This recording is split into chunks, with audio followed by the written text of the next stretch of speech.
Good evening, everybody. At this point, I would like to make the following announcement. The executive closed-door session of the City Commission is now terminated, and the public meeting is now reopened. At this point, I'm reopening the conference meeting from this afternoon, but I will now call it in recess so that we can begin our regular evening meeting. So with that in mind, I would like to ask Renila Abrams, first grade student from Gateway Christian Academy and Oswald Park Play Program, to join me at the podium. Ask you all to please stand and join me in the Pledge of Allegiance.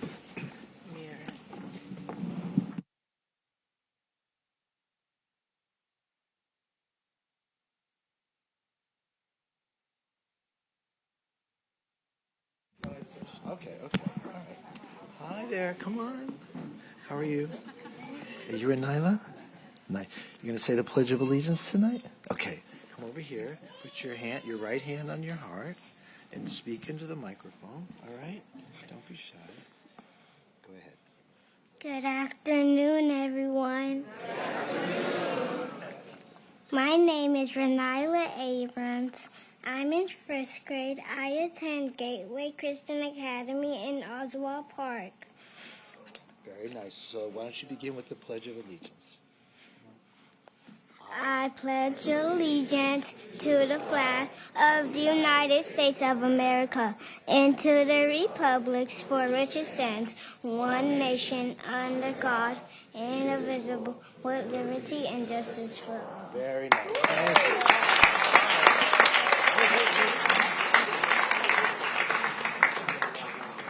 Stand over here. We'll have a picture taken. You can take your hand down. Take your hand down. Is your mom here or any of your family? Dad and Mom. Can Dad and Mom come up here so we can take a picture together? Is this your sister? Oh, there's Mom here. Mom's here. Come here, bro. Come on.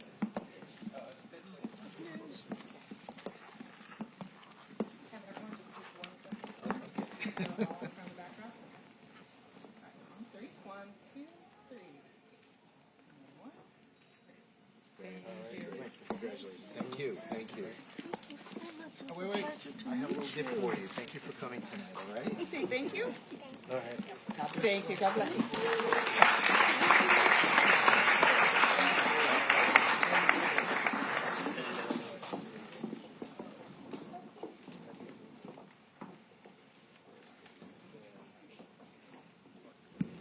Okay, great. Thank you so much. At this point, we'd like to invite you all to share a moment of silence with the Commission.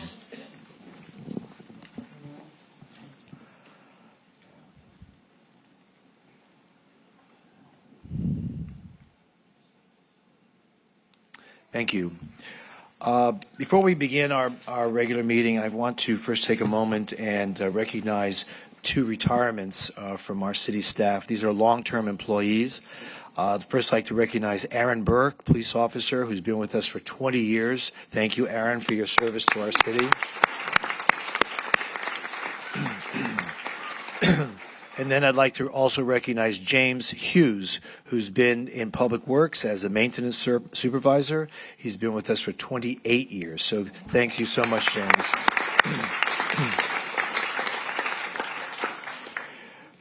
Mr. Clerk, please call the roll. Vice Mayor Herbst. Commissioner Glassman. Here. Commissioner Beasley Pittman. Here. Commissioner Sorensen. Here. Mayor Trentalis. Here. I have a couple of agenda announcements. There's going to be a walk-on presentation that I and Commissioner Glassman will present, and then M3 will be removed from the agenda. Also, CR1, pages 13 to 15 of the CAM were revised. You should have that in front of you.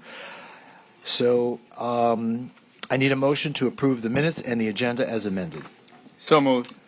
Do I hear a second? Second. Moved and seconded. Please call the roll. Commissioner Glassman. Yes. Commissioner Beasley Pittman.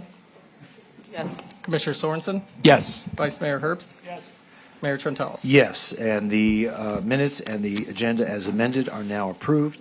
So for those of you who are here for the first time, we welcome you and want to thank you all for being here. I guess the standing room only. We have a lot of exciting things to talk about tonight. And but we begin our meetings with presentations. Presentations are normally an opportunity for the city to recognize individuals, organizations, or events that will take place or are about to take place here in our city.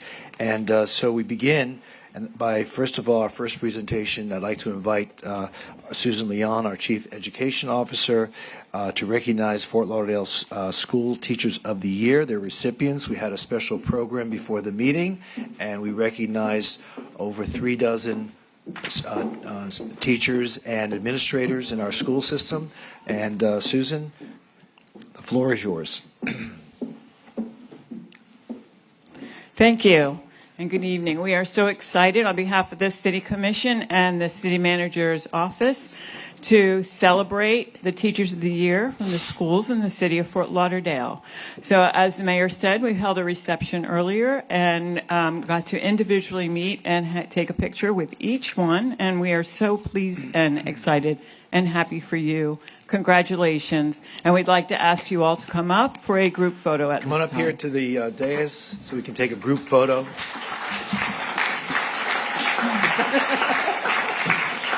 Class of 2025.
And again, I want to thank the teachers for their outstanding performance and administrators for their outstanding work. And we appreciate all the great things you do to help educate the children here in our city. Okay, our next presentation, I'd like to invite Commissioner Pamela Beasley Pittman, who's going to present a proclamation regarding Black History Month here in the city of Fort Lauderdale. Commissioner.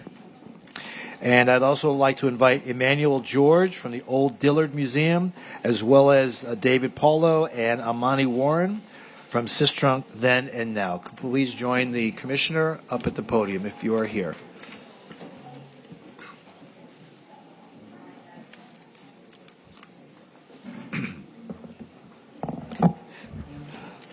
Like each week. Is Emmanuel or David or Amani here?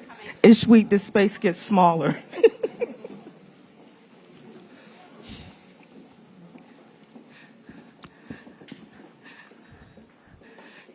Come this way, please. Join me at the podium. Good evening, everyone. Good evening. I'm truly excited tonight to be able to present this proclamation from the office of the mayor. This proclamation is in recognition of National Black History Month. Oh, this is great. I enjoyed this. In recognition of Black History Month, whereas February is recognized as National Black History Month, a time to celebrate the culture, heritage, and contributions of the African diaspora. The city of Fort Lauderdale proudly honors the strength, the resilience, the achievements of Black individuals whose leadership and innovation continues to inspire generations. And whereas during the month-long observation, we pay tribute to the legacy of Black pioneers whose perseverance and sacrifice helped shape our nation's history and progress, and whose contributions continue to influence our communities today. And whereas the city of Fort Lauderdale recognized the importance of preserving and sharing Black history through education, cultural institutions, and community storytelling that connect past generations with those of today and tomorrow. Whereas in Fort Lauderdale, this commitment is reflected in the preservation of historic Dillard High School. Efforts that began in 1976 when Mary Smith, a Dillard High School alumni and a former Broward County School Board employee, founded the Black Historical Society to protect significant African American landmarks and history from being lost. And whereas this preservation effort led to the establishment of the Old Dillard Museum in 1990. Its designation on the United States National Registry of Historic Places on February 20th, 1991. And in recent centennial commemorations marking 100 years since the building's construction in 1924, still standing today as a lasting symbol of educational excellence, cultural heritage, and historical preservation. And whereas Fort Lauderdale retains and commits to honoring its histories, strengthening communities, connections, and fostering respect and opportunities for all its residents, while acknowledging the historical experiences and contributions of Black Americans. Now, therefore, as the city commissioners of the city of Fort Lauderdale, Florida, we do hereby proclaim February 2026 as National Black History Month in the city of Fort Lauderdale. Dated this day, the 3rd day of February 2026, signed by Mayor Dean Trantelis. And at this time, I would like to present this to Emmanuel, and if you all would like to share, please do so. Thank you. Thank you so much. Good evening, everybody. How y'all doing? All right. I just wanted to, this ain't even about me. This is, about the team and those that's here with me. We all made this happen. It couldn't be anything. This would not be a reality if it wasn't for us as a team. And we got so much more on the way. I'm a man of few words, so I'm just going to say stay tuned. Well, good evening, history lovers. Thank you all so much for giving us this proclamation. We are deeply honored. And as the new curator of Old Dillard Museum, it is everybody's responsibility and everybody's history. So that is what we do, and that is why we do it. And our exhibition is now located in Terminal 4 in Fort Lauderdale International Airport. So if you're flying by, please, please, please check us out. Thank you. I'll just say something. I'm sorry. So I got a couple more to add. So stay tuned. I even say stay tuned. If you're traveling and you're at the Fort Lauderdale International Airport at Terminal 4 between gates G7 and G8, the Sistrunk Then and Now exhibition is there. It is photos of Sistrunk's past and contemporary photos taken by David Paulo. Most of y'all may know him as Shot by Leather. And y'all just stay tuned. All right. Okay. Thank you. Thank you very much. Yes. Oh, Commissioner, thank you. Okay. Thank you so much.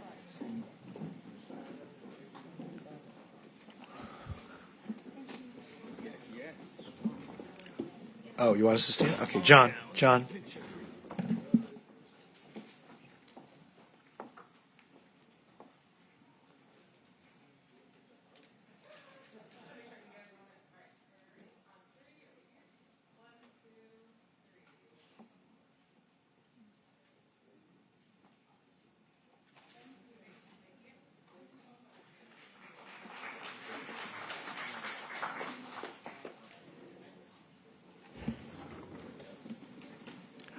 So I just want to take this moment and point out something.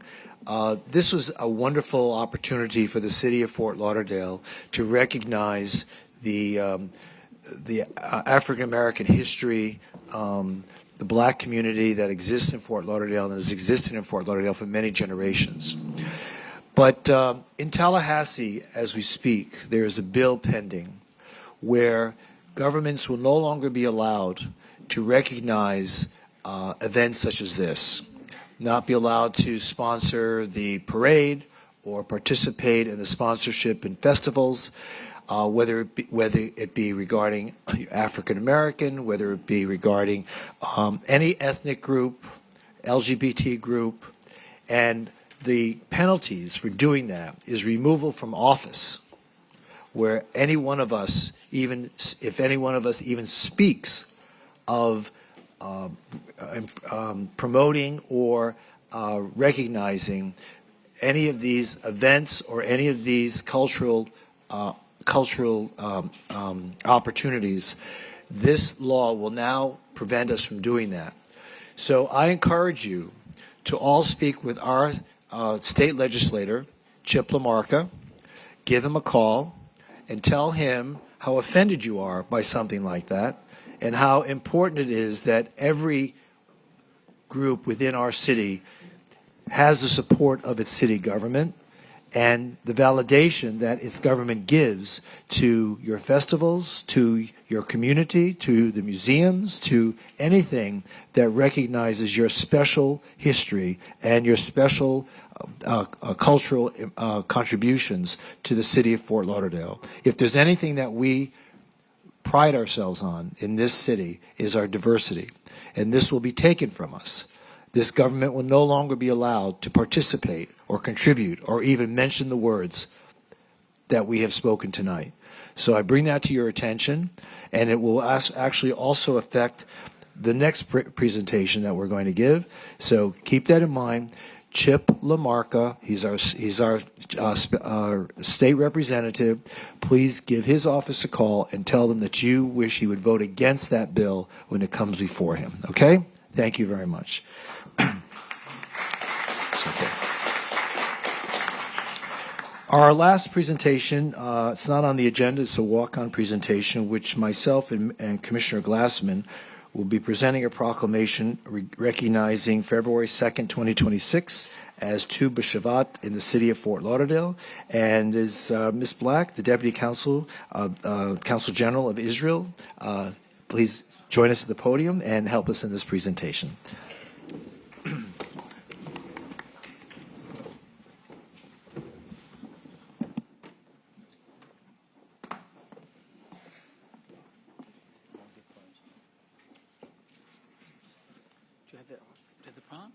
Where's the prompt? Oh, he forgot his bag. He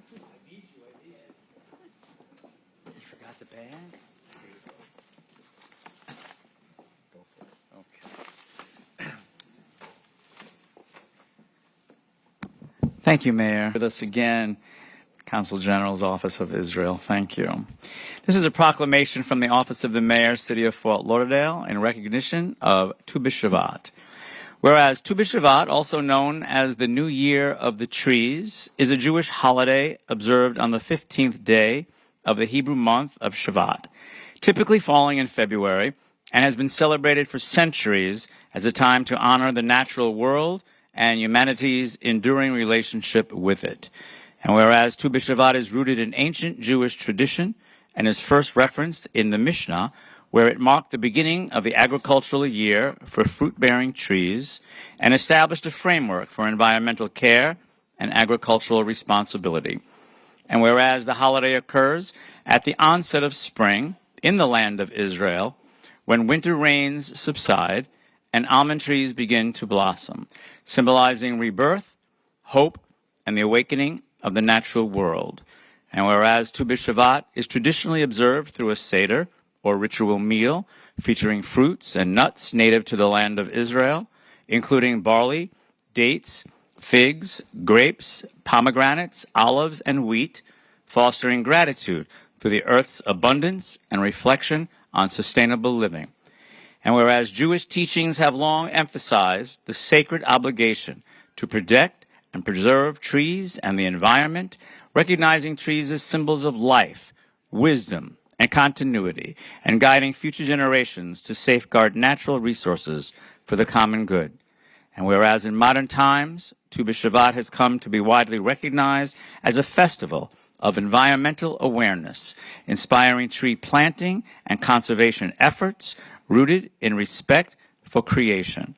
And whereas Tu B'Shavat serves as a reminder of our responsibility to care for the earth and the life it sustains. Now therefore we, as City Commissioners of the City of Fort Lauderdale, Florida, do hereby recognize February 2nd, 2026 as Tu B'Shavat Day in the City of Fort Lauderdale, and encourage all neighbors to recognize this meaningful observance by reflecting on our shared responsibility to care for this earth, honor the natural world, and celebrate the renewal of life and the hope it represents. Dated this, the 3rd day of February, 2026, and signed by our Mayor, the Honorable Dean J. Trentalis. Say a few words? Of course she does. Say a few words? Say a few words. Mayor, commissioners, the wonderful people of Fort Lauderdale, it's such an honor to be here for a second time, which is really a mark of the wonderful cooperation that Israel and Fort Lauderdale share for the betterment of both of our peoples. Is so eloquently written that Tu B'Shvat, this holiday in Judaism, and the fact that it's marked when most of the world, and even Florida just this week, is marking in winter, that at that moment where the trees are bare, it's a moment of faith that the trees will regrow. And after very difficult times, this holiday is so closely related to the fact that we have finally released our last hostage in Israel that's been released for burial. And may it mark that we have the opportunity to continue to grow and for our relationship to continue to be fruitful and to grow in strength for the betterment of the United States, the wonderful city of Fort Lauderdale, and Israel. Thank you so much.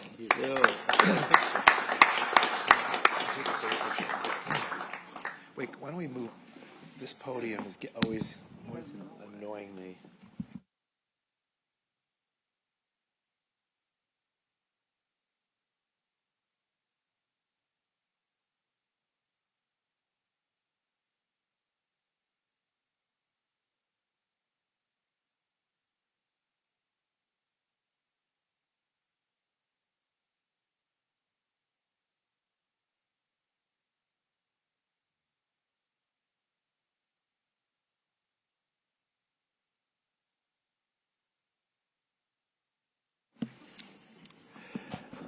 Thank you for coming, and I just wanted to point out we've had a long time sister city relationship with the city of Haifa in Israel, and I had the opportunity to visit it several years ago and to meet the mayor, and it's great that we keep our relationships going with our friend in Israel. So thank you for being here tonight. Okay, so that concludes our presentations, and tonight we will continue with our regular meeting. And what happens at this time is that the City Commission will be asked to vote on our consent agenda items. So in the agenda, you'll see a number of consent items, and I will ask if the Commission has an interest in pulling any of the items to vote on them and discuss them separately. And I will start with our Vice Mayor. Vice Mayor, do you have any items you wish to pull? I do not. Commissioner Beasley Pittman? None. Commissioner Glassman? None. And Commissioner Sorensen? None. Okay, now, since no item has been asked to be pulled by a member of the Commission, I do see that one person has signed up to speak with regard to one of those items. So before we get to that, I would ask for a motion to approve all the consent agenda items except CR5, which is the one that's being sought to be spoken about. So except for CR5, sorry, CR5. Do I hear a motion to approve the consent agenda items except CR5? Moved. Second. Been moved and seconded. Please call the roll. Commissioner Glassman? Yes. Commissioner Beasley Pittman? Yes. Commissioner Sorensen? Yes. Vice Mayor Herbst? Mayor Trentalis? Yes, and all those consent agenda items are now approved. You're all welcome to stay for the rest of the meeting, or since your item's now approved, we want to thank you for your being here tonight.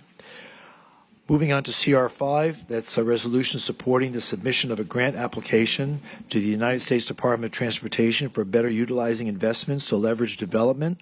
That's a build program for the Las Olas Boulevard Mobility, Western Corridor, and Andrews Avenue to Southeast 17th Avenue plan. Chris Nelson, you've signed up to speak. Can't hear you. Can you turn up the volume? I'm not talking about Chris Nelson's. I'm talking about mine. Good evening. All right, good evening, Commissioners. Chris Nelson. And I stand here to oppose this request for funding for the Las Olas Mobility Project, as you are governing against the will of the people by destroying this beloved median and these very healthy, vibrant olive trees. And if we are going to be celebrating Tu-Bet Shabbat, and which would mean the restoration and the preservation of our environment, and I think she did say something about trees, that those trees should remain there. And that by ripping those trees out, you guys would be, as Jesus said, hypocrites for not doing what you say you're going to do. And you praise, you say big things, but then you turn around and you do things different. And since we're celebrating that holiday, let's remember what God said to Moses in Exodus 23:8. And you shall take no bribe, for a bribe blinds the discerning and perverts the words of the righteous. So if we're not going to be hypocrites, let's listen to what the Lord did say to Moses. So this is a reminder that you guys don't have the money to tear up those trees or plant new trees that none of us want, except for the Downtown Development Authority and Charlie Ladd, of course, they want that. But the rest of us don't want that. And you have to go find funding for this project. Well, I hate to say it, but I hope that, actually, no, I love to say it. I hope that this request gets turned down, because you're governing against the will of the people. You're doing a construction that is going to not cause things to be good for businesses. You say, oh, we're doing it for the sake of the businesses, so you can park your Bentleys along the road when you go up to eat at the restaurants down there. You know, but it's going to not help the businesses at all, in fact. In fact, all that construction down there and digging up is going to cause detrimental things to the businesses. Now, I know all the wealthy people sitting on the Downtown Development Authority, they're not waiters and waitresses and those at El Camino or at any of the other places down there, at Louis Bossi, but they think that this is going to be good. It's not going to be good, because that whole median there, that whole area is going to be shut down. It's going to be detrimental to businesses. And I ask you, Commissioners, what do you want to be remembered for? And I want to remind Mayor Dean of what he said in the Sun Sentinel just last year. Just last year. We have to make changes in baby steps, Trentalis told the South Florida Sun Sentinel. We can't lurch in a changing Las Olas what the people have enjoyed all these years. The community took a second look and said, wait a minute, we really love these trees. I started walking up and down the street and realized the idea of expanding the sidewalks was more important in the north side and then the south side, because the south side already had wider sidewalks. I thought it would be a reasonable compromise. What happened between now and then, Mayor Dean? Thanks. Thank you.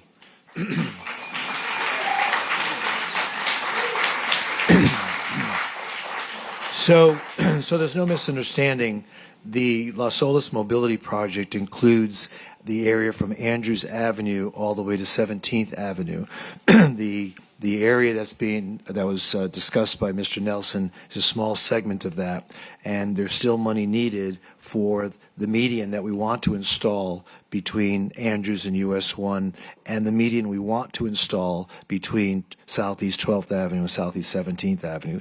So while you may have a disagreement with opinions that have been expressed on this dais with regard to the shops area, keep in mind that this grant is not just for the shops, it's for the entire corridor. Anyway, so that having been said, would someone like to introduce the resolution of CR5? Introduced. Introduce, please call the roll. A resolution of the City Commission of the City of Fort Lauderdale, Florida, delegating authority to the city manager to submit a grant application in the amount of up to $15,400,040 to the United States Department of Transportation for the better utilizing investments to leverage development grant program for the construction phase funding for the Los Olas Mobility Western Corridor, delegating authority to the city manager to execute any and all documents necessary incidental to the grant application and providing for an effective date. Commissioner Glassman? Yes. Commissioner Beasley Pittman? Yes. Commissioner Sorensen? Yes. Vice Mayor Herbst? Yes. Mayor Trentalis? Yes, and that item is now approved. Moving on to motions. M1, motion approving the increase to the annual construction of the general stormwater infrastructure continuing contract with various contractors. Someone like to move the item? Moved. Second. It's been moved and seconded. Please call the roll. Commissioner Glassman? Yes. Commissioner Beasley Pittman? Yes. Commissioner Sorensen? Yes. Vice Mayor Herbst? Mayor Trentalis? Yes, and M1 is now approved. M2, motion approving agreements for requests for qualifications, bridge design, and miscellaneous structural engineering services, continuing services contract with various contractors. Someone like to move the item? Moved. Second. Been moved and seconded. Please call the roll. Commissioner Glassman? Yes. Commissioner Beasley Pittman? I'm sorry, I had a question. Oh, I'm sorry. Go ahead. Sorry. In regards to the maintenance for the bridge, the background on the bridge, it's slated for full replacement. Is that a build-out, or if someone can give me a definition on that, please? So the 3 bridges identified in the backup have reached their useful life. It no longer makes fiscal sense for us to continue to try to maintain these bridges, so we're planning to replace them.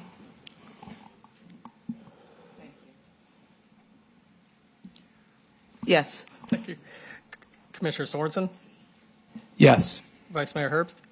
Mayor Trentalis? Yes, and M2 is now approved. M3, motion approving a First Amendment to the Microtransit Pilot Services Agreement with Circuit Transit to add service areas and transportation Mayor, service. that one's removed from the agenda. Oh, I'm sorry. That was removed. Okay. Moving on to M4, motion for discussion, an appeal after the fact, the certificate of appropriateness for major alterations for the installation of an artificial turf within the front outdoor seating area of the designated historic landmark located at 101 South Fort Lauderdale Beach Boulevard. I have several people who've signed up to speak. Anyone have any questions before we open public comment? Okay, so we have a few people who signed up to speak. So basically, this is to put artificial turf in the outdoor dining area in front of I forgot the name of the restaurant now. Cafe Del Mar. Cafe Del Mar. Used to be H2O, right? So I'll call your names in threes. So did you want to say something? Okay. You may be asked questions. So I'll call the names in threes so people can be prepared to step up to the microphone. Vincenzo Padula, Estelle Brennan, followed by William Brown. Is Vincenzo Padula here?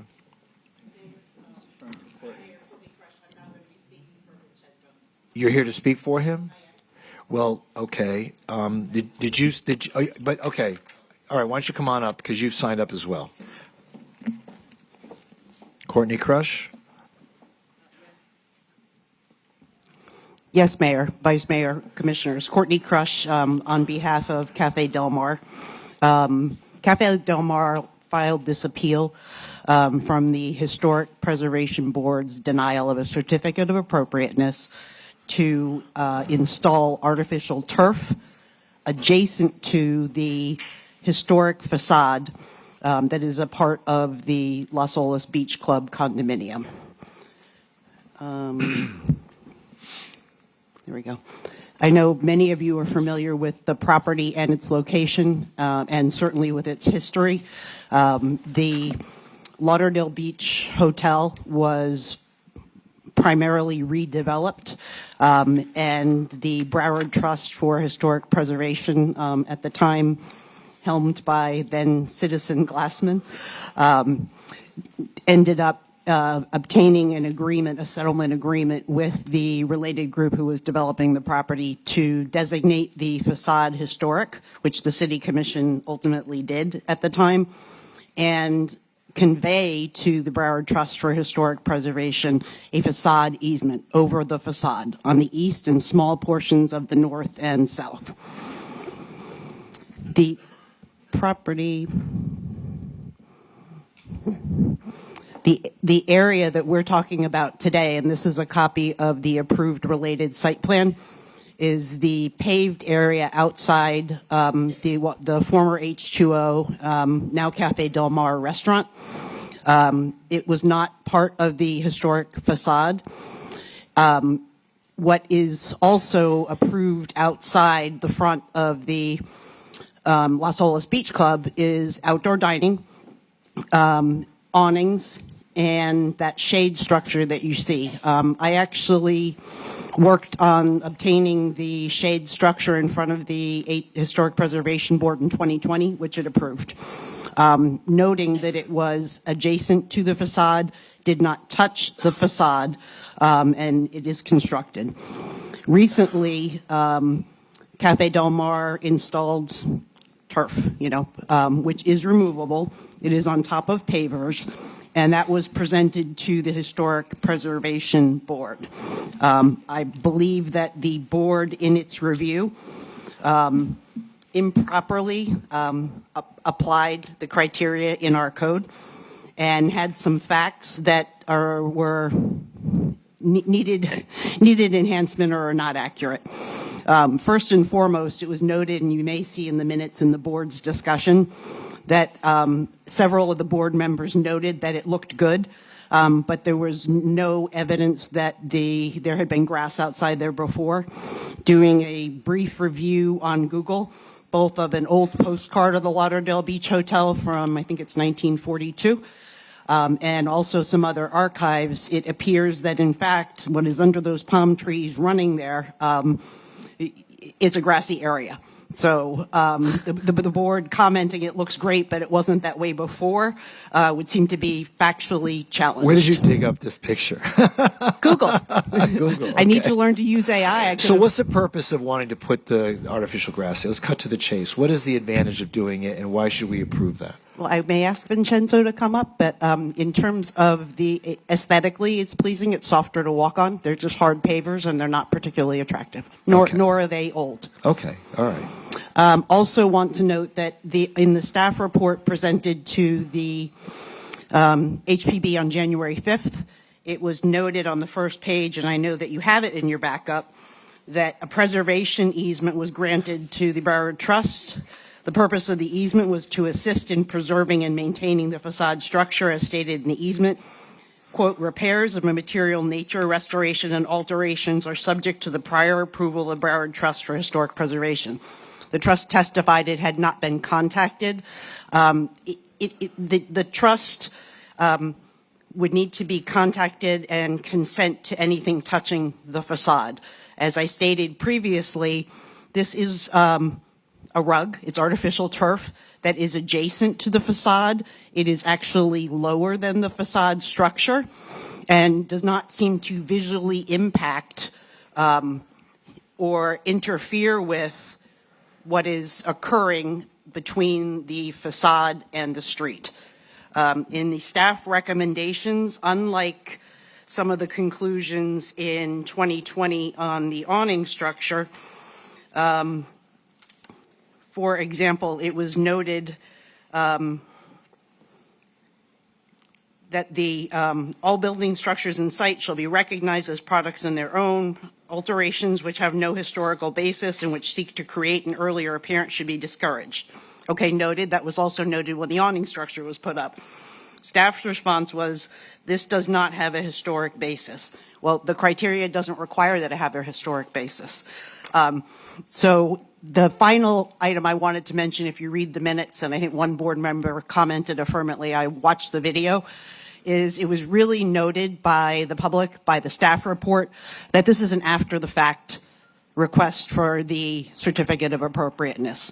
And that had a lot of discussion. Now, there is a code enforcement case which the tenant has, the appropriate discussion regarding whether someone should have gone to the historic trust and asked for permission, should have consulted with the city, should have known. That's a code enforcement board special magistrate discussion.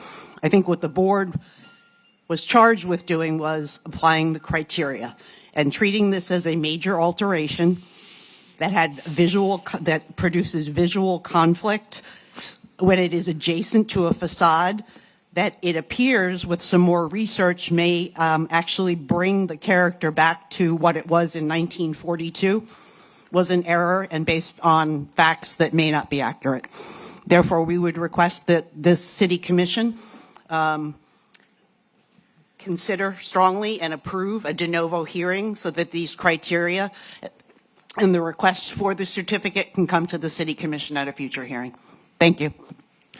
Okay, thank you. Estelle Brennan, followed by Bill Brown.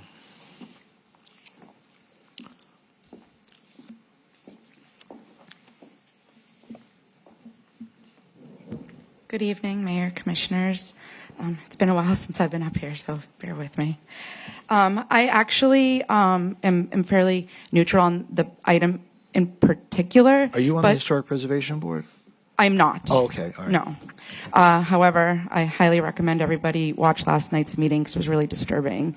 Their denial of a historic designation, but don't worry, there's a communication coming to you all about enforcing metal detectors on the beach. You can check that on the minutes. So mine is more of a call to action for you all about artificial turf, which we should just start calling it plastic. This is obviously, something with history. It's private business. I just want you guys to look at it more as a whole, as a city, because we had artificial plastic grass put in a playground in our neighborhood, and it is fire during the day. It's filthy when the kids are on it. Unlike regular dirt, it sticks on them like soot. It creates static electricity in certain instances.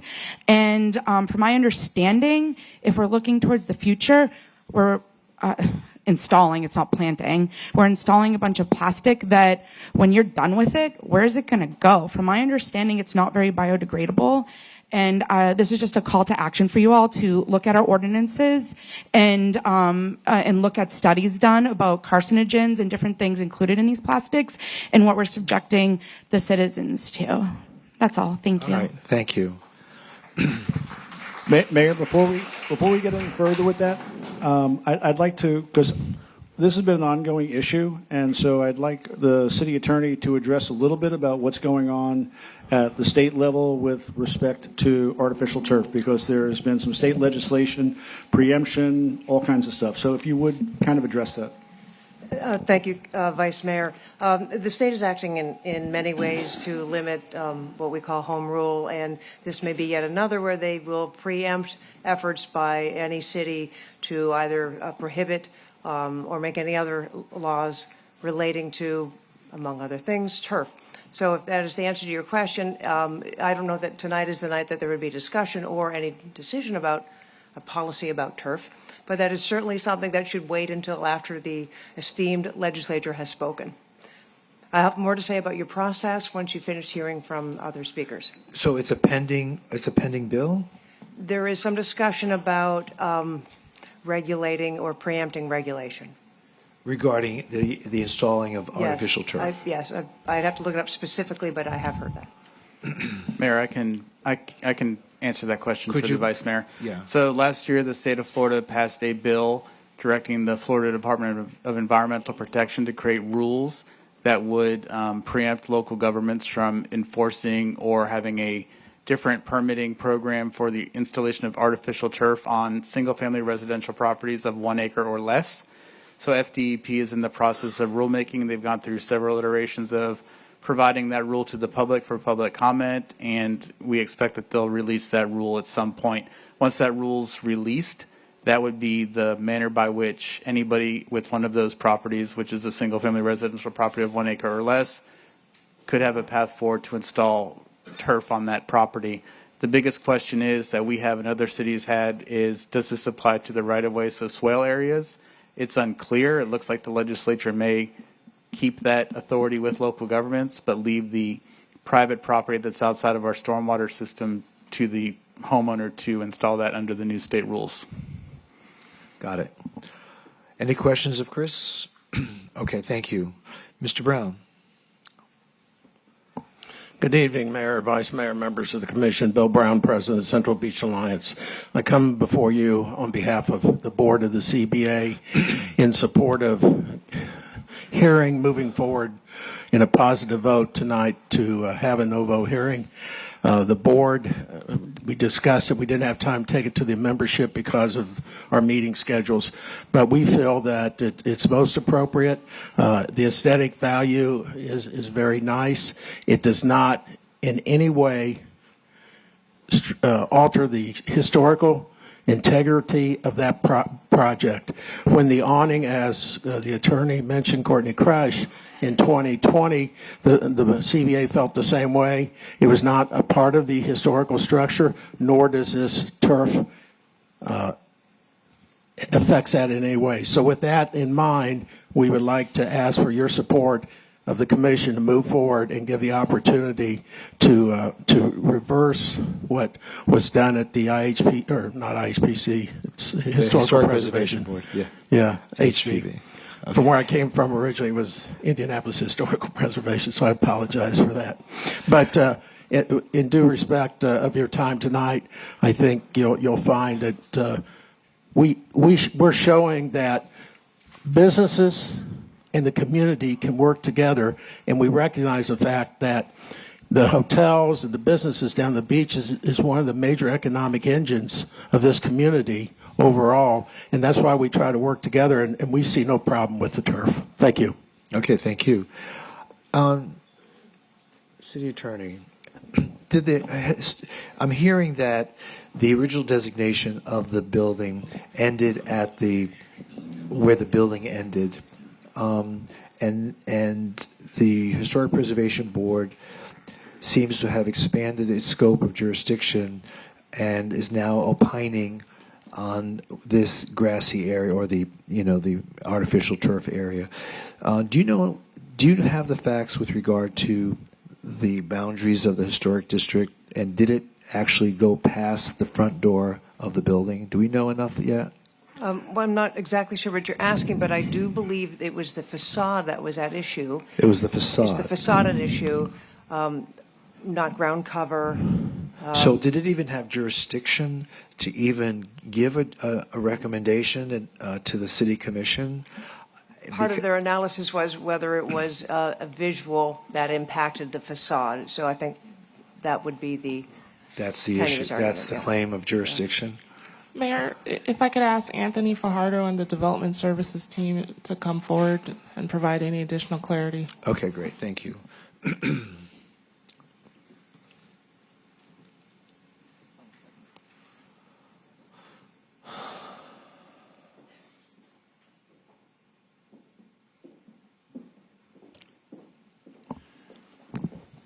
Good evening, Mayor, City Commission, Anthony Fajardo, Director of Development Services. So there are two things that are on this property. There's the easement that was granted in favor of the Broward Trust for Historic Preservation, and then there's the designation of the property, which we have the resolution of. The property itself is designated through our process. The easement has a different boundary. So I think that's where the confusion often lies, in terms of where there was a line that was drawn by one of the elected officials when the designation process occurred, that kind of like... So where is that line?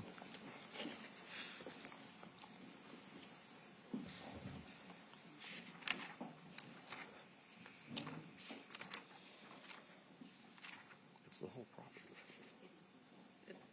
It's like this thing here. Yeah. Keep going.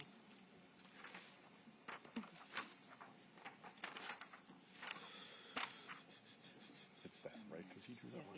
So in the resolution says the facade and the lots on which it sits. Okay. Unfortunately, I don't have a way of projecting it up on the screen, but I can pass this to you. You can see that there's a hatched area that kind of goes from A1A west on the property, and the resolution calls out the lots that are involved in that designation, but it's the entire facade of that building and those lots that face A1A. So from the edge of the building, on the east side of the building, to A1A is part of the historic designation? That's all part of it. Okay. So even the sidewalk, the public Up to sidewalk. the edge of the public sidewalk. The designation is only on the property of the building. So the area in question where the artificial turf has been placed is inclusive of the historic designated area? Yes. Okay. That answers that question. Thank you. You're welcome. Okay, this is in District 2. Commissioner Glassman, what is your pleasure? Oh, by the way, no one else signed up to speak. Does anyone wish to speak on this? Okay, go ahead. Yes, thank you, Mayor. It is in District 2, and full transparency, I will tell you that about 25 years ago, I actually filed the designation for historic designation on this hotel. This is the old Lauderdale Beach Hotel, built in 1936 by Roy France, one of our most significant architects, and this was the largest Art Deco resort, and actually was the birth of the resort and tourist industry on the Barrier Island. As you saw from those photos, there was nothing else around it. It actually went from A1A all the way to the Intracoastal. It was quite a thing in the day. If you saw the menus and you saw the advertisements, you would be amazed. I was upset when I heard that it was going to be demolished. I filed that application. It was quite contentious, I will tell you. But we did achieve something out of that. We achieved what many people are familiar with in South Beach. When you see the facade of a historic structure maintained, sometimes even more, and then to the west of it, behind it, you'll see something rise. In this case, it's the Las Olas Beach Club that has risen as a condominium behind this historic structure. It works well. We were able to preserve the facade on all three sides, not even just the side that faces A1A. That being said, I will tell you, I do consider myself a historic preservationist, but perhaps not as pure as some people consider themselves a historic preservationist. I think that you sometimes have to give a little to deal with modern times. I think that this discussion about that, which is really a rug over non-historic pavers, is a bit of a reach. It's a bit of a reach because of the fact that this turf, it's an insulation that's temporary. It's not attached even to the pavers. It's not, it's not screwed down, stapled down. It's non-invasive. It's fully reversible, removable. And the pavers have nothing to do with the history of the building. There's no alteration to the historic structure. There's no alteration to the public right-of-way. And there is absolutely no alteration to the historic resource, meaning the structure itself. I will tell you that if you looked at those photos, you will see that in the original structure from 1936, there was actually a very enclosed area in the front. The easternmost portion of this building, it was all enclosed. That's no longer the case anymore, so that's probably why also those shade structures were given a certificate of appropriateness and they were constructed.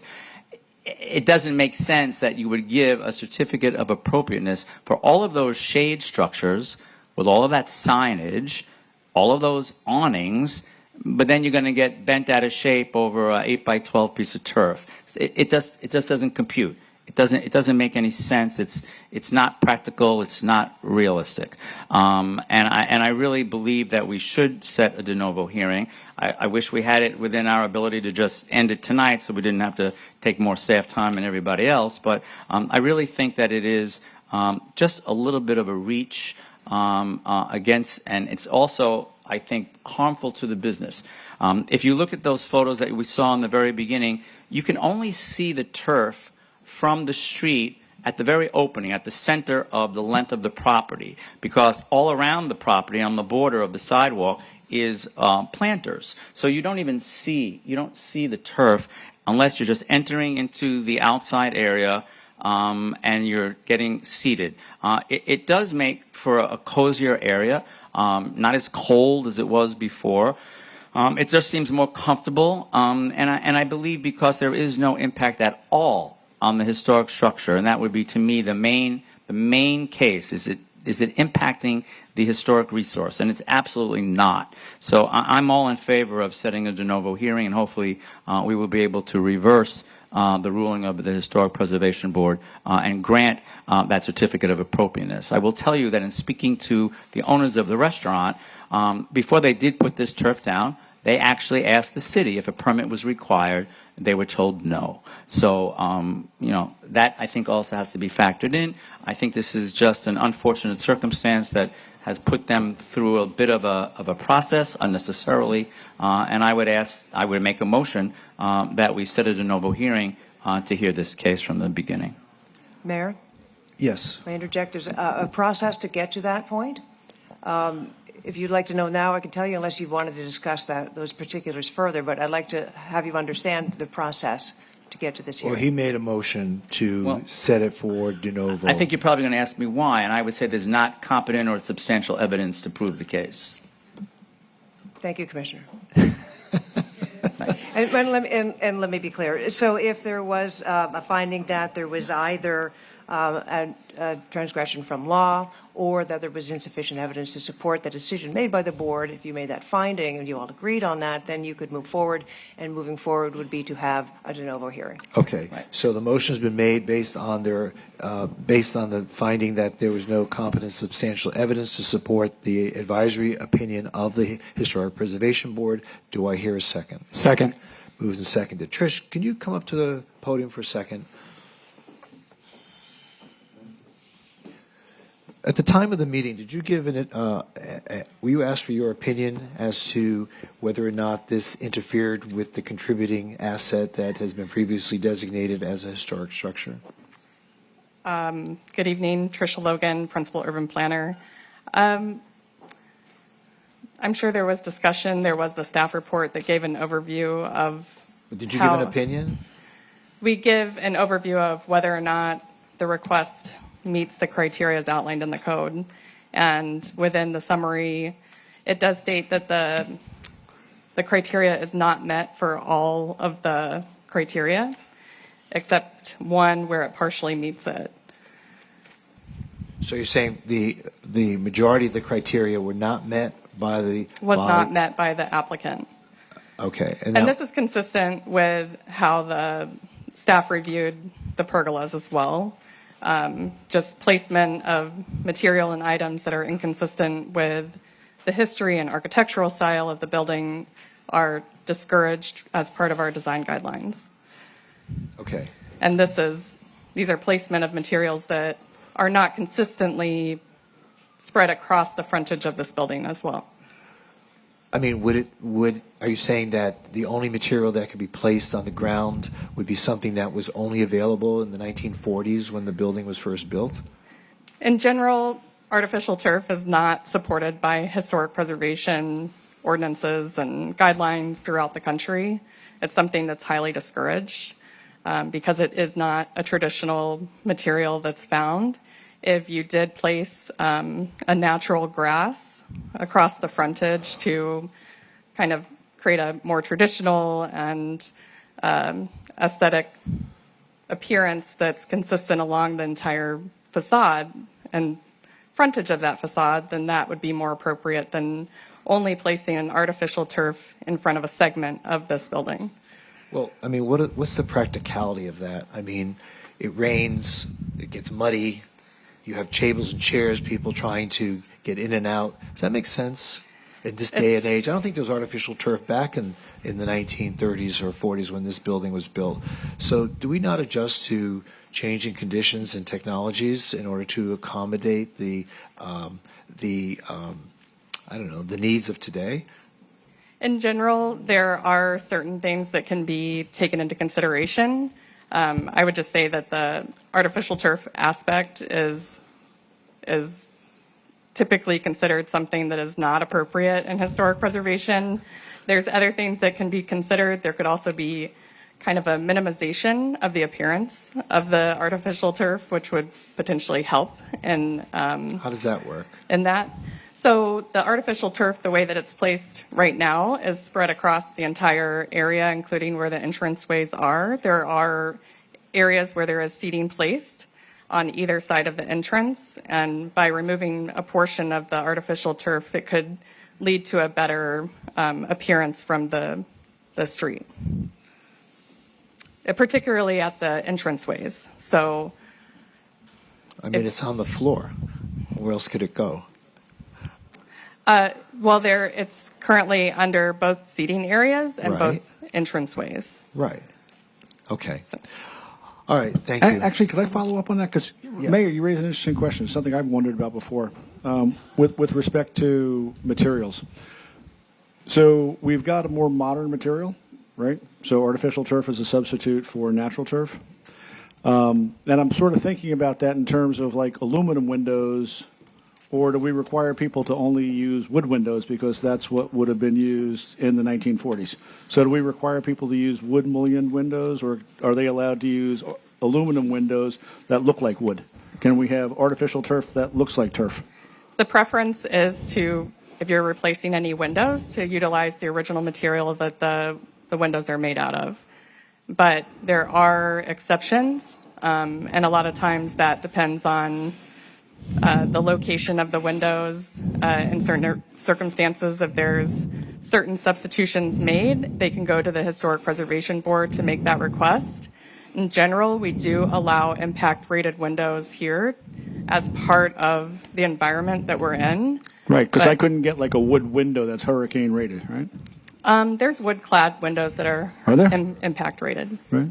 Yes. And they come with that like same double pane gas and Yes. sort of thing? And you can also retrofit your existing windows with impact-rated glass. Okay, so that's generally then what we ask people to do is use historically accurate materials and things What like we're that. looking for is to maintain the appearance of the historic building, and that is part of the analysis as well. So a lot of times the aluminum windows, the impact-rated ones, can still mimic the appearance of the original windows, even though the material is not the same as it was. There's different levels of analysis that go into analyzing a historic preservation request, and oftentimes we're using one that is related to the rehabilitation of the structure, not necessarily strict preservation.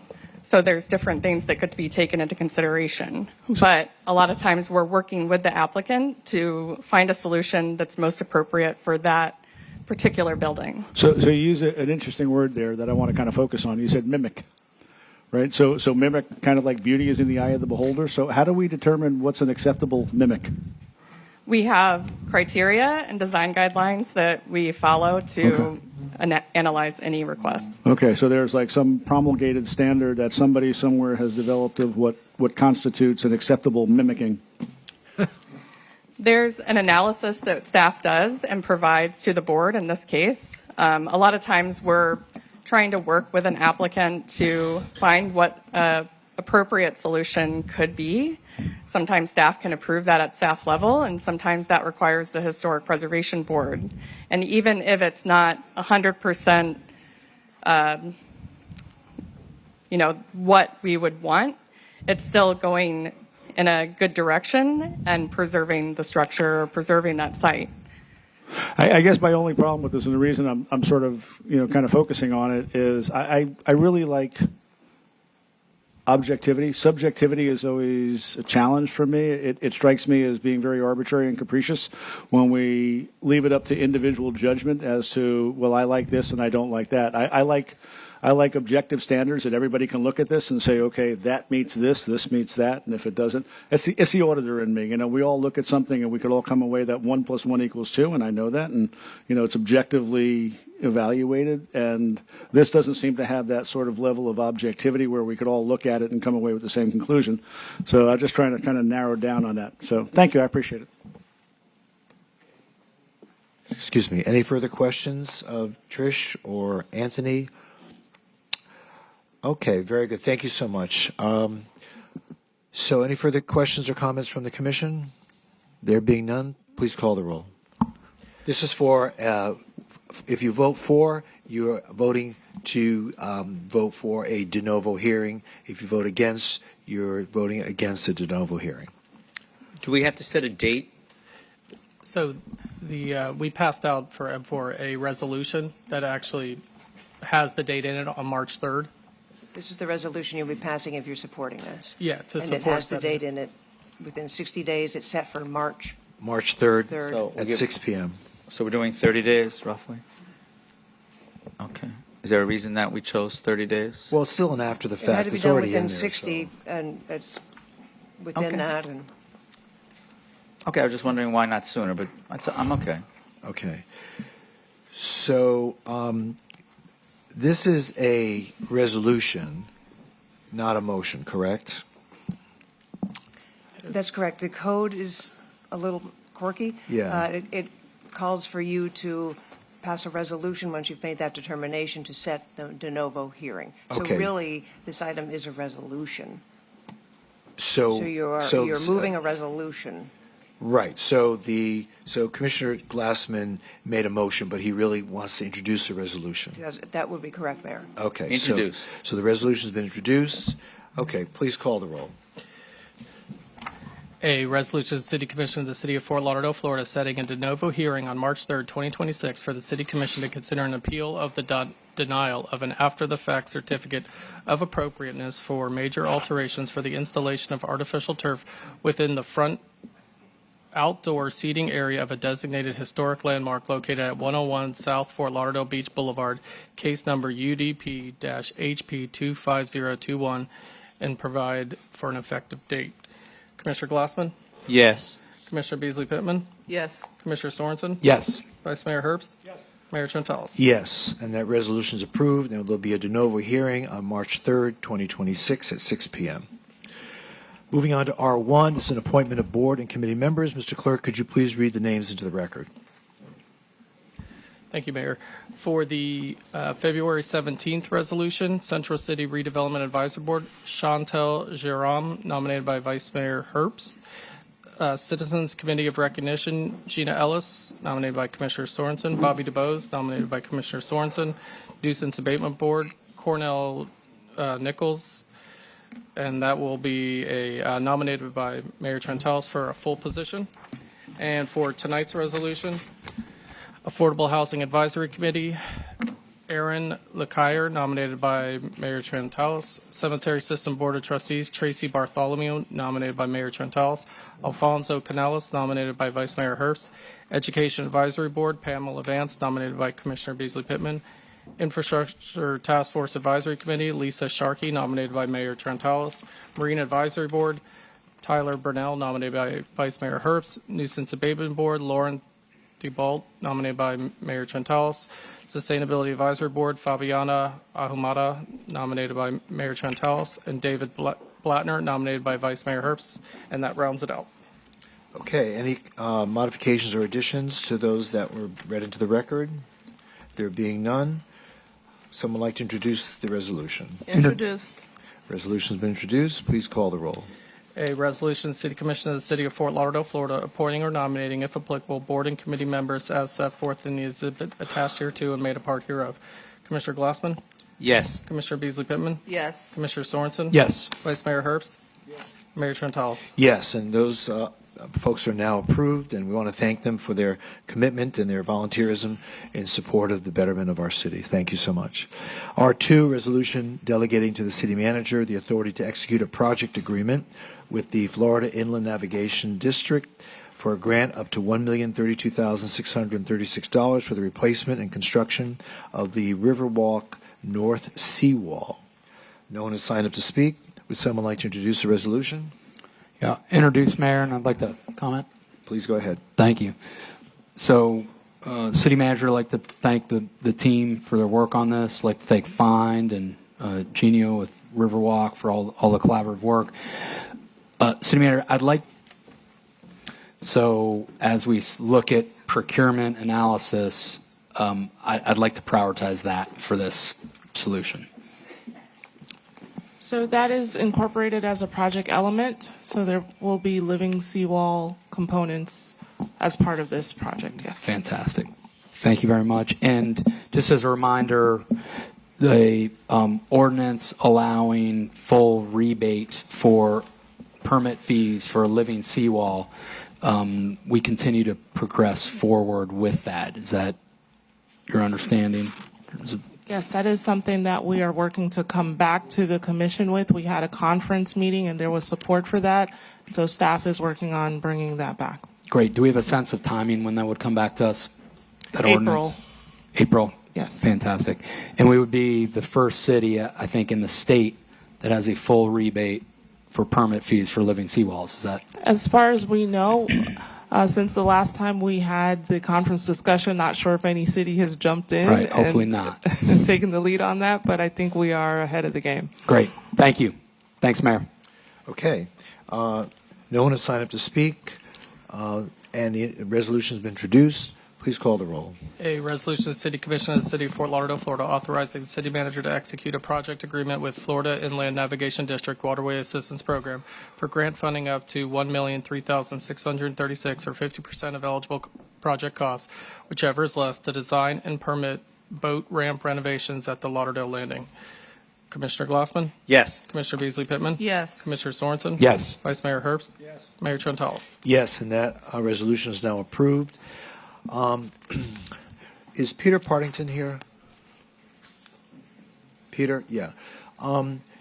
You're the only person who signed up to speak on an item after R3, so I'm going to take up that item now so you don't, we have a lot of people who signed up to speak on R3, so I'd like to take your item up first and then we'll go back to R3. So I'd like to jump to OFR 1. This is an ordinance on first reading, amending Division 8, Article 7, Chapter 2 to establish an infrastructure advisory board. Mr. Partington, would you like to come up to speak?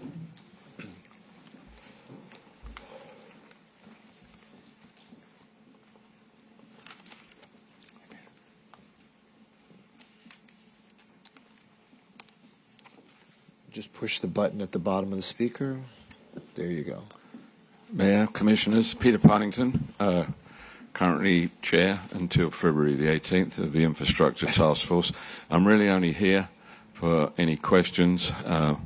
Mr. O'Neill with City staff will basically explain to you what this is doing, and I'm here just to, if you have any questions. I think the Commission requested this, and so this is, yeah. You did indeed. Right. Yes.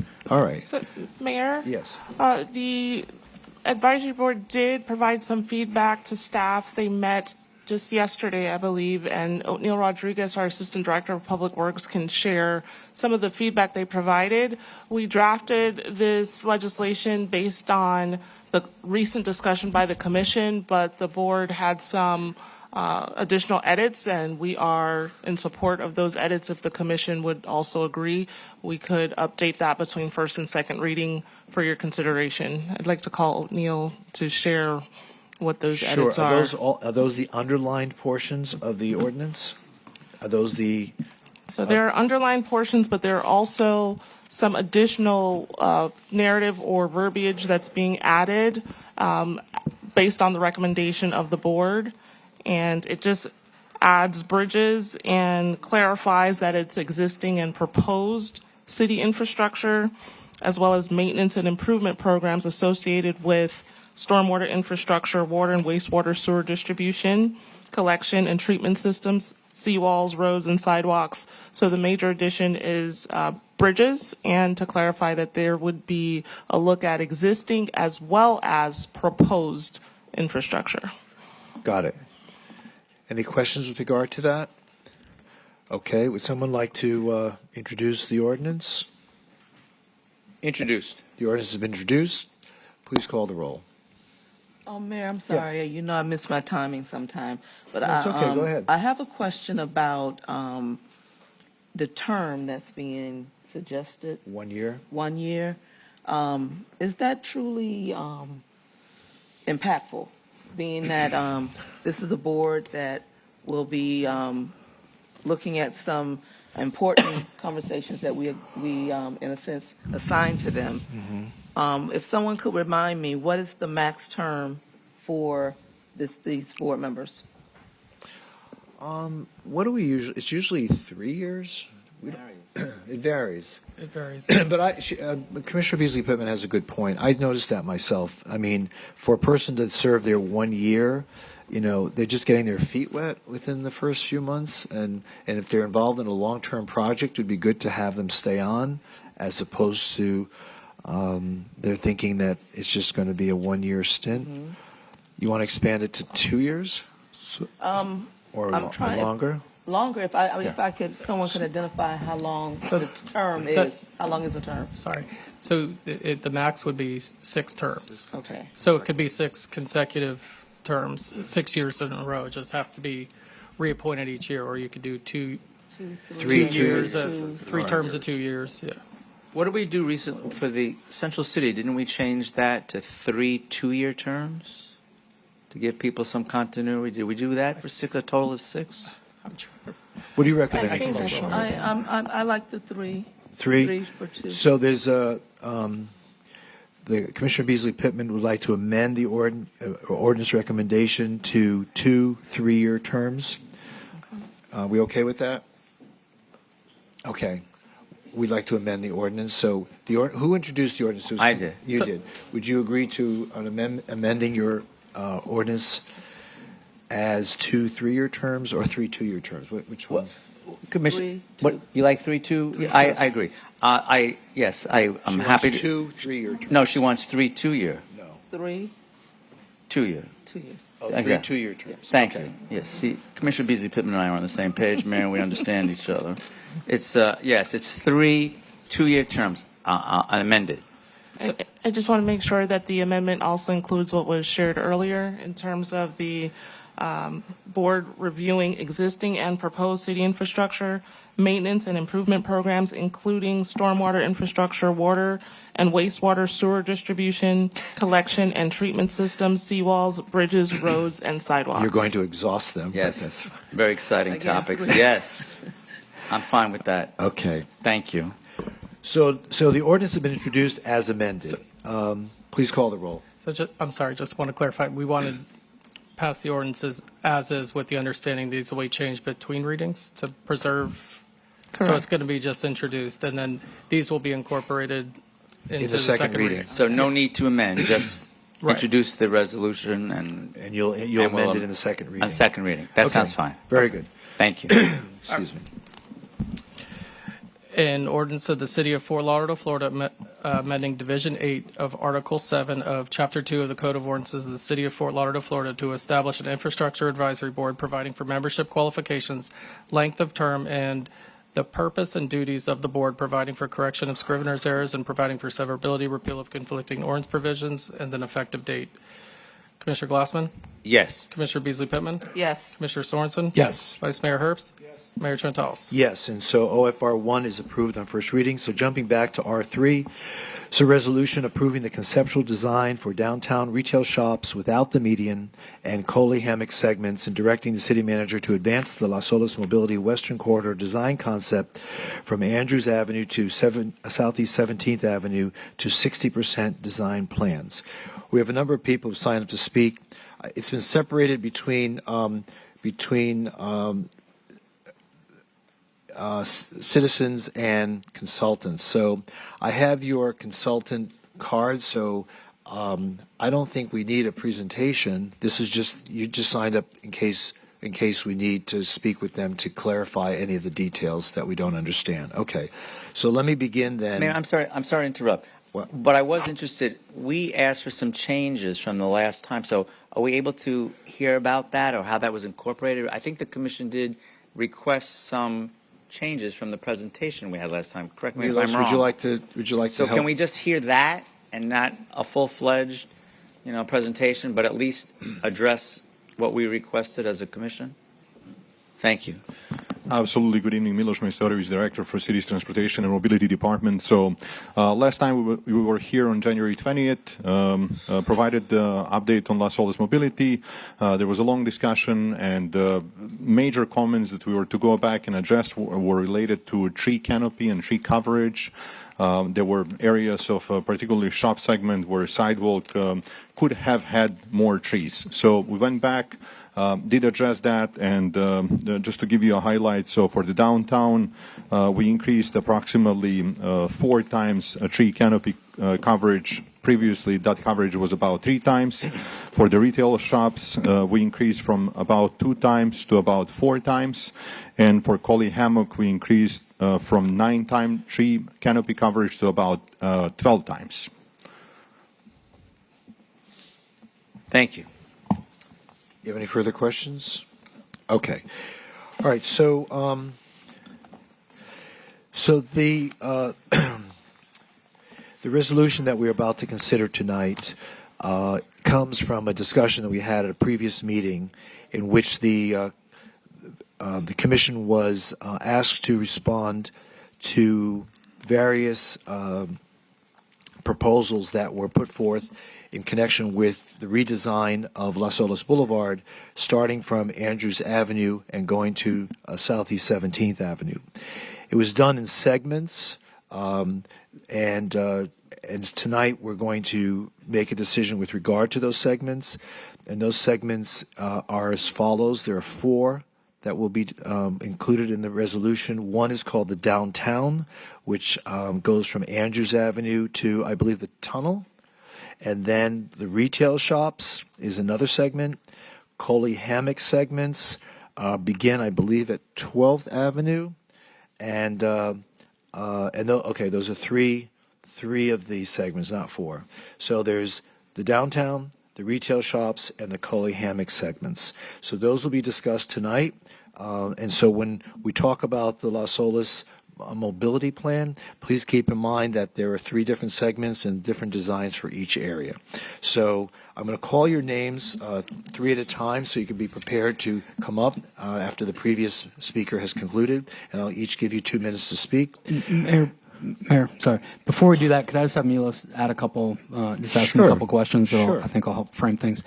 Thanks, Milos.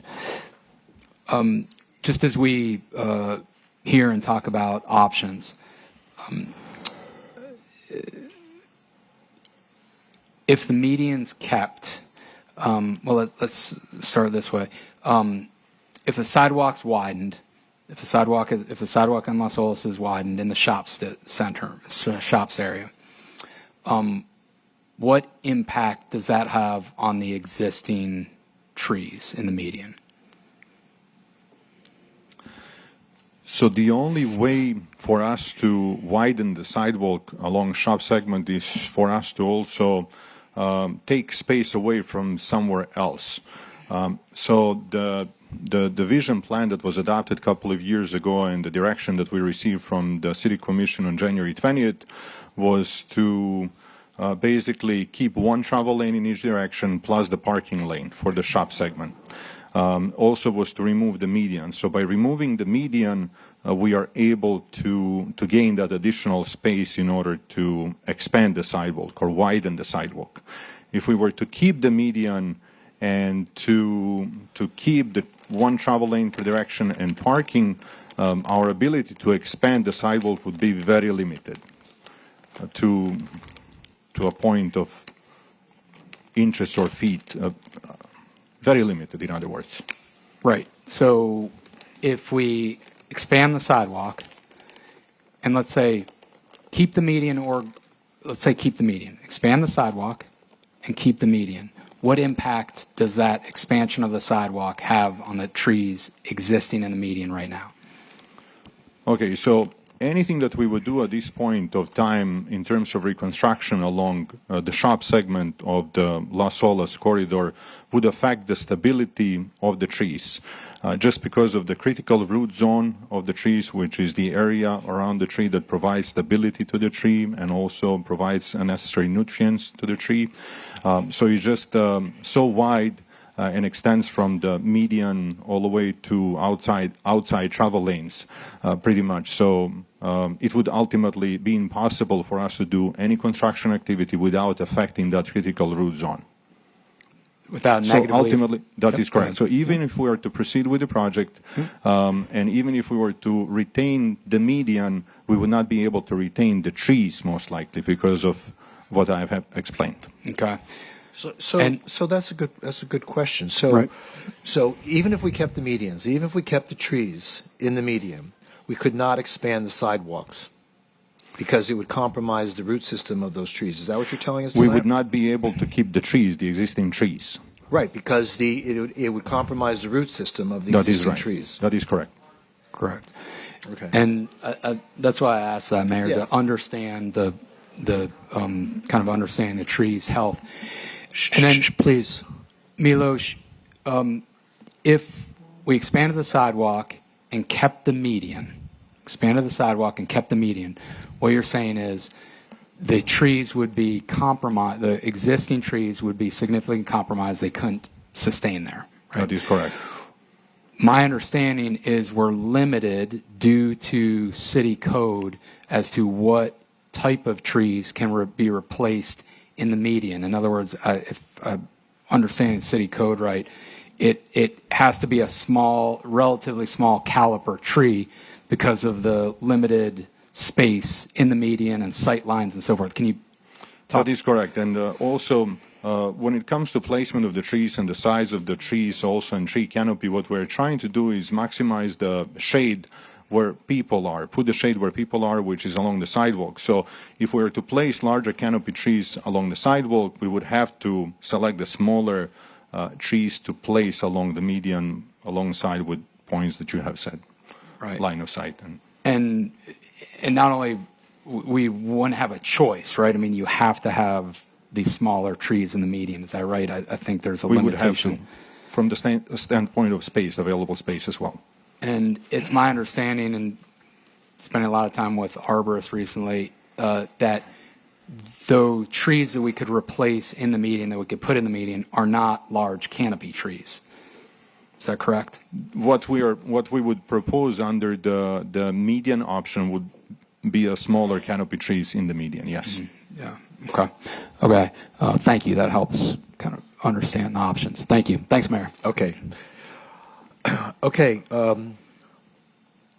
Moving forward, we'll start out with Danella Williams, followed by Ted and Sarah, followed by Sally Alshouse. Try to limit your comments to 2 minutes because we have a lot of people here. All right. Hello. Good evening, Mayor, Vice Mayor, Commissioners. I'm Danella Williams, and I wrote my thoughts down because I don't want to miss anything because I'm on my Aerosmith era.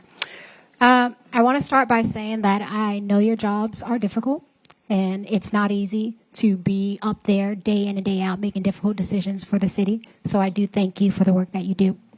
And a part of that work is innovation. You've shown that innovative solutions can improve accessibility while preserving the character of our city. And the circuit is a great example of that. Just recently, I was at DC Alexander Park over at the beach and with my daughters, and my brother, who has epilepsy, needed to head home early to catch a football game. Instead of having to leave to take him, we held a circuit, which dropped him near his home in Victoria Park in time for kickoff. And my girls got to keep enjoying the park, so they send their thanks. Now to the issue before us tonight. This commission has decided to entertain a plan that would eliminate the olive trees in a Los Olas median, destroy the median, and extend the sidewalks. To be clear, this stretch of road is the defining feature of Fort Lauderdale, so much so that a review of the city's master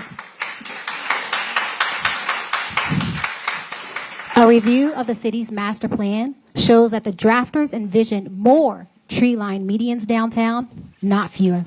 I think we should be keeping the median, extending the sidewalks, and eliminating or reducing parking as is necessary.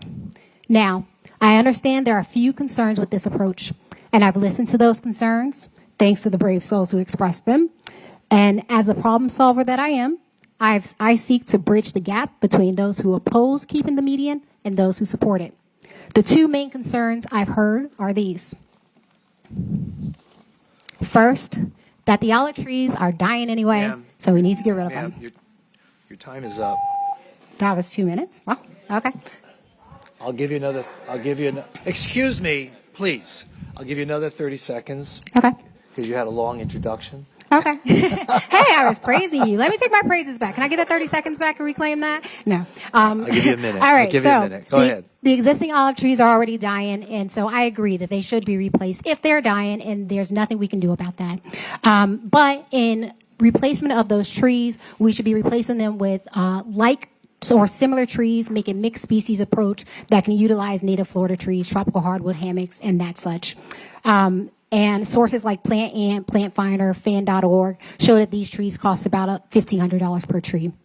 Second concern is that businesses need more parking, particularly for customers who are less mobile or who want to quickly pop in and out, which makes extra parking necessary.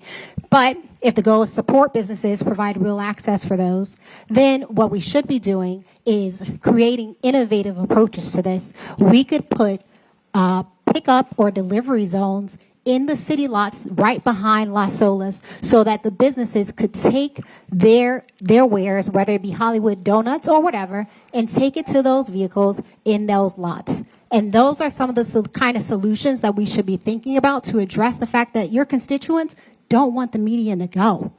And we want to keep it. So if we want to keep it, everybody really wants the sidewalks to get bigger. So let's look at eliminating the parking and then getting something super innovative and, dare I say, iconic to replace it. Okay? Is he here? Thank you. Okay, Ted and Sarah, followed by Sally Alshouse, followed by Nick Ciani. Hello, my name is Ted and Sarah. For one thing, thank you, commissioners. Thank you, Mayor. And thank you to our well-respected, esteemed, very intelligent city manager, Raquel Williams. What I would like to say, I'm in favor of 2/3 of this plan. Downtown, Cooley Hammock, no problem.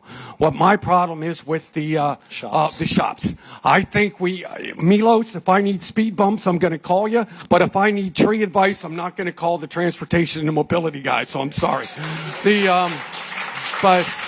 But I still think we have not explored options about how to revitalize these trees. It can be done. And with new boxes, with how it can be done. You never hear anything about this. I have not heard a real arborist outside of hired by the city opinion on what can be done. I actually had a date, and I had dinner at Noodles Panini a couple weeks ago.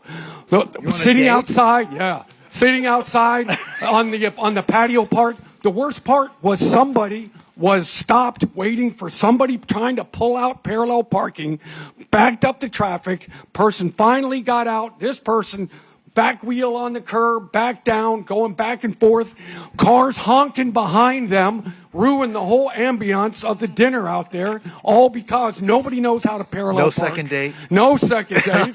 She said, but it's very the city simple. has interrupted your love life. Let me tell you, those trees down the median strip are part of Fort Lauderdale's DNA. That is what made us what we are. You look at the classic, iconic pictures of Fort Lauderdale, and it's the beautiful A1A beach, and it's those trees on Las Olas decorated. It's magical and it's beautiful. We need to keep those because that is just part of our city. Okay. Eliminate on-street parking, widen the sidewalk. Everybody's happy. The median strip stays, and like I said, those trees are far from And you'll dying. never have anything else to complain about. Nothing to complain about. Those trees are dying is an old developer trick from way back. That's All right. when in doubt, say they're diseased, and then they can get them out without any trouble whatsoever. All right. Thank you.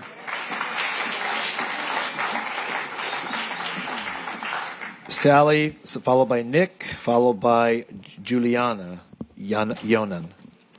Yes, good evening, Commissioners. Good evening. I'd just like to start out by saying, as stated in the Miami Herald last week, and to quote Mayor Trantalis at his last State of the City address, homelessness remains one of our greatest challenges facing our community.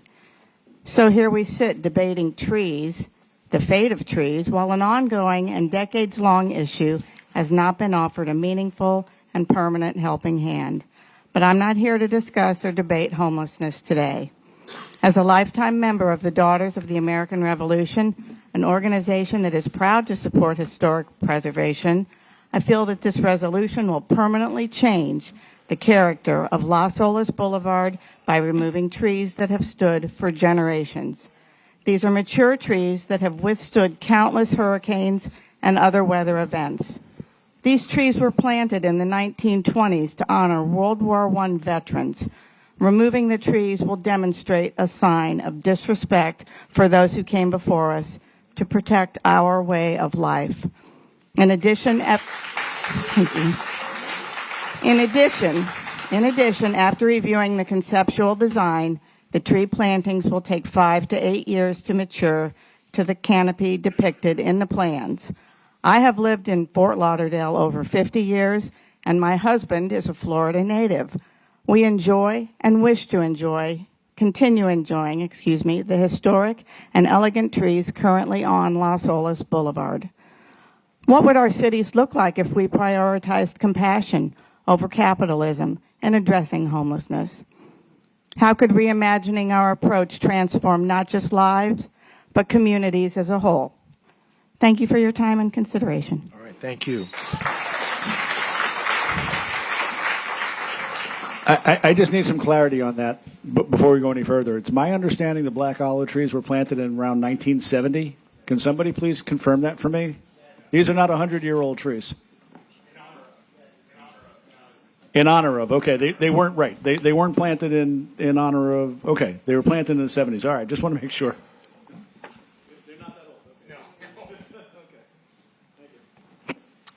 Good evening, Commissioners. I wanted to just maybe raise a concern about, I'm sure there's a lot of people who talk about the plans themselves. I do oppose it, but I wanted to raise a concern about how you all execute these projects that you pass, and we have to look no further than the Kinney Plaza on top of the tunnel there, which it cost us $13 million. You essentially lit that on fire. I drove by it tonight. It's full of scaffolding, and it is an objective failure. I know the gentleman on the end likes objectivity. That is a complete and total failure of a project, and you guys keep passing these projects that we all don't want, and you are wasting our money, and we have serious concerns about how you implement them. So what assurances can you give all these people that you're going to take $7.5 million now? It's probably going to end up being more than that, and you're actually going to execute properly, and it's going to actually add benefit to our lives, because the project that we see right next to the location that you want to rip out all these trees is it's an embarrassment, and I would be ashamed if I were any of you. Thank you. Juliana, followed by Evelyn Ciocco, followed by Doug Herbst. Hi, my name is Juliana Yonan, and I just feel that those trees are iconic, and there is a way to leave them. That median strip is only 3 feet wide or whatever.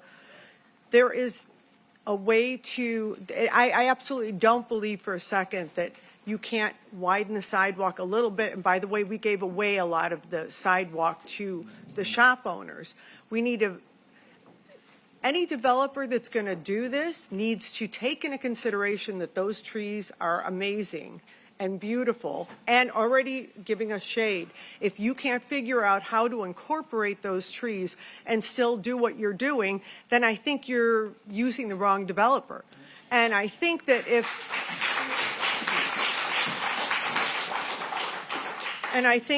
it's incumbent upon you guys to do what the constituents want and get somebody that will incorporate both. You can have the growth and you can keep the trees. You should be able to do that. Talented people can do that. And that's what I think we should be doing here. And I don't believe the trees have a lot more life in them. They can live well past 100 years, 120 years. Well, yeah, some, but these are different ones. But anyway, thank you very much for your time, and I think that that's what I wish you guys would consider. Okay, thank you. Evelyn, followed by Evelyn. Come on up. Followed by Doug Herbst, followed by Peyton DeLong. Good evening, Evelyn. Good evening, Mayor, Vice Mayor, Commissioners, and interested residents of Fort Lauderdale. My name is Evelyn, and I am not a tourist. I am a resident, and I walk along Los Olas Boulevard frequently. I stop for a drink, a cup of coffee. I have lunch there. I have dinner there. And it is a lovely, lovely boulevard. I am opposed to the removal of the trees because I have one question. How does the removal of these majestic green trees enrich the environment? How does it enrich our Los Olas Boulevard? The medial strips, the medial strips provide greenery, and they soften the cityscape. They are a pleasure to look at. So and there have been many suggestions tonight as to what can be done to preserve the trees and still keep the project moving. And that is what I request that commissioners and citizens support. Thank you. Thank you. Doug Herbst. And Mayor, I'm going to go back to this. So I just want to clarify for everybody, the black olive trees were not planted as memorials to veterans. If you're talking about the ones that were planted as a memorial, that is the ones on the eastern end of the corridor. Those are those giant palms that we have that are put down there. The residential area? Right, the ones in the residential area. So we got to be clear about this. The ones that were planted for the veterans are not the black olives. However, I will say the black olives did win an award in 1971 for national beautification. So if you want to point to something, point to that. Okay. But they were not planted to honor veterans, just so we're clear. Okay. Hey, before you begin, Doug, is there a slide that we can put on here to show what it is that is being recommended for the replacement of the median? I think there's a slide, right?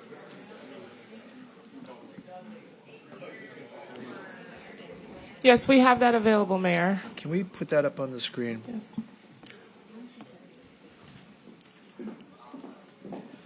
It's going to take a few moments, Mayor, to get okay. to that. We'll take a few moments. Because the Evelyn, who just spoke, she said that we're taking away the trees and it takes away from the experience. And I think there's a misunderstanding as to what the whole project is about.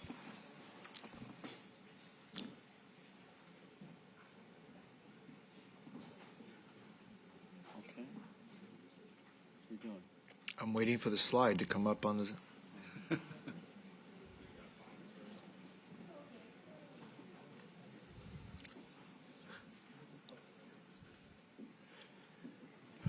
Do you have the artist rendering? This doesn't tell me anything. We do.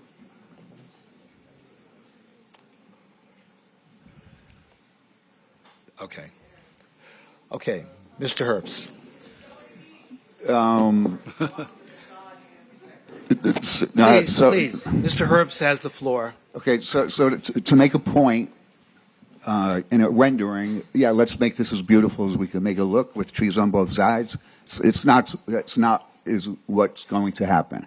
Right now, the olive trees in the center of the street, when you look at buildings on either side, you see the buildings. When you have all these shade trees, all these trees are just going to be, the canopy is going to be against all the buildings. It totally changes the look of it. This is absolutely iconic, Las Olas, Fort Lauderdale. You will decimate the look of it. This looks more like a planned shopping plaza. This looks more like whatever village. I don't see the problems that people see. I see by whoever just said we're going to put 5 times more trees for shade. I live on the street. I've lived here 22 years. I opened a business on the street. I walk down the street all the time. I've never walked down saying I'm sweating, I'm hot, I don't get shade. Depending which way the winds, which way the sun is, what side of the street I walk on, shade is not not an issue. Parking to me is not an issue. People like to pop in and pop out of places. People like to drive down the street, see who's doing what. Hey, let me go into there. I could pull over here and park. Walking. I was on the street last night. It was a little bit cold. Outside Cafe Europa. There were, on both sides of the street, there were two people on one side of the street, two people on the other, on a long block. You know, if we build a city for when it's busy for 4 hours on a Friday, Saturday night in February, March, and April, it's supposed to be crowded, the sidewalks. You know, I'm a fast walker. I walk a little slower. When I get to the points where the sidewalk gets a little wider, I walk around slow people. Okay? But if there's a car that takes 5 minutes to parallel park, who cares? Like these are all city things that make the city dynamic. It's stuff to look at, you know? It's Please conclude your remarks. It's crazy. It's Okay. absolutely crazy Okay, to take thank something you. so iconic and decimate it. Thank you. Peyton? Peyton DeLong, followed by Brucey Cummings, followed by Thomas Morse. Commissioners, I have a few handout just for reference for part of the speech. Hand it to our clerk, please. 2 minutes.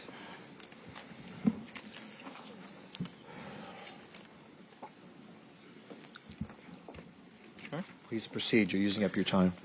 All right. My name is Peyton DeLong. I'm a member of the Downtown Civic Association. Thank you very much for holding the meeting tonight, guys. Our leadership's had a conflicting view on city planning. Commissioner Glassman has a vision of the iconic boulevard. Commissioner Sorensen would retain the on-street parking. Vice Mayor Herbst and Commissioner Beasley Pittman pondered median removal. Las Olas Boulevard, do not mistake this, is historic. It's not yet iconic. We as a city are focusing on the wrong aspects of the redesign. If you look at the most recognizable, the most grand boulevards in the world, Champs-Élysées in Paris, world-class cuisine, Arc de Triomphe, zero parking. La Rambla in Barcelona, world-class experience. Hollywood Boardwalk, a gem in our backyard. Neither of those has any parking, no cars. Keeping minimal parking on Las Olas shouldn't be the goal. Study after study from Portland to New York shows pedestrian comfort and pedestrian safety drive higher store revenue, tax revenue, and time spent in the area, which is exactly what both tourists and locals want. I think we all agree on that. Studies across Europe and Canada also show that business owners estimate 3 times more parking than they assume that they need. That drives up perceived need for parking. Commissioner Sorensen, we talked a little bit about this last night. Over the last 4 or 5 days, I did a little bit of my own research, observation, empirical from multiple spots on Las Olas. I don't have any issue with the downtown and the Coley Hammock at all. For me, it's the shops. So the specific one that Commissioner Sorensen mentioned in our meeting was Hollywood Donuts. Right there, great spot. Bobby owns it, delicious, loved it. I sat down this morning from about 8 to 9 a.m. and watched what was coming in and out. 3 cars, one of which was Bobby's, parked right there. 39 pedestrians came in, spent about 15, 20, 30 minutes there, spending money, spending time. That was also reflected at Kilwins on Friday afternoon, on Floridian Friday afternoon, and Starbucks just after I left Hollywood Donuts. So if we're looking at over 90% of the pedestrian traffic. You got to change your diet. Donuts and ice creams. Yeah. Look. You know, we all can lose a little bit of weight. Basically, what I'm just saying is, like, look, we don't need to remove the median. Replacing the trees, I totally get. I'm fine with that. Keep the median. The median will make it iconic. The redesign with the median would make it iconic. But the truly defining feature of driving money and making a vision, get rid of the on-street parking, maybe some cutouts, some things for drop-offs, pickups. No one wants it, and it's not used. Okay, thank you. All right, thank you, guys. Hang on, I gotta hold Wait, on. Peyton, Hold on, Peyton, gotta bring it back. Gotta talk with you about this. So I just happened to be strolling down the Rambla not too long ago. Yep. And it does have parking. It does have. It has parking garages. Submerged. Well, no, it's got 2 driving lanes. So you're walking down the Rambla, right? So you've got the main thoroughfare. You've got trees where the pedestrians walk. 1.1 kilometers of La Rambla is pedestrian only. Right, it's pedestrian only with trees, right? But it's not pedestrian only because you've got 2 lanes of traffic on each side. There's literally just pedestrian only. No, it's absolutely not. I called an Uber. I've been there as well. I called an Uber and stood there and got into an Uber. I know very well that I got picked up along the Rambler. Okay, well, So- then there's still no parking. There's just transit. Either way, my point is. So the question Las is, how do we Olas get from where we are? Are you suggesting that we take Las Olas and make it completely pedestrian? No. I mean, hey, Okay, if I could, yeah, absolutely. But I realize that's not feasible. Oh, So okay. for I me, just want to understand because you're bringing a pedestrian thoroughfare. Yeah. I mean, a lot of folks have talked about things like Lincoln Road Yeah. and the Rambla Yeah. and Espanola Way down in South. I mean, so if we're going to talk about these things, Yeah. I want to know how we integrate that into what we're looking at. Oh yeah, so minimal parking. I mean, honestly, once or twice a month we have the art fair that completely blocks Las Olas. I'm sorry. I'm trying to listen to him. We this is not audience participation hour, folks. So, at least once or twice a month, we'd totally block off the shops for the art fair, for other things, right? So clearly, transit can be redirected. That's not an issue. The traffic on Las Olas, the parking, like everyone's mentioned, you back up, ruin Ted's date. I feel bad for that. That sucks. And honestly, the parking is completely full after about 11:30 or 12 anyway. So there's really no argument for people being able to drive up and grab stuff a lot of the times. I walk down Las Olas 2 or 3 times a day with my dog, like the entire length of it. And the parking's taken, yeah, but it's not changing over. People are staying there. Parking's not really enforced, to be completely honest. So there's no churn, there's no replacement, and the revenue that the city makes, which pencil math or napkin math was under $1 million a year. I think it was $12,000 max a spot. It doesn't make sense to keep stuff like cutouts where you can drop people off, pick people up, have accessible parking if needed, right? Because that's always a consideration. That would be my recommendation, my hope. Let me ask you, one of the ideas that I floated years ago, and unfortunately, like a lot of my ideas, they never went anywhere, but I thought the idea of blocking the street off from like Friday night to Sunday night and making it pedestrian only, just put up, plastic bollards, not permanent, and truly making it pedestrian only would have been a great idea. What do you think about that? That sounds like a leading question, and No, it's not. Because I It's- totally it's- agree. When I lived in Chicago, during COVID, they started doing that. They would block off the downtown River North area and other parks, and they do the same thing, pedestrian only for the weekends. And They're doing it in Times Square now. I mean, they're closing off parts of Times Square. Times Square also has no parking. Yeah.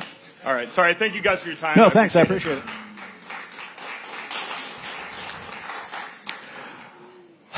Brucey. Brucey, followed by Charlie Ladd, followed by Thomas Morse. I think that says Morse. Good Hi, evening, Brucey. Mayor and Commissioners. Thank you for having us. I'm speaking in behalf of the Tarpon River Civic Association, and we would like to oppose removing the median and the trees. And that would be from the Cheesecake Factory East. And I wondered how many of you have stood at the tunnel and looked at the trees and Las Olas. It's inviting. Those trees, to me, ask to come and explore the area, see what we have to offer. If you will remove those trees in the median, you get another street. We got plenty of streets. There's nothing there. And I just wanted to ask you, have you asked the restaurants to move off the sidewalks? I mean, they're peaching on the sidewalks continually. Couldn't they move off and add us a little bit more room? And personally, I don't want to eat where the traffic is flying by and we've got, that to me is just kind of a bit of a turnoff, but that's just me.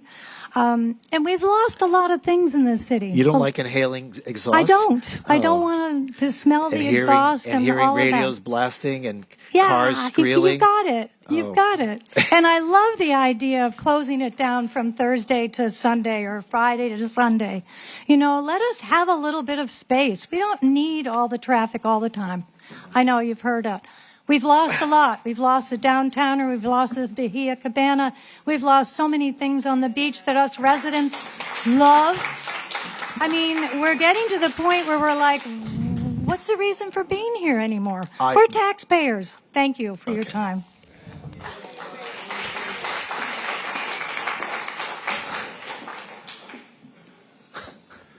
Good evening, Commissioners and Mayor. Obviously, the group that's been assembled here, I'm not one of the popular members, but I guess that's the way it goes. I'd just like to make a few points. First of all, I'm a big supporter of trees. I've installed probably a couple hundred trees for streetscape along Federal Highway between Broward and Sunrise. We've installed about 25 trees of canopy trees of frontage along Las Olas in front of Planta, Lululemon, Warby Parker. And I'm a big believer in trees. And nobody wants to take those trees out of the median. It's a Hobson's choice. But the choices, other than that, are worse. So for all these people with this passion, number one, you got to realize the 3 blocks east of the block from the tunnel of the 8th is very sparse for trees. So we all focus on that one high-profile block that the Riverside's in, but the rest of it's pretty tough. And when we talk about parallels, the gentleman up here before me talked about these iconic streets. Well, he left out Fifth Avenue in Naples, Worth Avenue in Palm Beach, in Chicago, where he's from, Oak Street, Rodeo Drive. Those streets have parallel spaces. And no trees. The reason no spaces, trees, because they couldn't fit them in. But those parallel spaces, one person talked about how it slows traffic down. That's why they're there. They're there as a traffic calming device and as a protection from the pedestrians from the traffic.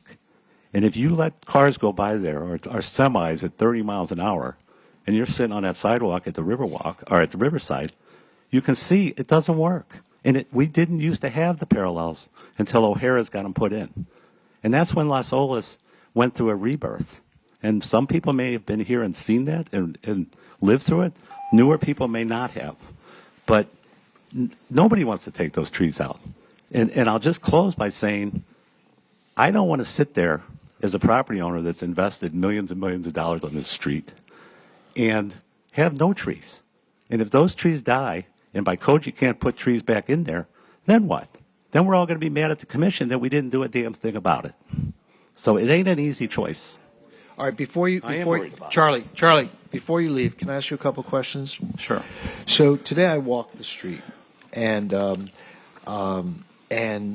it seems that from 9th Avenue East, a lot of the buildings have been rebuilt, and there is already a wide sidewalk.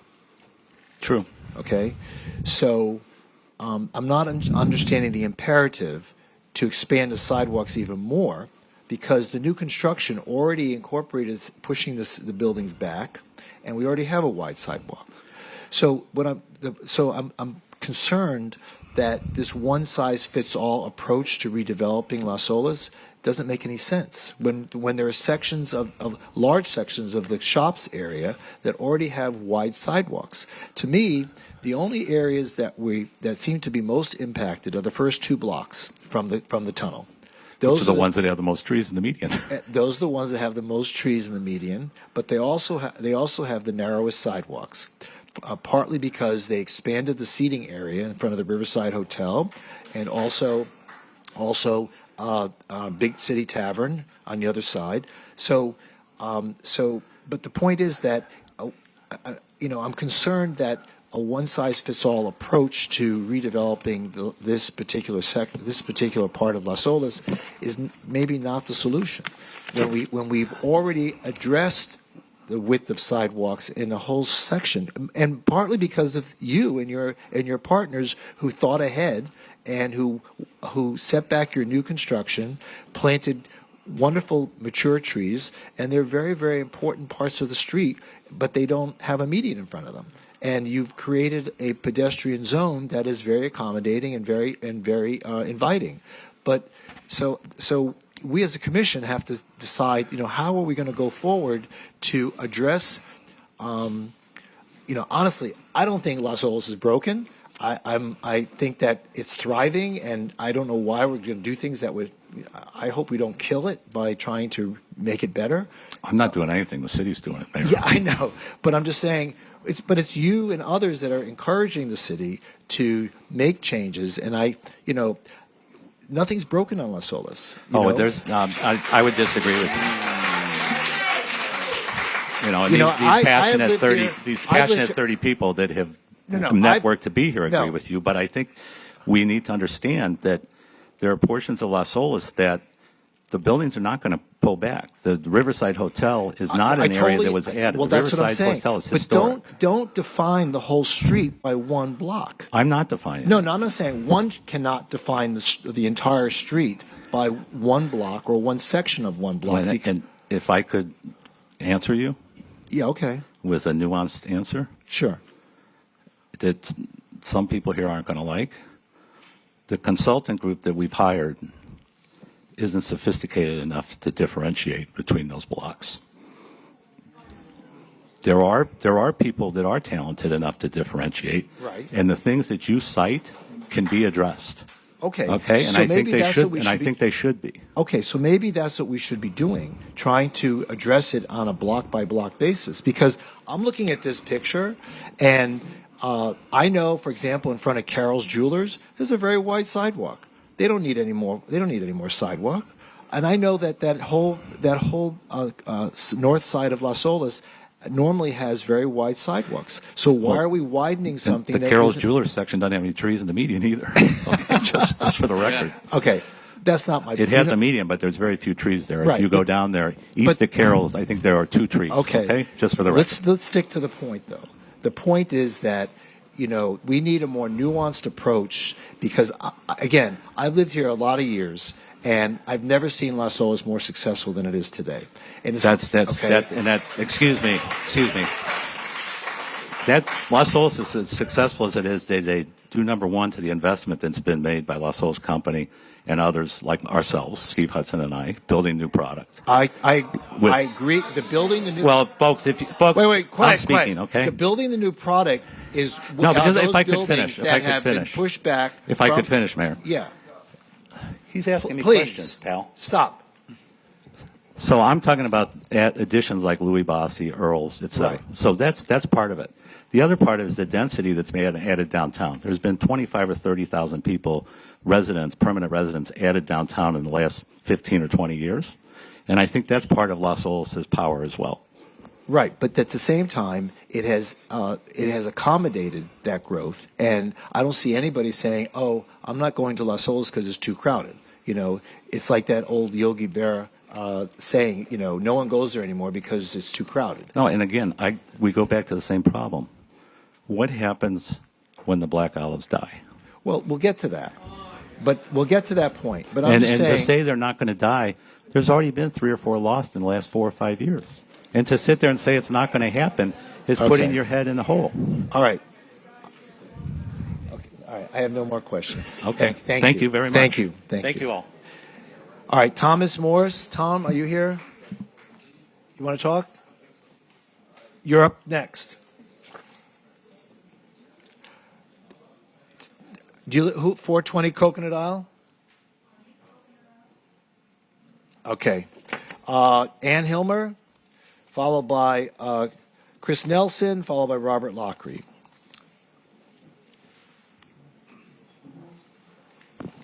Good evening. Good evening. My name is Ann Hilmer. I live at 621 Idlewild Drive. I'm speaking on behalf of the Idlewild Improvement Association. So, Dean, I expect that I get 3 minutes rather than 2 minutes. It's interesting. Welcome to the new year of the trees. This is from the Idlewild Improvement Association, which was established in 1926. Dear Mayor, Vice Mayor, Commissioners, in 1916, as the Las Olas Causeway and Bridge were being built, the developers of Idlewild met to discuss an idea. Within a few years, Hort, Dye, and Stillwell began construction on our neighborhood. They built homes for the families and lived there. Just as we depend on Las Olas Boulevard for mobility today, so did they 100 years ago. Today, 100 years later, we still love our community. Around 2013, the representatives from Idlewild began meeting with representatives from other Las Olas neighborhoods to discuss growing issues of mobility. We joined the Las Olas Mobility Group in 2018 and continue to work with our neighbors. Over the years, we've proposed many ideas, some of which were originally met with skepticism, such as the dedicated right-hand turn on westbound Las Olas at the intersection with 15th Avenue, and the dual left turn on the southbound 15th at Las Olas, both of which are now in effect. On January 15th, 2026, at our monthly meeting of the Idlewild Improvement Association, we reviewed the plan brought forward for your consideration. This is I gave you this information at the last meeting, and I'm repeating myself. Our primary concern, as has been true for the past 13 years, indeed for the past 100 years, is safety and mobility. To that end, the board voted unanimously on 6 subjects. Number 1, oppose curbing, bump outs, pinch points, which will permanently narrow the road, preventing any flexibility as well as hampering emergency response and evacuation efforts. Number 2, oppose on-street parking. Number 3, support a parking study to determine the availability of parking in the area, particularly in light of the proposed parking garage on Second Court. Number 4, oppose the median, particularly until further studies have determined the impact on infrastructure underneath. Number 5, update the traffic study, which was completed 7 years ago. Number 6, oppose the designation of Southeast 15th Avenue rather than Las Olas Boulevard as the evacuation route for the Isles, Beach, and other Las Olas neighborhoods.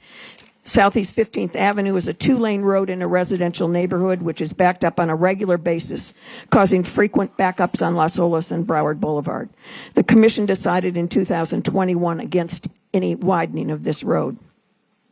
We would request that the Commission complete the parking study and update the traffic study prior to moving forward on this plan before you. We also request that the Commission move forward with a plan which prioritizes safety and mobility for the region, while incorporating flexibility for future needs. And this is signed by the board members of Idlewild Improvement Association. Okay. Thank you so much. Hold on. Ann, question. I'm back. A quick question for you. I want to thank you for not interrupting me as I was speaking tonight. Last time I spoke, you interrupted me, and I thought that was rude.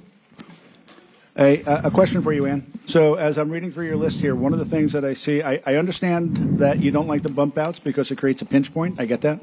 But help me understand why you oppose the on-street parking. Because, obviously right now we've got parking at certain points during the day. So we've got unimpeded access, during rush hour, for example, and then parking at off hour. So what's the objection to on-street parking? Because I would think for an evacuation from the barrier island and from your neighborhood perspective, as long as you have access to the roads and we can clear them, that it wouldn't be an issue. So that's the assumption, that you can clear the roads. But if there's on-street parking and the people aren't available, then you can't clear the roads. Right, but we want to get rid of the on-street parking so there's free traffic flow in both directions, 2 lanes both. Right, but where it becomes an issue for you is hurricane, right? I mean, that's really what we're talking about? No, we're talking about emergency response times, too. The Las Olas Isles have one of the worst emergency response times in the city, almost twice what is expected. Okay. So, all right. If you've ever been on Las Olas, enjoying I've been on Las Olas a lot.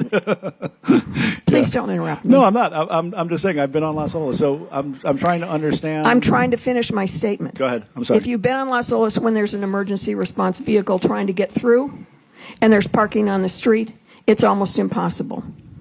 Cars don't move, and there's nowhere for them to move because they're all stuck in 1 lane of traffic. If there's on-street parking in the shops section, how does that impact emergency response in Idlewild? That's what I'm trying to get to. I understand. Again, like I said, I've been there when there's been emergency response. I've been in the fire truck when there's been an emergency response. So what I'm trying to understand is, how does parking in front of Big City Tavern impact emergency response in Idlewild? Emergency response is one of the concerns, and evacuation is another one. But we just think that the on-street parking should go. There's parking behind those buildings, and there is a private parking garage that's planned. One of the problems, if you eliminate on-street parking, is that people are going to drive faster down Las Olas. On-street parking slows traffic down, and it makes it safer for pedestrians. So do the crosswalks. No, people get run over in crosswalks. Well, then figure it out. But keeping on-street parking isn't the answer. No, the reason I say this is because in our Vision Zero plan to reduce or eliminate fatalities, one of the things we look at is parking. Parking is considered to be a barrier for pedestrians, and it blocks them from getting killed by people speeding up and down the street. So I'm trying to balance out these two things. So if we're having a hurricane, we don't let people park on the street. So you don't have an evacuation issue in the case of a hurricane. We clear the streets. We've done that. We've done that for the decades that I've lived here. That hasn't been a problem. So I'm trying to understand how we balance out the competing issues of keeping pedestrians safe on the street from people speeding and we have no shoulder over there, right? So the street and the curb are right there. People can jump up on the curb. It's very dangerous. And we can have Milo speak to this, but, I can tell you from a Vision Zero perspective that you want to slow down traffic. You want to have a physical barrier between traffic lanes and pedestrians on a sidewalk. And the best physical barrier is a 2,000-pound car. You can also put bollards in. Well, okay, we could put bollards in there, but doesn't that create the problem you just said you didn't want the pinch points? No, you put them in right on the edge of the sidewalk.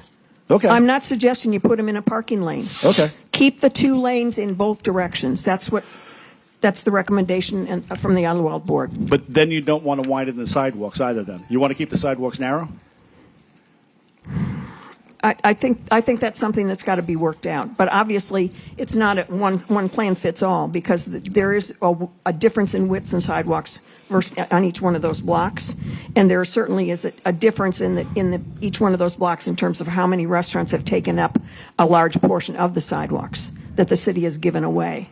So why do we have to pay for widening the sidewalks or taking out trees or whatever because the city has given away land that belongs to us for eating in restaurants? So that's a great question, and I guess it's one that we really need to ask ourselves. Is because there was a conversation a little bit earlier about the Champs-Élysées. One of the things that makes these streets in Paris so delightful is the cafes and the on-street dining. So I think one of the things that makes Las Olas sort of special for people is the ability to sit out there and have a cup of coffee or have a drink. So I don't know. It's a good question. You raise a very interesting point. Do we want cafe tables, or do we want to eliminate cafe tables so we can create a better pedestrian experience? I think we need to keep in mind too that this is Fort Lauderdale. This isn't the Champs-Élysées. This isn't we're not Palm Beach. We're not any of these areas. We have our own definition and our own personality, and we don't have to keep up with the others. Thank you. Mayor. All right, thank you. Mayor, Yeah. can we have, I'd like to have Chris Cooper come up if that's all right to talk about the cafes. Sure. Is that right? Chris City Cooper? Manager, Chris Cooper, hiding behind the curtain over there. There he is. Come on. Chris, can you talk to us about tables, cafe? What allowance are you allowed to have tables? What's that permitting process? Yeah, sure. So, Commissioner, Mayor, Commission, Chris Cooper, Deputy City Manager. So there's 2 types of outdoor seating areas. One is an outdoor cafe. One is a sidewalk cafe. A sidewalk cafe is the one that's typically part of the public sidewalk. So there's a permitting process for that whereby staff will look at the configuration of it, and that includes to ensure that there's enough distance left in the sidewalk to allow for pedestrian flow and traffic on the sidewalk. It's also looked at to make sure that it's not totally encircled so that there's still some openness to it so it feels like it's part of the public realm in the sidewalk. Then there's some technical aspects like insurance and things like that, but a lot of the main considerations are whether or not it's open seating, it feels like part of that public realm, and there's still space to maneuver on the sidewalk as a pedestrian. Great. So is it accurate to say the outdoor sidewalk is on the public right-of-way? The sidewalk cafe is on private property? Sidewalk cafe is on public, and outdoor cafe would be more on private property. Outdoor is more on private. Yeah. Okay. So sidewalk cafes, do you know about how many sidewalk cafes are in the shops or permitted in the shops district? I don't have that number for you tonight. I know, there's several. El Camino is one. Mm-hmm. I think part of the Cheesecake Factory, which is a little further towards the end, is one. But I don't have an accurate number for you. Mm-hmm. Riverside.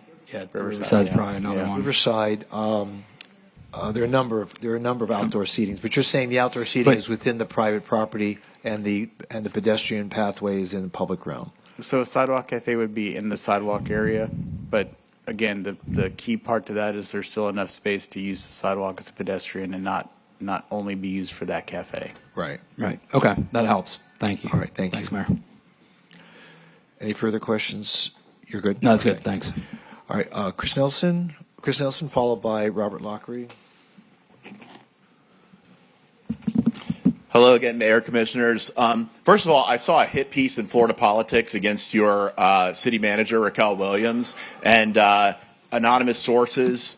You need to find out who's talking to that dirtbag Peter Schorsch and stick up for your city manager there. All right,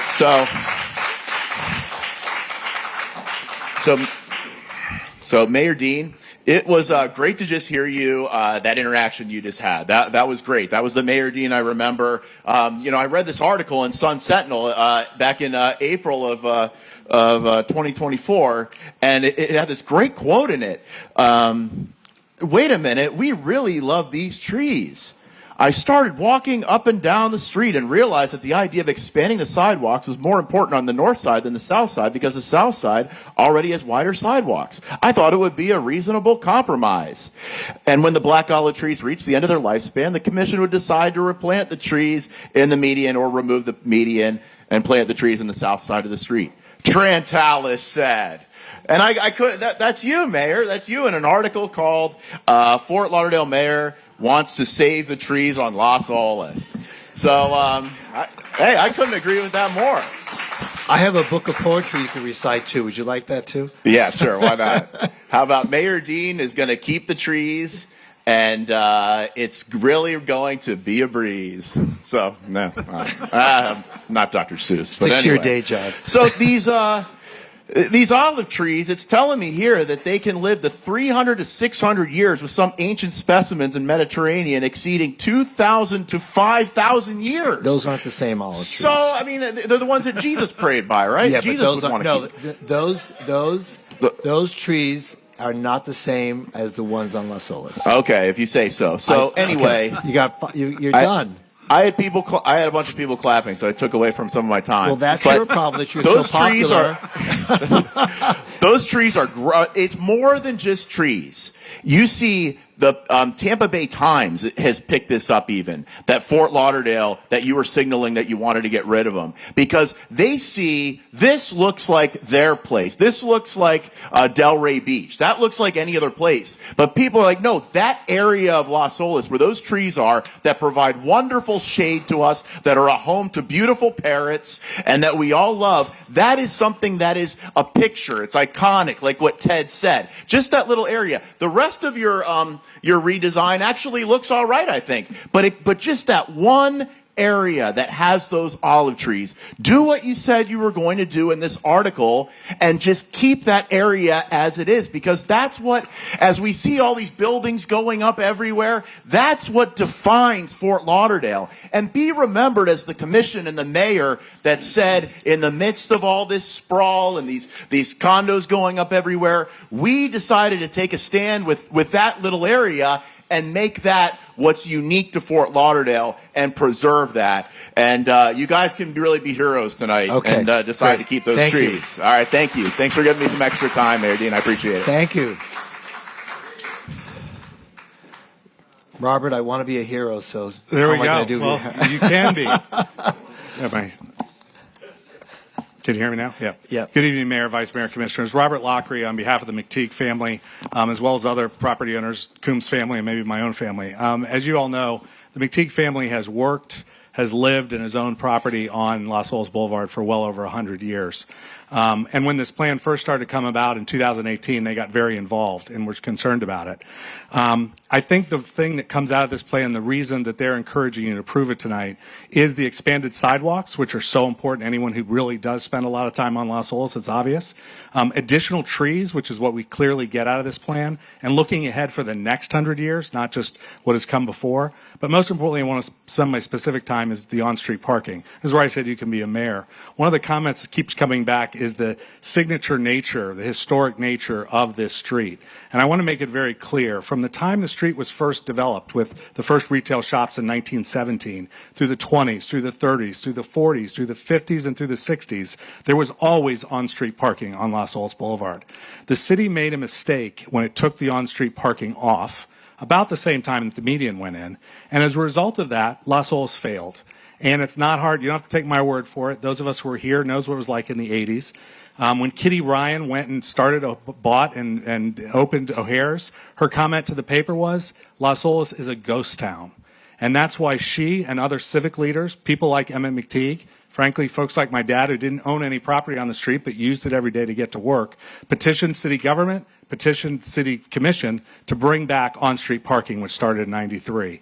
And we've had a renaissance on Las Olas with that on-street parking. It is true, you look at cities, as was mentioned, other streets like Rodeo Drive, like Worth Avenue in Palm Beach, Newberry Street in Boston. Those are smaller streets. They're not Champs-Élysées, which is 8 lanes wide, that has 20 feet of sidewalk on either side with landscaping on either side. They're smaller neighborhood streets. And again, you don't have to take my word for it. You can take the word of the shop owners, the residents of this city, when this first came back into place and when the city corrected the mistake and kept the on-street parking, which is so signature to this street. For example, an article in the Sun Sentinel I'm going to read these real quickly, in 1994. The customers love it, Kitty Ryan said. It makes the street more like a hometown. The traffic isn't as fast as it was. It's safer, everyone can find parking, and it's safer because it provides a buffer between the sidewalk cafes and the street. Another resident, it's creating an atmosphere that's important. And by the way, the trees were already there by that time. The on-street parking is what's making this special. It has a European feel. 3 or 4 others, but I'll just do one. Cars can't go 50 miles an hour anymore as they drive by. Cars have to slow down, and that's the whole point. They're here to smell the roses.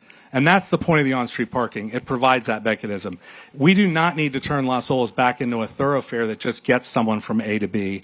And I know, as someone who had the fire department come to my house just 2 Saturdays for a fire, the fire trucks did not use the shops area of Las Olas to get to the Las Olas aisles. Thank you. All right, thank you. John Roth. John, are you still here? John, followed by Hugh Johnson, followed by Estelle Brennan.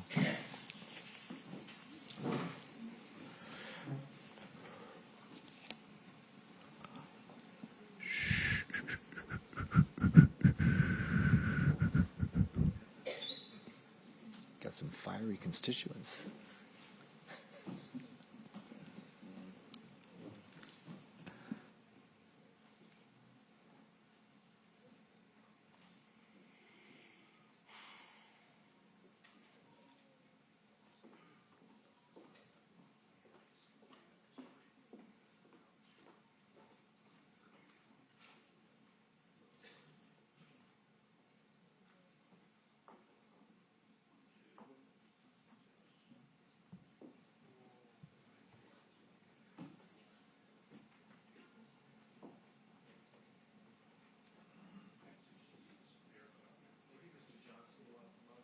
Mr. Johnson, maybe you want to come up while Mr. Roth is working with the clerk. Whoops, careful. Treacherous. Hi, I'm Hugh Johnson, reside at 1119 North Victoria Park Road. I was the principal at AAL in Fort Lauderdale for 35 years and recently retired. I practiced landscape architecture here for 45 years in Fort Lauderdale. Seen a lot of change. Been involved in a lot of high-profile projects, in the city. I'm very proud to have made my career here, and very proud of the way that the city's developed. As a professional, I agree with the consultants that the ability to continue with the betterment of Las Olas Boulevard, to widen the sidewalks, which is the main objective of the project, it would be very difficult to keep the trees in place and have a successful widening and to find the space to do what's needed to create a world-class project here.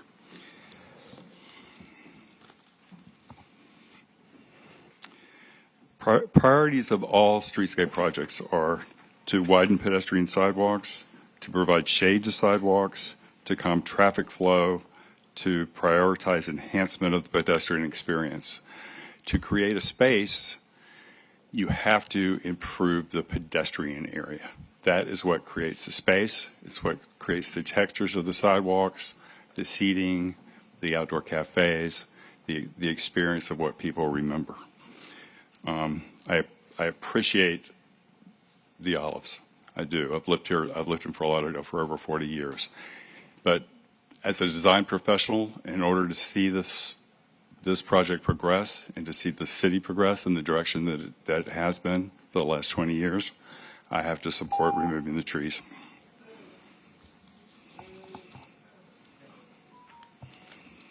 All right. Does that conclude your remarks? That does conclude. Okay, great. Thank you so much, sir. John Roth, followed by Estelle Brennan, followed by Mike Weymouth.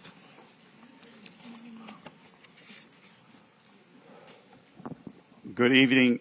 Is press here? Okay. Good evening, Mayor, Commissioners, Commissioner Sorensen, especially because you spent so much time with us last Sunday and your Saturday on your meeting. Anyway, I have prepared for you a handout, which I hope you would read.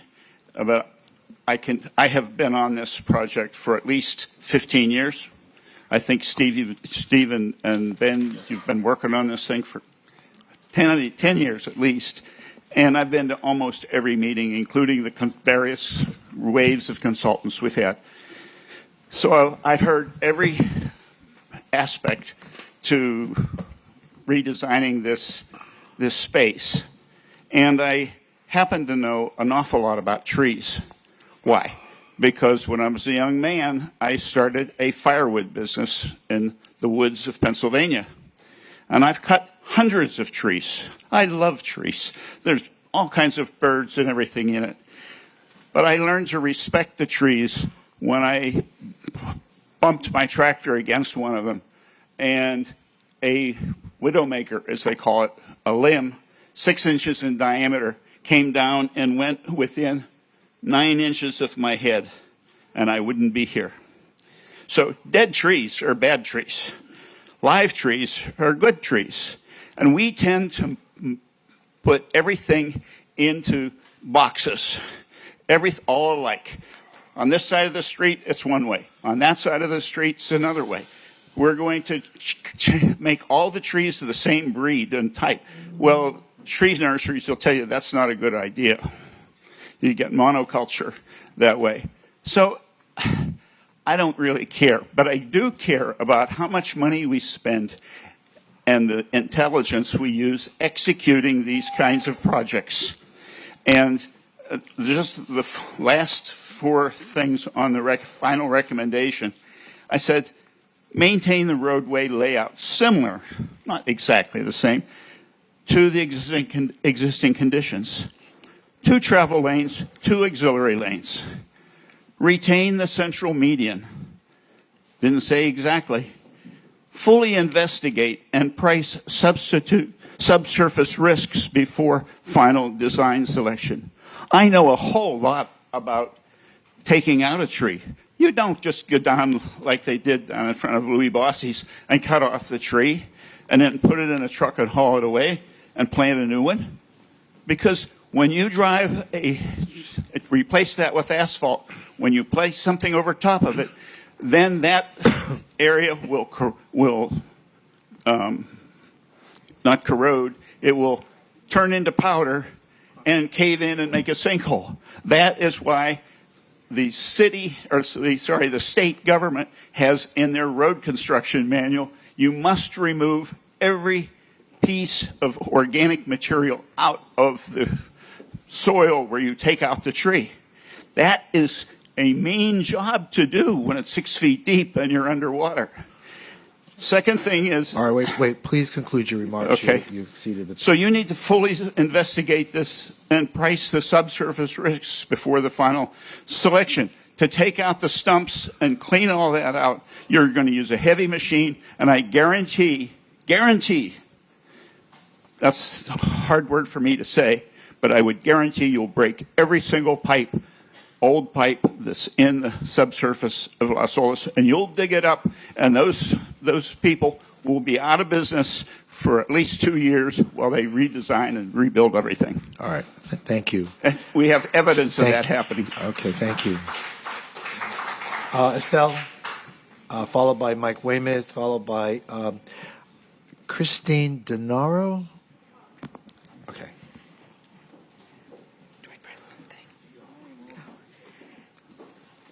I am here opposed to R3. I understand opposition is to all 3 items, which you have made clear. There are 3 kind of items in here.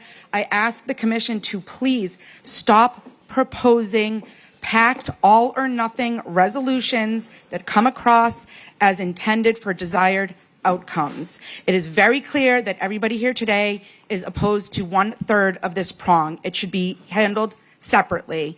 And each of you up there, should you vote on this as a collective package, understand that you are going against the majority of your residents. Speaking about keeping the median, I ask you to please not remove the median. By removing the median, you will continue to turn Las Olas into a basic strip mall. We already have national chains scattered about the eastern section that does not have the median. It's just a matter of time before Senor Frogs ends up at Candleland.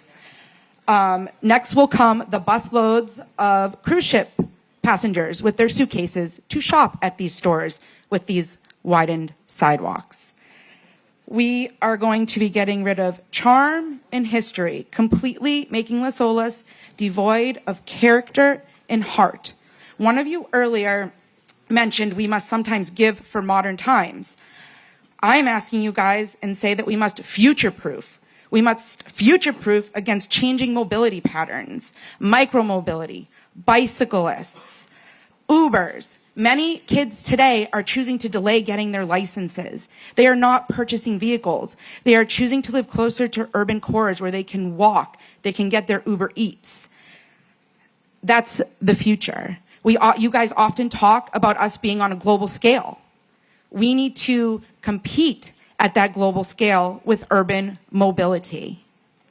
There are plenty of examples out there which you can search yourselves. Okay, thank you.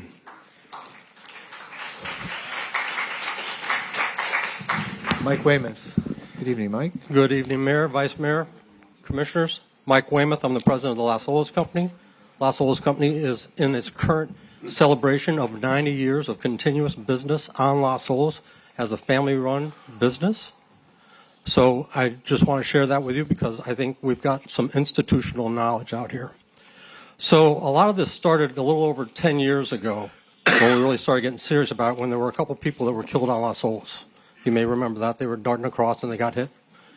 So we started talking about how to make it more pedestrian friendly. So let me start with, Mayor, you asked earlier, I can't remember, you asked Charlie or who, but the city owns the first 5 feet from the curb towards the buildings. Beyond that, it's all private property. There isn't a single cafe that's in the sidewalk. They're all on private property, all licensed. So we were talking about how to make it more pedestrian friendly, just like she said. There's a lot of people moving downtown. There's a lot more people walking around. And so widening the sidewalks was very important. By widening the sidewalks, you choke or narrow down the distance between the 2 sidewalks from one side of the street to the other from 40 feet, where people have to dodge across 4 lanes, to 20 feet if we were to take out the median. I was up here January 20th, and I shared with you guys 2 things. First was the arborist report that identified 18 trees, but since that report was written, 2 had since died, so now it's down to 16 trees. Of those 16 trees, 8 of those trees were in fair condition at best, and the other 8 were in poor or very poor condition. And that is a public document if anybody in this room wants to go look at it. The other thing I shared with you is part of what I do for the company is I visit high street markets like this, and you've heard some people talk about it like Fifth Avenue in Naples. Every single one of those that's identified as a high street neighborhood looks just like that. 2 lanes, parking on each side, trees down the side. I suggest to people who think that the center trees are the best thing, next time you're on Las Olas, stand between the curb and the building and look up, and I can promise you, you're going to see sky. If we get these trees in there, and the trees are going to be 75 to 80% aged, so they don't have but 8 or 10 years to get to be mature, it will probably be absolutely iconic. So I think that's all I've got. All right, thank you so much. Mike, can I ask a question? Because I heard you say something that was different from what we heard before. So I just want clarity on this. As I understand what you just said, all of your tables are actually on private property. Every single restaurant on Las Olas outside is on private property. And for the record, that's part of the reason why we built some of these buildings the way we did is to increase the sidewalk area where people could have outdoor cafes. So when you say, oh, there's plenty of sidewalk space, in some areas there is because there aren't restaurants. You will never say, hey, there's a ton of space out here and it's a restaurant. That doesn't exist in one spot. So we can't take away any of those tables and create more pedestrian walkway because that's your private property. Correct. Okay, good, thank you. Just want to be clear about that. Except the north side. The north side has restaurants and wider sidewalks. No, sir. Well, I know that. I'm not going to dispute the facts, but I walk it all the time. The private property becomes the sidewalk, if that's what you mean, yes. But you don't have big city with 10 feet of sidewalk. No, I didn't say you you don't have have 10 Voodoo feet. Bayou with 10 feet of sidewalk. No, you don't. You don't have American Social with 10 feet of sidewalk. They're all 5 foot.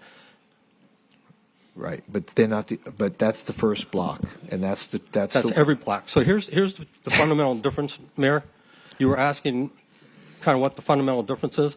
To the west of the shops area and to the east of the shop area, those are all 60-foot right-of-ways. The shops area is a 50-foot right-of-way. So we're working with 10 feet less to carry the same traffic. That. That's the challenge. That's the challenge here. It's not a challenge. Well, okay. All right. But just so I'm clear, right? So all those areas, like you said, where Big City is, and like Noodles Panini, and all those where we have those Those tables are all on out there, private property, Mayor. That's Vice all Mayor. on private property. Yes, Okay, sir. Thank you. Anyone else? Thank you. Okay, thank you. Christine, followed by Carlos Lang, followed by Mary Fertig. Good evening, Mayor and Commissioners. I am upset, I guess I want to say, that you want to remove the trees from the median. I moved here 30 years ago, and a big reason we decided to buy property at the time, both in Harbor Beach and Harbordale, was because of Las Olas and because of all the trees on Las Olas. The gentleman that just spoke before me, Mike, brought up a point, and he said the trees are sick and some of them are dying. Well, are they dying in 30 years? Are they dying in 60 years? It's a lot cheaper to replace one tree than to rip up the whole yard. How many times has Las Olas been ripped up lately for changes in the roadways and things of that nature? The other thing is, when you plant trees on the sidewalk, and We just resurfaced it. We didn't rip it up. We resurfaced it, something that has been due for a very, very long time, and everyone thanked us for doing that. All right. I will say it is much better because I go to Las Olas daily. I also keep a mailbox on 15th, and I know that the traffic down there and the parking has all been changed.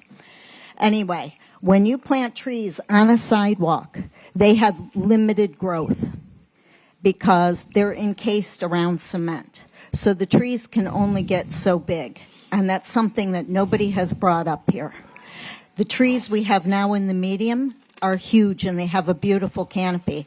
I'd still like to be alive to see a canopy, and if we get rid of those trees, half this room will be dead before we have big trees back on Las Olas. Thank you. Thank you. Mayor, can I ask a question? Thanks.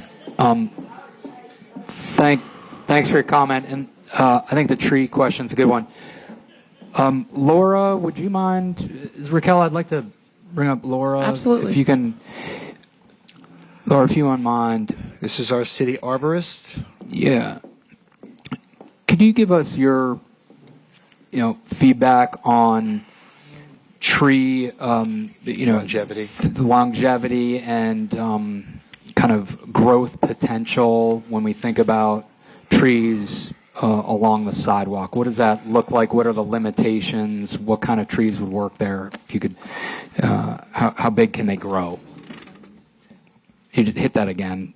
Sorry, Laura. Yep, thanks. Okay. Laura Tooley, good evening, commissioners, mayor, vice mayor. You're asking specifically about trees on the sides of the road. Exactly, on the sidewalk area. Current building practices provide infrastructure under the sidewalks to allow for better root growth and volume than what we currently have in the median. And what types of trees, so we're all on the same page, what types of trees does this plan contemplate on the sidewalk? And then, go ahead. Okay. Oak trees are one of the recommended trees. There's a variety called high-rise oak that tends to be more upright. If you look on Federal Highway near the tunnel, there's some that were planted that were 18 to 20 feet tall. And so you don't have as much encroachment into the building, but you can also, it will spread out over the roadways. Thanks. And I think the one idea contemplates, I think it's 75% maturity, the trees being put in at 75% maturity or something along those lines. Is that? So oak trees in particular, when they grow to 16 feet, 14, 16 feet, they're fairly fast growing to that point, and then they slow down and start putting on caliper and getting to be fatter, more mature trees. So when you're talking about a tree that is 18 to 20 feet tall, you've got a much larger caliper and the trunk is larger, but it does start slowing down. So it's reaching maturity. It's when does a child reach maturity is 18, but we know that that doesn't mean that they're fully grown adults. I mean, legally, yes, but there's a lot of growing that goes on after that. So if you would, so an 18 to 20 foot tree would easily be considered close to maturity. And thanks. And so that would be your expectations of the tree height. Yes. On the sidewalk, 20 feet, which is what, almost 2 stories, I guess, ish? Yeah, close to that. Okay. And just to give some context with that, so these, I'm just looking at this pictorial representation, so you're looking at covering the second story and above those shops. Okay. Thank you. Okay. Thanks. Could I just, well, I'm sorry, while you're there, I do have a question. Why, and correct me if I'm wrong, but why are black olive trees not permitted by code to be planted in the city now? That is a little footnote in the code that has been there as long as I've been with the city, almost 10 years. That's always been there. Because they do become problematic. When they were originally planted, when they were originally brought into the country, the term black olive was a misnomer. It's not related to the olive tree of the Middle East. But also, when I first got into the industry, they were considered native by people, and then when people started digging in and doing research, they said, wait a minute, it's not native. It doesn't belong in South Florida. And, so that's how, they became very popular because they are fast growing. The ones we have there now, their size has been, they are not going to add to our canopy in the future because they're just not growing. They're staying right what they are, where they are growth-wise. And in fact, some of them are showing evidence of severe decay. And one that I when I did my report that was referenced earlier 2 years ago, has gone downhill considerably, and we need to consider one of those for removal. If they all did, die as you're projecting, what could they be replaced with if we kept the median? Well, and that's part of the issue with these trees is that the median is only 6 feet wide, and they're planted in 6 foot by 6 foot boxes, and you have a 3 foot 30-inch trunk filling that up. There's really no room for those trees to grow. So, correct me if I'm wrong, but does city code address the fact that you really cannot plant a canopy tree in an island that's 6 feet from one curb of the island to the other? It's not recommended, especially in this situation where you're going to have traffic that close. When you say it's not recommended, is that the code or is that not the code? There is a setback requirement that is, it takes into account the mature size of the tree. And so it would be smaller maturing trees recommended there, at best a medium-sized tree, but that would be questionable. Like what could you plant in there that would have the root ball that would be able to pass code on an island that's only median island, whatever? I think the code calls it islands from 6 feet to the other side, curb to curb. But what could you plant with that kind of a root ball? What kind of tree other than a small palm or like crepe myrtles are often planted, ligustrum trees, things that are just not going to really provide much shade. Thank you. Laura, one other question: the of a oak on the sidewalk, 20 foot high, tall at maturity. What's the radial distance from trunk to drip line? Well, with the high-rise oaks, their structure is a little different because they tend to grow up and not out as far. They don't get that really broad, which is desirable in a tight space. Mm-hmm. But going in, I would expect them to have 20 feet, probably a 10-foot spread from tip to tip. Mm-hmm. Commissioner, if I may, so Laura Tooley is our urban arborist, and she is here to support us with respect to any existing trees. I just want to recognize that we also have our engineer of record in here. We have urban arborist from the consultant side, and we also have a landscape architect who can talk about or respond to any questions related to the proposed trees. I'd just like to hear, the canopy length or width of trees on the sidewalk. What's the radius? Yeah, so... Could you please identify yourself? Hi, Walter Meyer, licensed landscape architect, state of Florida. Florida native. I'm from Homestead, Florida. Grew up as a tree farmer and ended up in landscape architecture. So, University of Florida grad. Okay, you're qualified. Go Thank ahead. you. Specific to your question, she nailed it.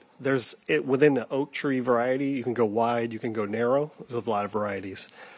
In the case with an urban environment like this, where the space horizontally is tight, you want to get more of a columnar shape. And so, that variety, nothing's exact with these trees, but it's about right. You're getting 20 feet high and about 20 feet wide, as much as 35. Depends on the environment, right? So the end of the block might have more wind and affect the tree differently than the center of the block, right? There's a lot of factors that come into it. Are you saying 20-foot radius or 20-foot diameter, or 20 foot diameter? Yeah, you were the spread, which is diameter. Yeah. The diameter. Yeah. Okay, great. Thank you. And I have to point out, landscape architecture looks at mostly the future, but we depend on science-led decision-making through the arborist to identify the conditions of today. So, it's important to talk about what we have today versus the future, and where mostly this exercise is about the next generation of Las Olas. Thank you. Thanks, Mayor. Okay, thank you. Carlos, followed by Mary Fertig.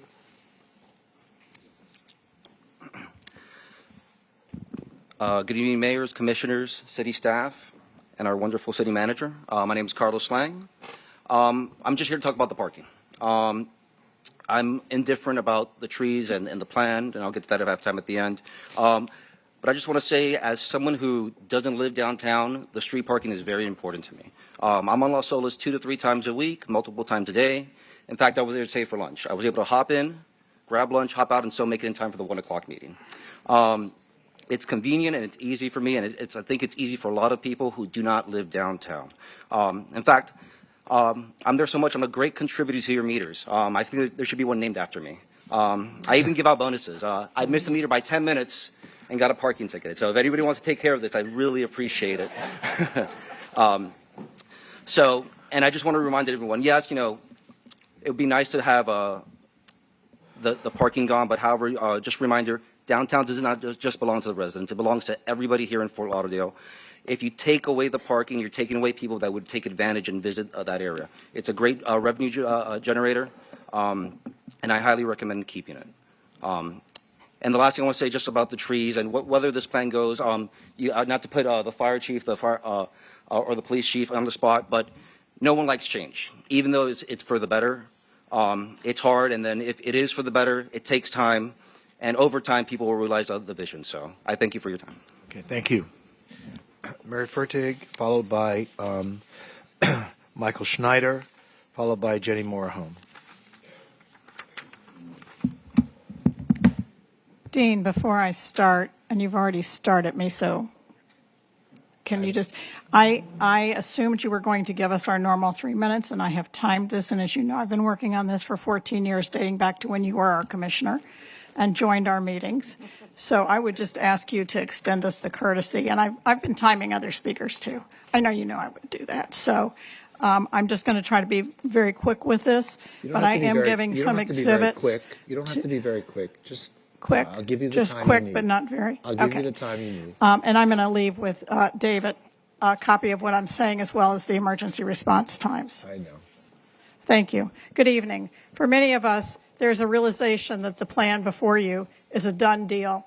That fact was our takeaway in 2021, 2022, and 2023. But for the sake of the record, I thought it important to document a few issues. The plan before you was never voted on by the Las Olas Mobility Working Group. The consultant presented a plan to the Commission, a vision to the Commission, June 1st and June 15th, 2021, and the Commission voted to move, quote, the vision forward. It's interesting to note that the total cost of the western section, which is what we're talking about tonight, in 2021 was almost $42.5 million after removing the bridges from the project. In 2022, Stantec issued a report increasing the amount by 20% to cover the estimated 2025 construction costs. That's when you thought it would start, to almost $51 million. Which represents about 15% at that time, 15% of the city's operating budget. Amazingly, in 2026, the project cost is $19.3 million. In an era of unprecedented inflation, the estimated price presented by tonight's consultants is less than half of what was projected 5.5 years ago, which should raise some serious questions with you. 5 years ago, the consultants noted the need to address the Hammershee Canal Bridge, and built in 1930, and the Cicero Bridge built in 1950. But the bridges were removed from the plan due to cost. What else has been excluded from the proposal to bring down the cost? EMS times for some of the neighborhoods along Las Olas, such as Coley, Hammock, and the Isles, are among the worst in the city. Approaching 11 minutes. Many of us believe traffic congestion is the top reason for this. Those of us who have worried about evacuations and responses to emergencies have been ridiculed and told that it will never happen in spite of the data documenting response times that are nearly double the goal. You can build a new EMS station further east, but if first responders can't get through the traffic, response times will be too slow. The traffic study for this project was completed in 2019. It is 7 years old. It needs to be updated. And even though on-street parking seems to be a driving force of this plan, you refuse to do a parking study. Is that because you know it will show plenty of parking in the vicinity without the need for on-street parking? When asked if stormwater issues would be addressed, we were told no. Sea level rise is a top concern for our community. Mayor Trantalis, when you voted in 2021, you stated that the items would be used as a guidepost and related traffic studies would be made. Where are those related traffic studies? Commissioner Glassman, you stated the commission was accepting a vision of the plan, not adopting the plan. Yet, when my conversations with staff and with the consultants, I have repeatedly been told that they are just doing what the commission told them to do. The decision you make tonight appears to be about the wants of a few over the needs of a community. Yet it will be the community who funds this. Needs are safe bridges. Needs are good infrastructure. Needs are safe roads for first responders to respond timely and for all of us to reach our destination. We have many needs in this community, and I would ask you to listen to the people of this community and maybe just take a step back tonight and think about, before you go and commit to another $20 million, get a real idea of what this is going to cost, because if it was $50 million in 2022, do you really believe it's $19 million today? Because I don't. I would ask you to do your due diligence. I know you have spent a lot of time on this, but I would say take a step back, get a better idea of the cost, see where you can try to form some compromises between what you have heard tonight and bring us together as a community so we can move forward on this historic street that we've heard so much about into the future of Fort Lauderdale. Thank you. Mary, would you mind going back? I just want to talk to you a little bit about some of the comments you made. Yes. So, for a very long time, Las Olas Boulevard did not have on-street parking, and people felt that it became a raceway. And I believe that was one of the incentives to try to put on-street parking on the street in order to slow traffic down. Now, the people that live in the aisles did not appreciate that because they thought it interrupted the ability for emergency services to drive to the hospital in case of an emergency. That being said, that's why the city has contracted with a private developer to put an EMS station on Las Olas. I have learned through our fire department that today's vehicles are equipped to handle emergency situations where in the old days you only could you secure the necessary services at a hospital. But today, the vehicle themselves actually has the facility to revive patients and to revive individuals that are suffering trauma in those situations. So I do believe that the City Commission has understood the need for the folks that live on the aisles and are trying to move forward to accommodate not just those that believe that Las Olas had become a thoroughfare and a raceway, but also to accommodate the need for the emergency medical services for the folks that live on the aisles. Can I respond to that real quickly? Respond. Thank you. Thank you for bringing some of that up. So let me just say this. Our response time in the aisles, I have the maps here. And Coley-Hammock's even worse than the aisles. If you cannot get to our home, if the traffic is so bad, if you have put all of the traffic in a fewer lanes, and this isn't about parking or no parking, this is about the general area. Right. If the traffic is so bad that the ambulance can't get there, this is what the American Heart Association says. The brain can begin to experience irreversible damage approximately 6 minutes after cardiac arrest. Right. The response time in our neighborhood is, and this is through no fault of our first responders. So you can put that thing, that EMS station, and I applaud Charlie for doing it. You can put it at 8th and 2nd. But if they can't get through the streets to get to us, I don't care how sophisticated it is. Well, Las Olas is not the only street. I know this. I do know this. As you know, I'm a lifelong resident in this area. So yes, I do know it. If you go on 15th, how many of you have tried to get to the beach on a normal time and can't get down 15th, can't get down Broward Boulevard, cannot get down Las Olas? How many of you have experienced all right, that? so- Those but were it the isn't just issues 50 that we came to you, Dean Trantalis, our commissioner, about. And you actually had some great ideas. I won't remind you publicly because one of them is really unpopular, but not necessarily with all of us. But what I'm saying is, think there are compromises here. I think, and I said on this group for a long time, and to anybody who says we didn't try to make compromises, I would say to you, we did. And I would say those were rejected soundly. I would ask you, before you spend one more cent on this, to try to get more community consensus on it. And our issue is not just about EMS. We have stormwater issues. The only intersection where stormwater is being handled is 15th and Las Olas, which is traditionally just underwater, period, if there's any rain at all. Okay, there are other sections, happy to bring you a picture at another time of some of the other areas that are underwater. I think in an area with sea level rise like we have today, that is irresponsible. We should be addressing those issues. So. Right. That's a separate issue. That's a separate issue. That's not a separate issue. According to this plan, because it's not being funded, it's not being addressed. Okay, but that's a separate issue than what we're dealing with tonight. Okay. What about the bridges, Dean?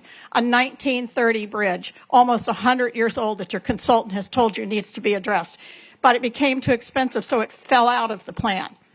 I'm just saying, I know there's a lot of focus on the median, but there are some other major problems here, and you all, before you spend any more money, which we don't have, any more money, you need to get a handle on what exactly the cost of this is going to be and whether you can afford it. You passed a grant for $15.6 million maybe tonight, but what if it's $50 million like this says? Where are you getting that money? And I know what happens. Once you get into these projects, then it takes on a life of its own, and it's change order, change order, change order. So I would just ask, all I'm asking you tonight is to defer this until you have more information and to see if some compromises can be worked out. So that's my ask, and I think it's reasonable. I understand that, but you are aware, and I know you are aware because you participated in them. There was a study group. Oh, I was a part of it. And we did not vote. How many years and how many meetings did you attend? A lot. A lot. But there was not a vote. You know what happened? Because they couldn't achieve consensus. And now you're saying, let's go back to the table and try to achieve consensus. No. I sat here in those meetings and no one agreed those on meetings anything. Well, you go back to the minutes. I'm happy to provide them, of course, of June 2021, and you see how many of our neighborhoods came out and raised serious concerns about what's happening. I know. And then a year later, we were told, oh, you get this great project and you can pay for it yourselves, and we'll not charge the rest of the city. Dean, there's so much on this. You and I, we could stand here and debate this forever. But the reality is, you got some real questions on finances. You've got some questions on how you're going to bring all of us together. Is it possible? I believe it is. It may not have happened yet, and I would give it a few more meetings. And well, let me ask you this. Yes. Do you agree? I identified 3 sections to the study, right? There's You the did. downtown section, Right. the shops, and Coley Hammock. Yeah. Are you in agreement with the downtown section and the Coley Hammock section? I am not in agreement with Coley Hammock. I'm not in agreement with any hard narrowing of a street anywhere. I think when we have seen what happens when we narrow our streets with no flexibility. Are there solutions? Yes. Can you use temporary bollards? Can you use all kinds of other things to achieve what you want to? Yes. Let me go back to the parking. The parking originally was at night on weekends, going back to Commissioner Herbst's, should we do something different for weekends? Then it became starting at 11 o'clock, which is what it is today. So there have been different types of different strategies on parking on the street. Revisit it. But you've hired a consultant, and what the consultant says every time we say anything to him is, we're doing what the commission voted to do in 2021 at those meetings in June. And I think the final was June 15th, if you need to look up the minutes. So do you agree with the downtown version? The downtown version, I agree with the Downtown Civic Association on the letter they sent you. I think they protested on-street parking, if I remember correctly. I don't have it in front of me, I apologize. But All right, so like I said, there are 3 sections. So I agree with the Downtown Civic Association's letter. okay, that's fine. Okay. Okay, do you want me to tell you what my main concern is on on Las Olas, on 15th and Coley Hammock. What You is are that? taking a 2-lane residential road that you as a commission voted not to widen, and you are making that the new evacuation route. You're in current conversations to do that. That road on a regular day, I can go at 11 o'clock in the morning, and it's backed up all the way around Las Olas or all the way around Broward. You need to have options, and you should, and anything you plan in the future, plan an option. That's option 1. Option 2 is Las Olas.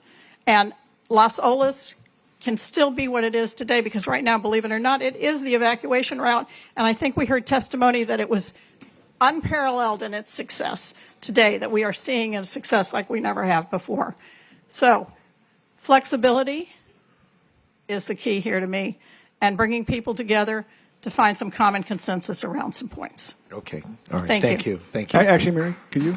Because I want to kind of explore that a little bit more. So some of the questions I was asking Ann, and I just want to kind of run through them with you. So again, just talking about the parking, mostly in the shops area. And again, if we keep those lanes for parking, right? We don't do the bulb outs. So they're available for parking. They're available for evacuation as needed.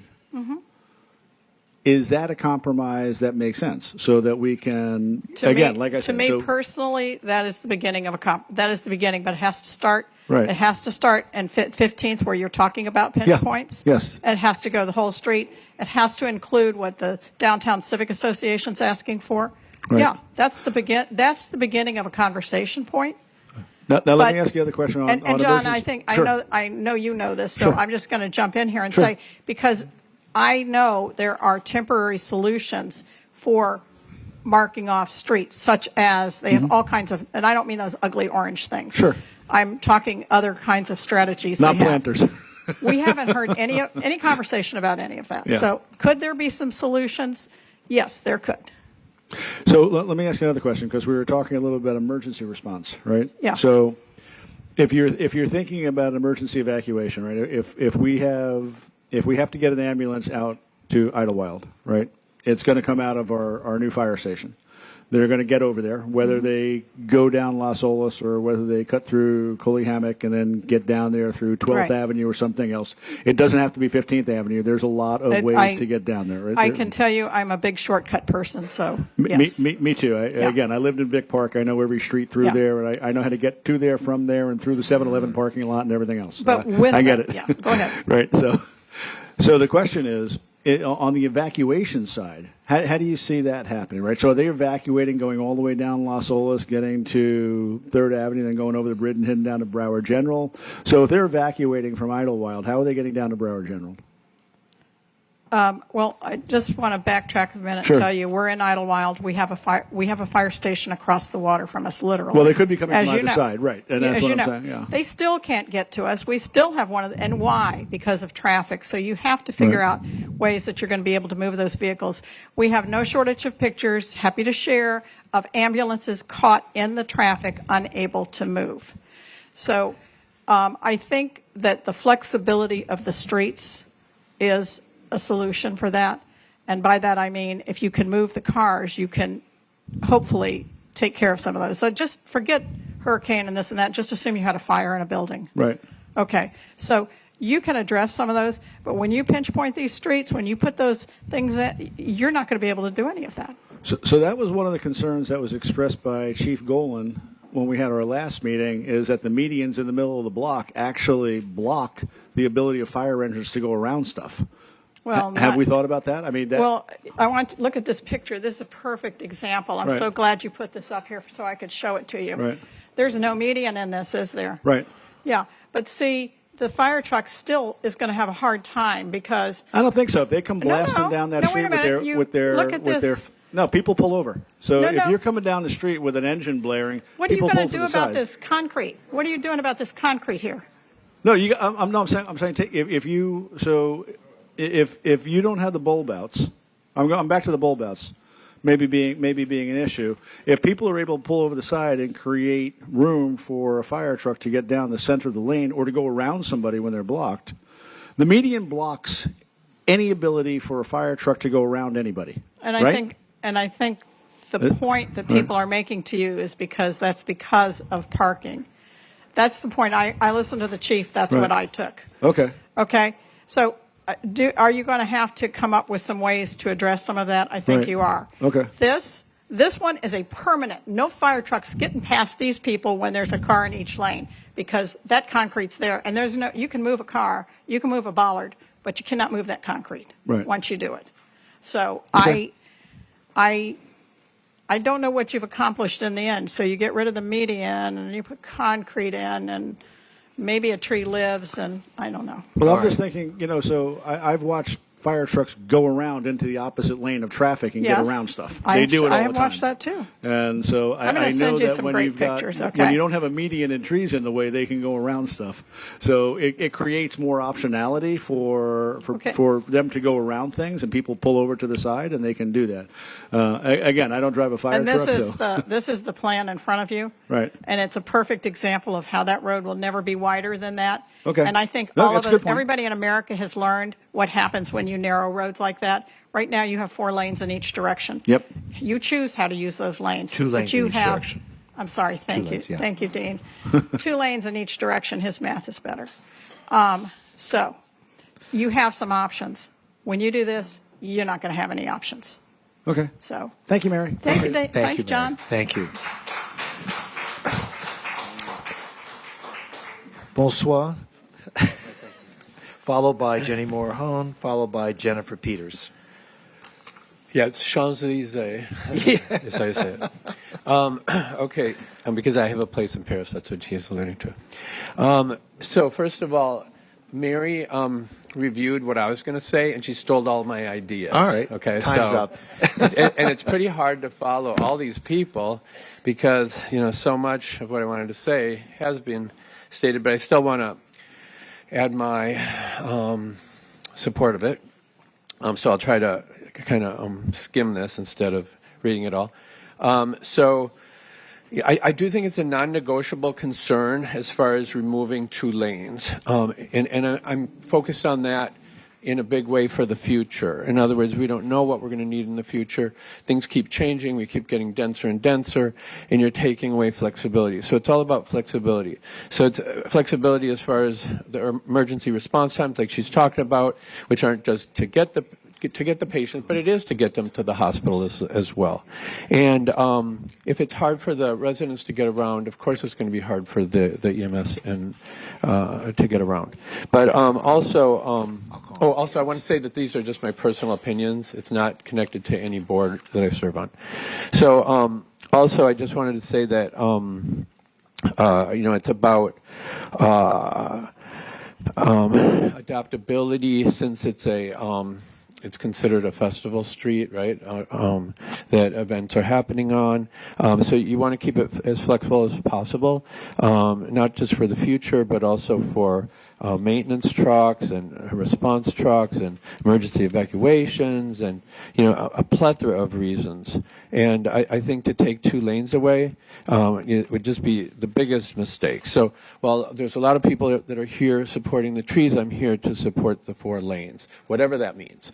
And in other words, I know something has to give, or nothing has to give if you just leave it how it is. But at any rate, I do suggest that there needs to be there needs to be more time before committing to this, because otherwise we're wasting design dollars on a project that really isn't. It really isn't figured out yet. And Zach, oh my please gosh. conclude your remarks. Okay. Well, again, an environmental study, a business impact study, a flood mitigation analysis. These are other things, and a true a consideration of the cost and the hidden cost.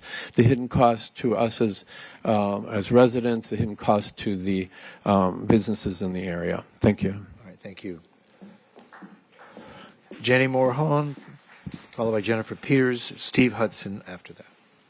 Good evening, Mayor, Commissioners. If I'm not mistaken, yesterday was Groundhog Day, and it certainly feels that way. I think what Mary said was exactly on point, in that in June of 2021, you all went to consensus to adopt the vision that now, fast forward 4 years, we have an opportunity to vote on tonight in advance. So let's not keep Groundhog Day going.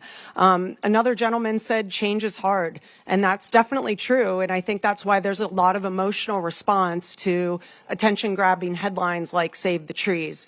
But the fact is, you know, if I were sick and my family might not want to see me change, I'm going to listen to my doctor, no matter how well-intended my family and friends are. And I think the doctors here are professionals who have studied and built streets around the country, engineers, landscape architects, urban planners, myself included. For the years I worked at the city, we've discussed the basics of how to improve a narrow commercial street. A narrow meaning not the unlimited right-of-way, where you can have highways and 4 lanes of traffic, but actually wide sidewalks, permanent on-street parking with bulb outs at the cross sections, 2 lanes of traffic, 1 in each direction, facing each other so cars inherently slow down, and that is the plan before you tonight. The downtown section needs to be advanced. These other 2 sections need to be advanced. We still have 70% plans to create to get this project to fruition. Tonight's the night to pass this resolution, to move forward the consensus that you all built 2 weeks ago, 4 years ago, and that is the natural and professional and responsible approach for how to design an iconic street in Fort Lauderdale and frankly anywhere in great cities that are thriving. So I hope tonight that you make that decision, you move this forward so we can keep moving progress forward. Change is hard, but it's necessary, and Fort Lauderdale's success today is because of big decisions that you all have made and predecessors before you to take on big and sometimes controversial initiatives for the greater good and the future. Thank you. It's funny, Jenny, to your point, you know, there was a lot of controversy when we made the decision to redevelop the Heisinger Park. And a lot of people who thought we were going to destroy it and we were taking away the urban experience by taking away the People's Park. And a testament to your foresight and to your persistence, when we unveiled the new Heisinger Park, it became one of the most successful parks I think any city has ever witnessed. The day after we cut the ribbon, it was populated with hundreds of people, children, families, and it was a very controversial decision that the city made to participate with you and with the other partners that helped contribute to it. But in the end, like you say, you know, sometimes it's hard to see the end until it happens. And I think if that alone is an example of the kinds of things that can be created and that are positive, then I think it's a very good example of, you know, what the city can do if it once it listens to the people and listens to the consultants and tries to learn from the examples of others and come up with a successful conclusion. So I just want to say thank you for all the work you did in that. Thank you, Mayor. If I could, I think it's very important to recognize that 2 individuals who are here tonight on the DDA board who made major personal investments of their time and their money into the park, along with all of our board members, have repeatedly been brought up by name as being greedy developers, rich developers on the DDA, just pushing for profits. And Charlie Ladd and Steve Hudson, namely, sitting here today, without their foresight, Heisinger Park and our other board members, but those 2 individually, have brought that project to fruition with our team and with the city support and others. So I think it's very important to give those credit that have stake in the game, but also push forward for the greater good, not just for their own personal return. So thank you for bringing that up. Jennifer Peters, followed by Steve Hudson, followed by Joy Triglia. Mayor, Vice Mayor, and Commissioners, my name is Jennifer Peters. I'm from District 2. I live in Victoria Park. I'm at Las Olas all the time. I'm going to keep this short because I'm a woman of few words, as was said earlier today. Please try and keep the nostalgia of the shops and help soften the blow of the Tunnel Top Plaza. We need more plants, more trees. Thank you. Okay. Thank you.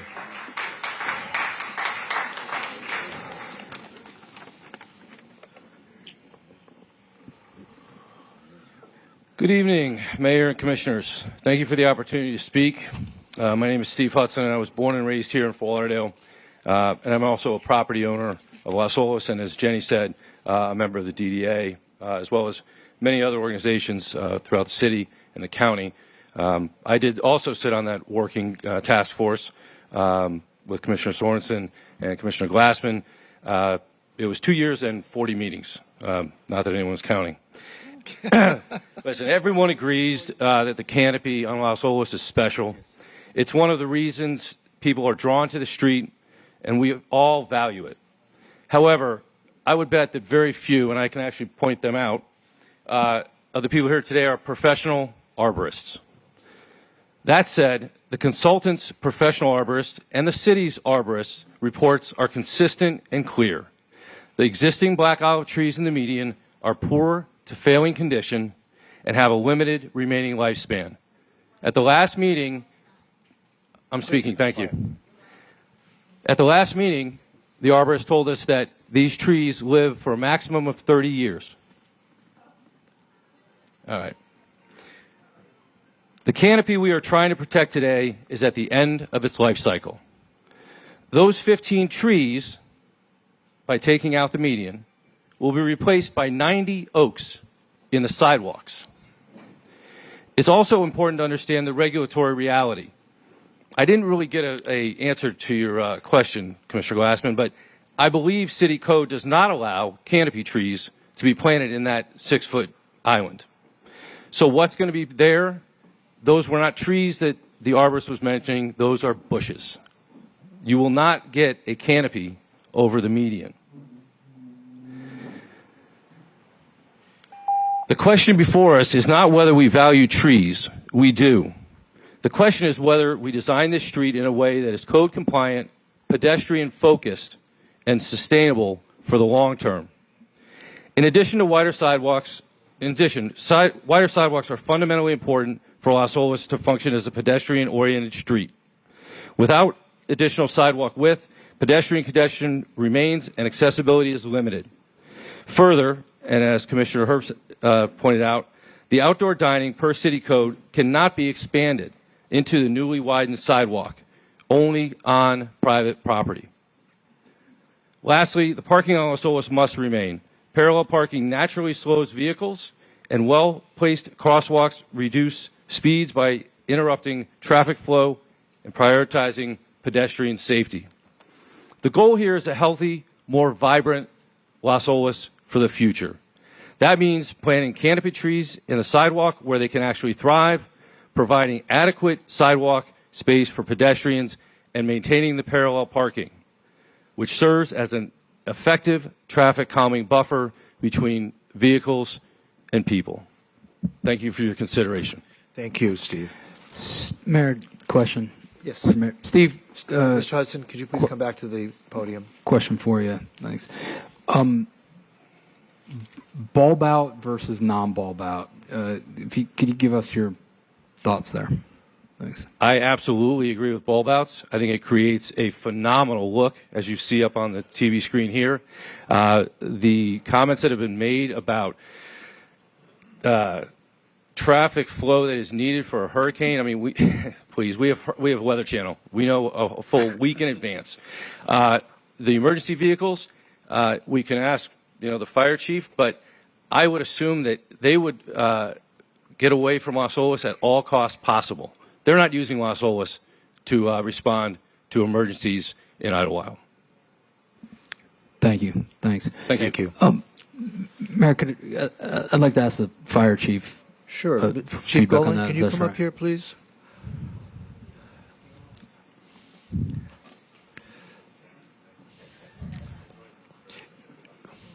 You knew this night would not be over without our having to ask you. Exactly. Thank you for staying. Yeah, thanks, Fire Chief.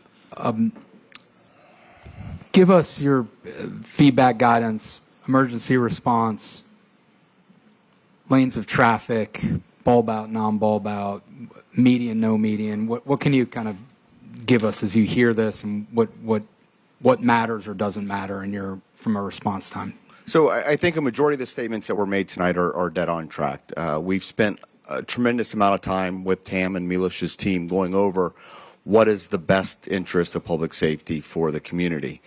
There are factual statements in regards to the response times on Las Olas, but there are plans in place that we're working towards implementing to resolve those response times. The facts in regards to, or the statements in regards to seeking alternative routes at all cost, we don't want to be on Las Olas Boulevard. We don't want to interrupt the tourism that's down there, the people trying to enjoy their dinners, as well as the traffic that's already there. So we try to seek alternative routes whenever possible. When we're looking at the new station going in there, we would be utilizing Southeast 2nd Court and going down to 12th or 13th and cutting over to Las Olas. And then also even on our transport off of the aisles, we also go over and get onto Broward Boulevard and then normally go into the tunnel so that we're not stopped by a bridge. We try to get over to Broward Boulevard, get to Federal Highway, and that gives us that direct access. When it is coming to evacuation zones and things like that, you know, clearly I think any of us that have lived in Florida for an extended period of time have experienced what exactly evacuation of a barrier island or even the southern part of the state looks like. And at that point, we take all traffic and we point it in one direction, getting everyone out of harm's way. The same thought process would take place in this scenario where we would take all lanes of traffic and get them out of the city of Fort Lauderdale to 95, where all lanes of traffic would be going northbound and taking everyone to safe refuge when possible. During our meetings with TAM and looking over the various proposals that were presented, this was the one that we found most favorable. Right now, Sorry, which one? The one that is currently up with Okay. no median. And it is so that we have the ability to navigate into the other lane of traffic. I believe earlier it was brought up in regards to us going against traffic at time or going around. And that's exactly, we're going to take whatever path we can to get to the emergency in the quickest amount of time possible. When you put barriers before us, that creates challenges. I've had many discussions on speed humps and traffic calming devices and things like that that slow us down. This provides that openness where we're able to navigate around the vehicles and get there. And should we have the unfortunate circumstance where we're responding to an emergency on Las Olas Boulevard and we have to stop mid-block with one of our apparatus, this would allow the other vehicles to then navigate around us while we're stopped there treating that patient. Great, thank you. That helps. Thank you. Yes, sir. Thank you, Chief. Thanks, Mark. Any other comments or questions? All right. Joy, sorry to keep you waiting. Followed by Chris Stakowski, followed by Francois Chidiac. Good evening, Commissioners and Mayor. Thank you very much for giving me this opportunity. I also am born and raised in this city and on the east side of town. So I am a local native resident my entire life, and I'm actually fourth generation here and in real estate here. So I'm going to read a little statement that I wrote. Las Olas Boulevard is not simply a roadway. It's our city's front porch. For more than a century, Las Olas has been the cultural, commercial, and historic spine connecting downtown to the ocean. It's internationally recognized as one of the most beautiful and iconic streets in America, not because of the buildings alone, but because of what lives between them. The mature trees lining the Las Olas median, particularly the black olive trees, are irreplaceable. These trees are not ornamental, they are historical assets. Many were planted decades ago, intentionally chosen for their longevity, their resilience, and their cathedral-like canopy that they provide. They soften the urban environment, reducing heat, improving air quality, and create a sense of arrival that cannot be replicated with new plantings or modern substitutes. Once removed, this legacy cannot be restored within our lifetimes. Las Olas works because it balances progress with restraint. Its charm, its walkability, and its economic vitality come from thoughtful scale, not over-intensification. When infrastructure, traffic, and utilities and construction outpace careful planning, we don't just strain roads and sewers, we erode identity. Cities around the world that lose their historic corridors spend generations trying to recreate what was lost. We're fortunate to still have ours. I respectfully ask this commission to pause to protect these iconic trees, to slow the excessive construction, to invest first in the foundations of our streets, plumbing, and infrastructure before allowing irreversible change. Progress doesn't require erasure. True leadership preserves what makes a city unforgettable. And if you were to plant, if you had to replace those trees in the median, actually high-rise oaks actually work. They're meant for medians. They do create everything you need for shade, and they will grow. And they will grow to 25 feet tall. Also, when you're talking about traffic, you're talking to a realtor who drives around this city every day. You're talking to a parent who has 2 children with heart conditions, that when this city had traffic issues, I had to pick my children up to get them over the bridge on 17th Street to get them to the hospital.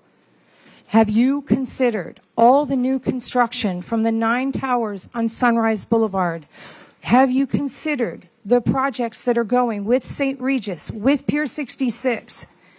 That traffic, have you considered the new traffic, not just the current traffic?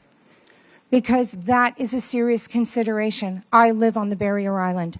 I go on and off it 100 times a day. When it takes me 45 minutes to get over the bridge or 3.5 hours to get home from the grocery store and throw all my food out, as I did 2 weeks ago, because I had to go around to Las Olas and back to 17th Street, we shouldn't have to do that. Okay, thank you We so need much. to consider our residents and beautifying our city at the same time. Thank you so much. Chris, followed by Francois, followed by Rich Radis. Hello, Chris Husky, multi-generational Fort Lauderdale resident, family going back to 1923. First thing is man, you know, the city just keeps on rushing all this stuff to death. The amount of meetings I can go to a week, and they're all important meetings about what's going on, is insane. I went to 3 meetings in one day, and I still didn't get to the last one. I know the DDA is like, we need to move forward, we need to do this, we need... Slow down a few minutes, would you please? Las Olas, these trees, this different areas. Look, I love the palm trees on Las Olas by the aisles. My grandfather was around when they were installed. Same thing with like trees on Las Olas in the shop section. The boxes, the planters that the trees are in were not there first. They came afterwards. I went and took a look around at some of the trees, and the only tree that I saw that was really damaged was where it was hit by a car, which probably saved somebody's life. So I kind of think that you need to rethink a little bit more of this stuff than what you're doing right now. Get rid of the street parking is a traffic study should definitely be done. The last one is too old. The parking study should be redone.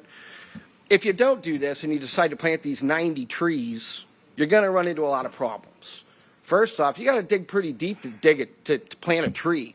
There could be just a few maybe, gas pipes, water pipes, sewage lines. We don't have a great infrastructure to begin with. Now we're going to piddle around with that. Let's say you did plant all the trees. You're going to plant all these trees into cement. Okay, well, they're 75% done. You walk down any sidewalk here in Fort Lauderdale where there's been oak trees planted years ago, the sidewalk is cracked. It's cracked because the roots have broken the sidewalks. You're going to have the same problem here on Las Olas. Another issue that you're going to have is liability. Who's tripping over all this stuff that we're putting in the sidewalks? We just had at Hemmershey Village a discussion about getting rid of the street parking to enhance the pedestrian experience. Do the same thing. Ben, you're concerned about a buffer? Great. Put in a wall about knee high on there. Get rid of all the street parking. I'm sorry, the gentleman in the first sports coat mentioned that during the 70s, the retail business was in the toilet. Well, pretty much everything was in the toilet during the 70s, unless you were on some drugs. I wasn't around back then, but there were some please issues. conclude your remarks. Anyhow, I only have one last thing to say. This other gentleman that spoke over here, you know what? I'll just conclude with this. All right. Thank you very much for your time. Thank you. Francois, followed by Rich Radis, and then Tom Morris. Anyone else wish to speak? You have to sign up, please, at the clerk outside. Please proceed. I'm Francois Chidiak.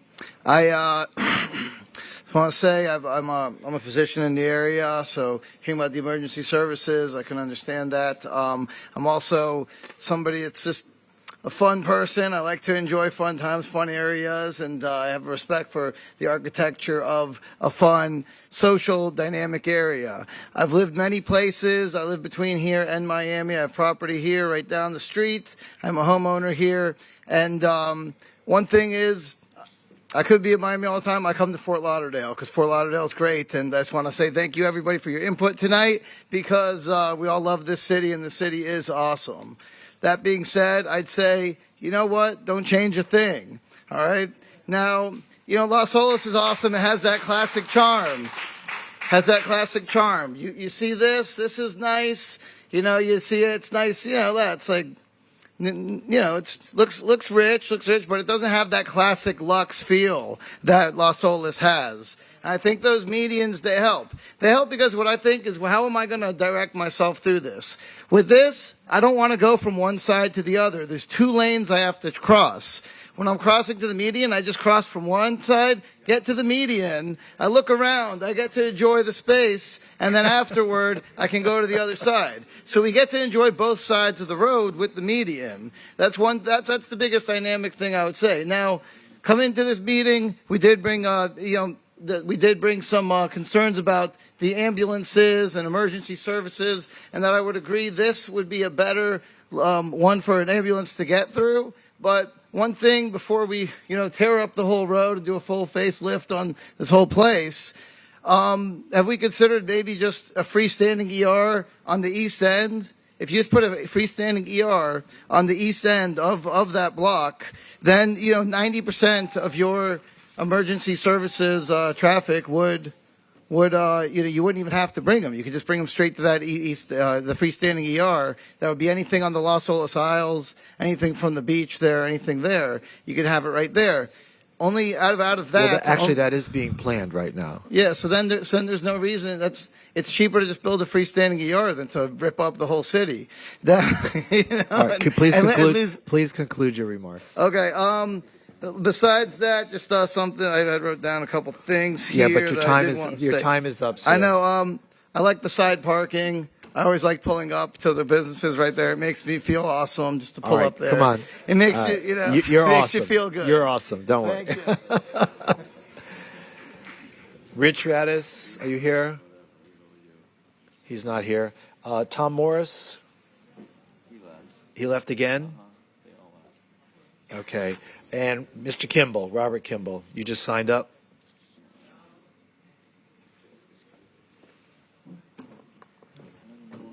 That's it.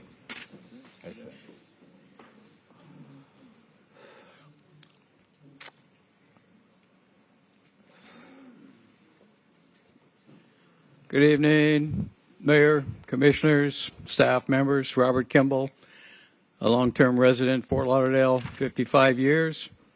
I've always enjoyed Las Olas and the ambience of the trees. Mr. Mayor, you were at our Civic Association meeting a few weeks ago. You stood up and told us, don't worry, the trees are going to stay. True? Continue to talk. Was it true? I said, in my opinion, they should stay. Well, but I have 5 people up here who will vote. All right. So now we're plagued with this, and the sidewalks. How did the sidewalks end up being restaurant tables? So restore the sidewalks. We don't need bigger sidewalks. And the problem solved. Thank you. Let's go home. Take a 5-year moratorium on the trees. They're going to outlive everybody. All right. Is there anyone else who wishes to speak? There being no one, do I hear a motion to close public hearing? Moved. Second. Been moved and seconded. Please call the roll on closing public hearing. Commissioner Glassman? Yes. Commissioner Beasley-Pittman? Yes. Commissioner Sorensen? Yes. Vice Mayor Herbst? Yes. Mayor Chantel? Yes. So public hearing on R3 is now closed. So this is entirely within District 4. So Commissioner Sorensen, would you like to begin the discussion? Sure. Thanks, Mayor. Thank you, everyone who's here and has participated for years and years on this. This is very important to our city. It's a lifeblood of our city, so we need to take the time and diligence that I think we've done to select the best design. Wider sidewalks are very important, in my view, from a pedestrian-friendly design. I think Las Olas is meant to be a very pedestrian-friendly boulevard that promotes shopping, dining, and leisure. The sidewalks are necessary. I also think that on-street parking is very important. It's important for folks like my 81-year-old mother to get in and out of shops. It's important for me with my daughters. And it's important for our businesses and our neighbors to be able to enjoy Las Olas and be able to stop and quickly shop and participate in the life along Las Olas, which I think makes it very easy to do with a degree of on-street parking. So with that, I support moving forward with the plan design that we're presented with. Okay. Anyone else have any comments or questions? I do, Mayor. I wanted to ask a question of Milos, actually. So, and I also want to defer to the district commissioner on this as well. I did a little walking tour last week with the board of directors of the Downtown Civic Association. We concentrated solely on 3rd to Tunnel Top, just obviously west of the shops. But I know that's part of what we're going to be voting on this evening. And I'm sort of agreeing, actually, with them. I think as we basically looked at the climate there, we looked at the cars coming from south and north and turning onto Las Olas. I'm wondering, the sidewalks are already very wide. What are we talking about? I'm talking about the need to perhaps not have parking on from 3rd to 6th in the downtown section. Okay. From 3rd to Tunnel Top. Like where YOLO is? Yes, and yes, actually, from 3rd all the way to Tunnel Top. Right. So I walked with them. We examined everything. We discussed everything. It's not the same as just to the east, the shop section. But I also think it would make traffic flow faster to the, I think it's somewhat of a bottleneck between 3rd and 6th because of the on-street parking. Do we have any flexibility with that? And I also want to hear from the district commissioner on this because I want to hear his thoughts on that. But I was convinced by the arguments that they made to me when we did that walk that it's just very different than the shops. People don't need to run in and out. The sidewalks are already very wide there. And I'm just wondering what your thoughts are and if that's worthy of a tweak, or do we still have that flexibility as we move forward with the design to talk about that later? That's all. Yeah, thank you very much for your question, Commissioner. So the plan as proposed accounts for 2 travel lanes per direction for that section of the roadway. Currently, we're using outside travel lanes as a parking. In terms of design changes, there wouldn't be any necessary changes to design of the roadway in order to allow or to not allow for parking. In other words, to accommodate what you have asked for. So it's a simple operational change that we could do down the road. Do you have a slide? Do you have a slide for that section? Do we have it for that? Well, it's okay. I just thought we may. I mean, just to the west of what I'm talking about, just to the west of 3rd, we're already there's no parking, no on-street parking. Right. We're already talking about improving the landscape, et cetera, et cetera. But I'm just concerned with from 3rd to 6th. But if you're telling me we have that flexibility later, that's fine. We do. Yeah, and if there is a need for the slide, what we have done is we did a couple of videos in terms of parking occupancy on Wednesday, Saturday, and Sunday. One of them we can pull out if needed so that you can see what that section looks like. Yeah, and the idea, Commissioner, I agree. The idea is 4 lanes of travel in that section from Tunnel Top to 3rd, 4 lanes of travel about 10 to 12 feet each so that they can all 4 be used for traffic, or if there's a desire to do on-street parking there as well. Okay. No, I'm good with that. As long as we have that flexibility, obviously we have more work to do with regards to design, so I'm good. Okay. Thank you, Mayor. Yeah, 1 second. 1 second. Well, that's the same picture. Okay.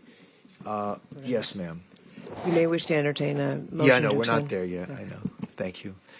Commissioner Beasley Pittman, do you have any thoughts on this? The Vice Mayor's? He'll be back. He's around. Oh, he's around? Oh, there he is. Okay. Commissioner Um, Beasley Pittman, what are your yes, thoughts? Thank you.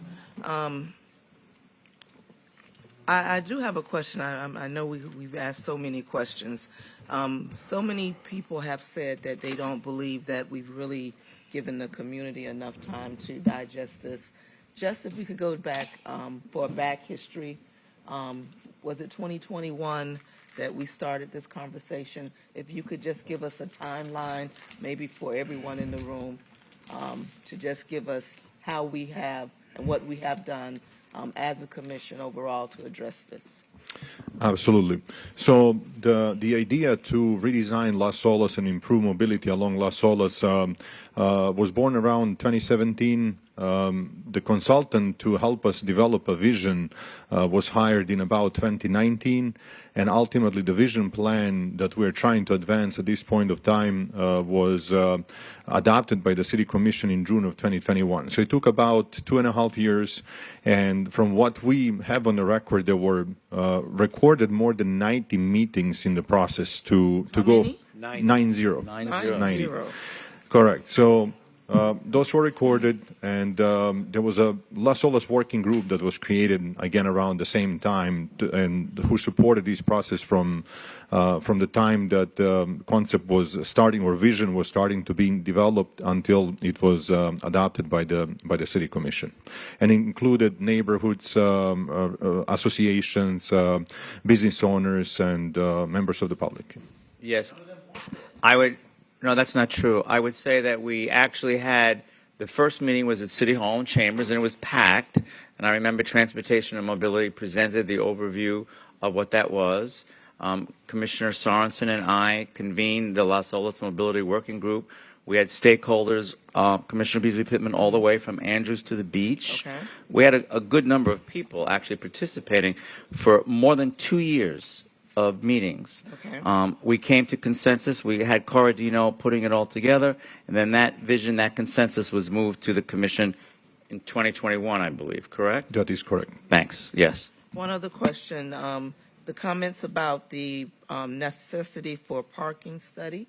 What was the date of the parking study that exists now?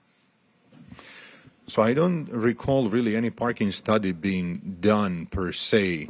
What I can tell you that is our plan from the parking standpoint is that we have started installing some technology along Las Olas Boulevard. So if you see any round-looking black type of plates, I would call them, on the street, those are sensors in order to help us determine what the occupancy of the parking is on Las Olas.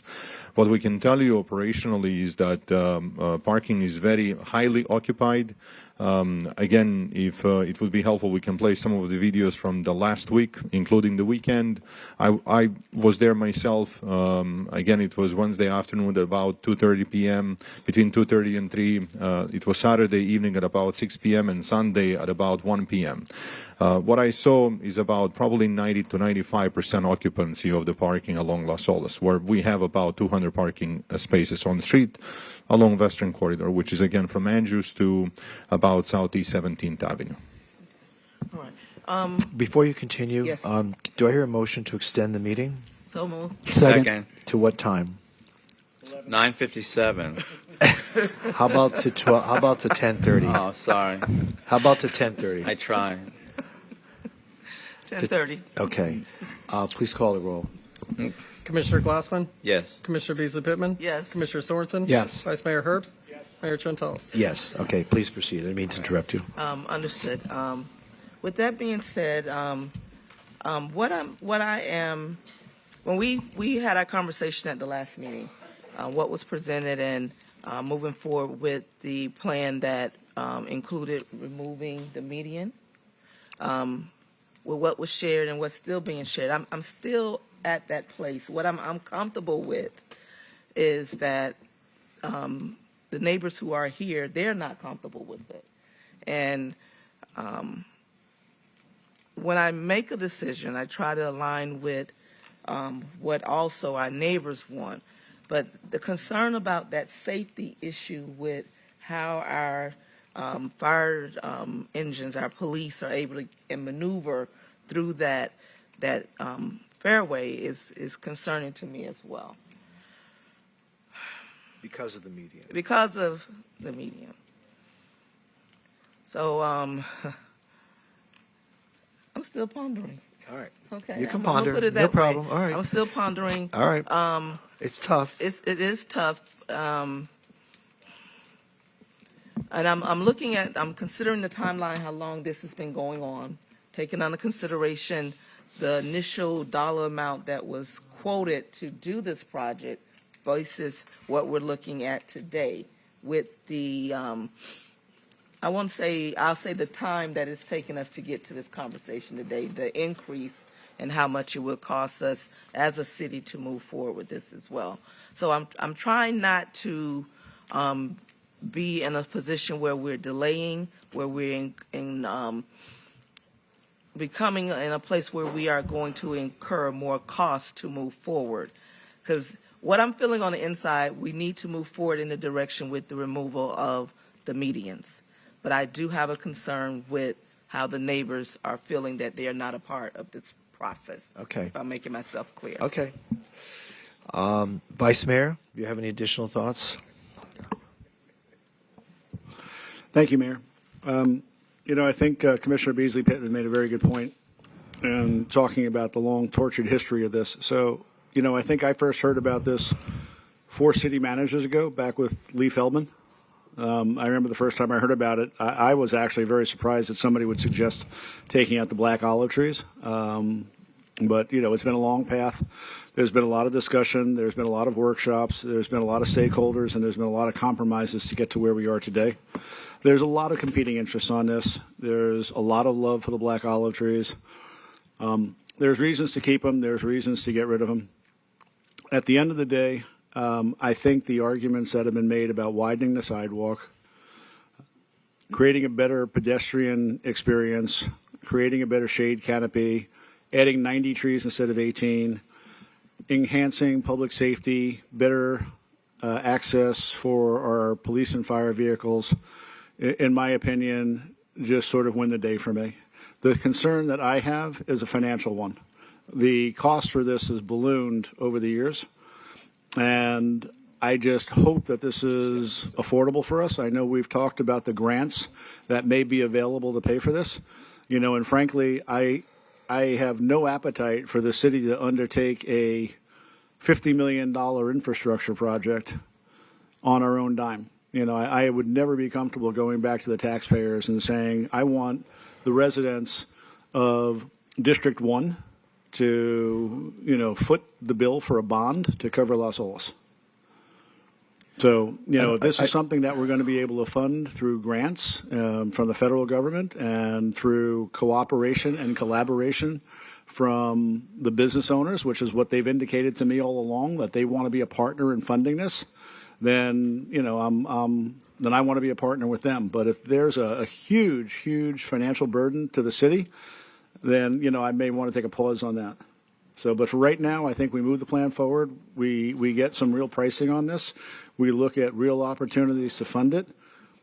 And, we make a further decision at that time that we move forward. Okay. So I have a few thoughts on the subject. First of all, I want to thank everybody that came out tonight. I know a lot of people have left, but I appreciate everyone coming out here. Let's start with public participation. I've never seen, all the years I've been on this commission, I've never seen a subject more studied and more outreach undertaken than this. With the Las Olas Mobility Working Group, 90 meetings, years of interaction. It has really, and it didn't just include this area. It also included the Isles, and also included the beach. And there were 5 segments of Las Olas that were studied. It seems that these three sections that we're considering tonight seem to draw the most consensus. The aisles, they couldn't come up with a consensus despite all the years of meeting. And the beach, there was no consensus, although we did some changes on the beach with the Celebration Street and the sidewalks, so we did something there. But in terms of the rest of the street, I remember there were multiple iterations by the then consultant. At one point, they were talking about a serpentine configuration of Las Olas, changing it from a straight street into a serpentine street. I remember there were all kinds of crazy suggestions made by that consultant, and we moved past it, and people realized that we just needed to focus on trying to make the least costly improvements and the most effective. So anyway, so the folks that feel that we didn't spend enough time with the public to address this, I think, are just people that don't agree with the conclusion and therefore are disappointed in that we're here at this point. Now, from what I'm hearing, I think that there's probably no dispute over the downtown section and the Coley Hammock section. Is everyone in agreement on the proposal for those two sections? Right? It just seems like the most controversial tonight, the one that's been talked about the most, is the shops section. So I'm going to speak just to the shops because I believe we probably have consensus on the other two sections. The other two sections, by the way, if you look on page 7 of the commission memo, the opinion of probable construction costs are $5 million for the downtown section and $6.8 million for the Coley Hammock section. So that's $11,800,000. I believe that there will be grant funding for that. I agree with the Vice Mayor that we should not be imposing tax dollars on our constituents when I believe that those numbers are well within reach of trying to secure enough funding in order to complete those sections. So now we have the retail shops without the median is estimated 7.5 million. And I think there was some discussion also about assessing property owners along that section to help pay for this. But that's another subject for another time. The question is the design and where we're going with this. I happen to believe that Las Olas has never seen better days. The street is great. The vitality of it is great. I remember going to a friend's house who lived in condo, who lived in the Hyatt Centric, like on the 20-something floor. I looked out the window one night, and the place was just jamming with activity. So, people, cities and government that want to undertake radical change are usually doing that because they're trying to revive something. Las Olas is revived. It's not broken. It's exciting. It's wonderful, despite all the flaws that we have pointed out. Certain sections of the sidewalk are narrow. Perhaps we can do better drainage. The boxes around the median trees are all discombobulated. They could probably be repaired. But we're also looking at some realities that there seems to be a very distinct difference of opinion, and that is the longevity of these olive trees. Olive trees in the Mediterranean last hundreds of years, but these particular olive trees are of a different breed, and we're being told that their longevity is limited.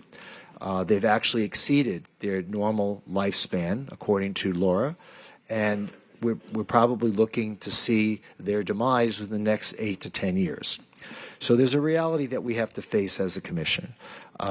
We have to accept the fact that these trees will die, branches will fall off, they will create a danger, and do we want to replant them in the median, or do we want to replant them along the sidewalks?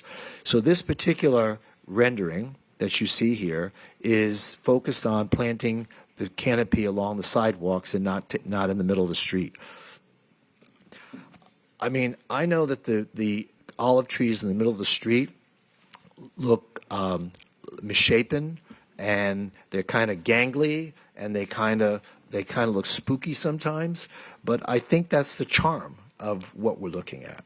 And You go to places around the country and around the world, and you see places that, they aren't quite, perfect and trimmed and precise, but that's kind of the charm of that, to have something that's so uniquely Fort Lauderdale, uniquely Las Olas, that, why are we taking that away? But maybe we aren't taking it away. Maybe nature's taking it away from us. I originally thought that we could keep the median and still plant the trees on the side, so that by the time the trees did die, we will have anticipated the need for a canopy, and we will have planted those trees, and they would be there available when the trees die in the median. We're going to hear difference of opinions on all of that, but I happen to think that cutting down the olive trees before they die is a mistake, and I would like to see the median kept in at least in the first 2 blocks of Las Olas. The rest, well, let me finish. The rest, I don't think they contribute to the look. They're sparse. They don't really create much of a canopy, but they seem to. Those first 2 blocks, beginning from the tunnel in the next 2 blocks, that seems to be the most iconic section of Las Olas. The problem is that that's also where the narrowest sidewalks are. But, I just came from a place, I went this past weekend to Panama City, Panama. I went to a friend's wedding, and they have an old section of Panama built in the 17th century. When the Spanish conquistadors showed up. It's called the canal. No, it's I'm not only the kidding. canal. I'm sorry. Yeah, it's not the canal. It's when very wide. It's when. You want to finish talking? No, you go right ahead. Are we going to have to extend the meeting again, though? I think you're being rude, and I wish you would stop. Jeez. So in this old section, which is, not perfect, and it's got charm because it's got misshapen windows, and it's got, the buildings that have tilted a little bit. They're not going in there tearing down the buildings and building something new. They're trying to reconstruct and refurbish what age does to certain things. The sidewalks are 3 feet wide, and yet people were still negotiating these sidewalks. People didn't have a problem with it. They were getting by. And it was all part of the charm of being in that section of the town. It's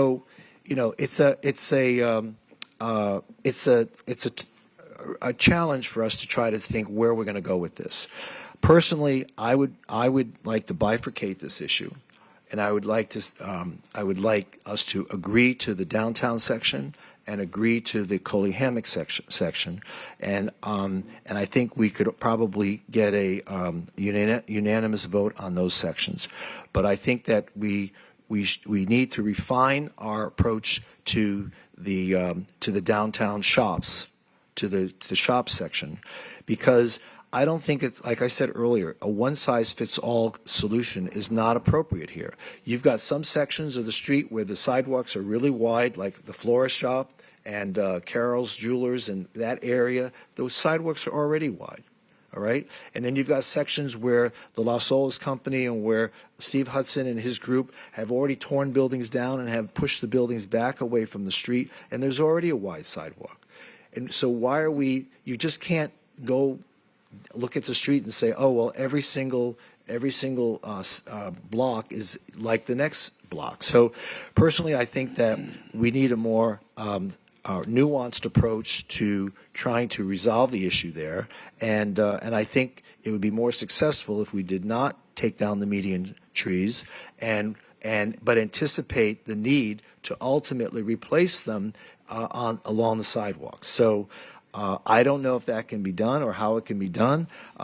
Milos, you said that you can't do it because once you expand the sidewalks, you'll end up cutting into the roots of the median trees, and they would lose the balance of their life.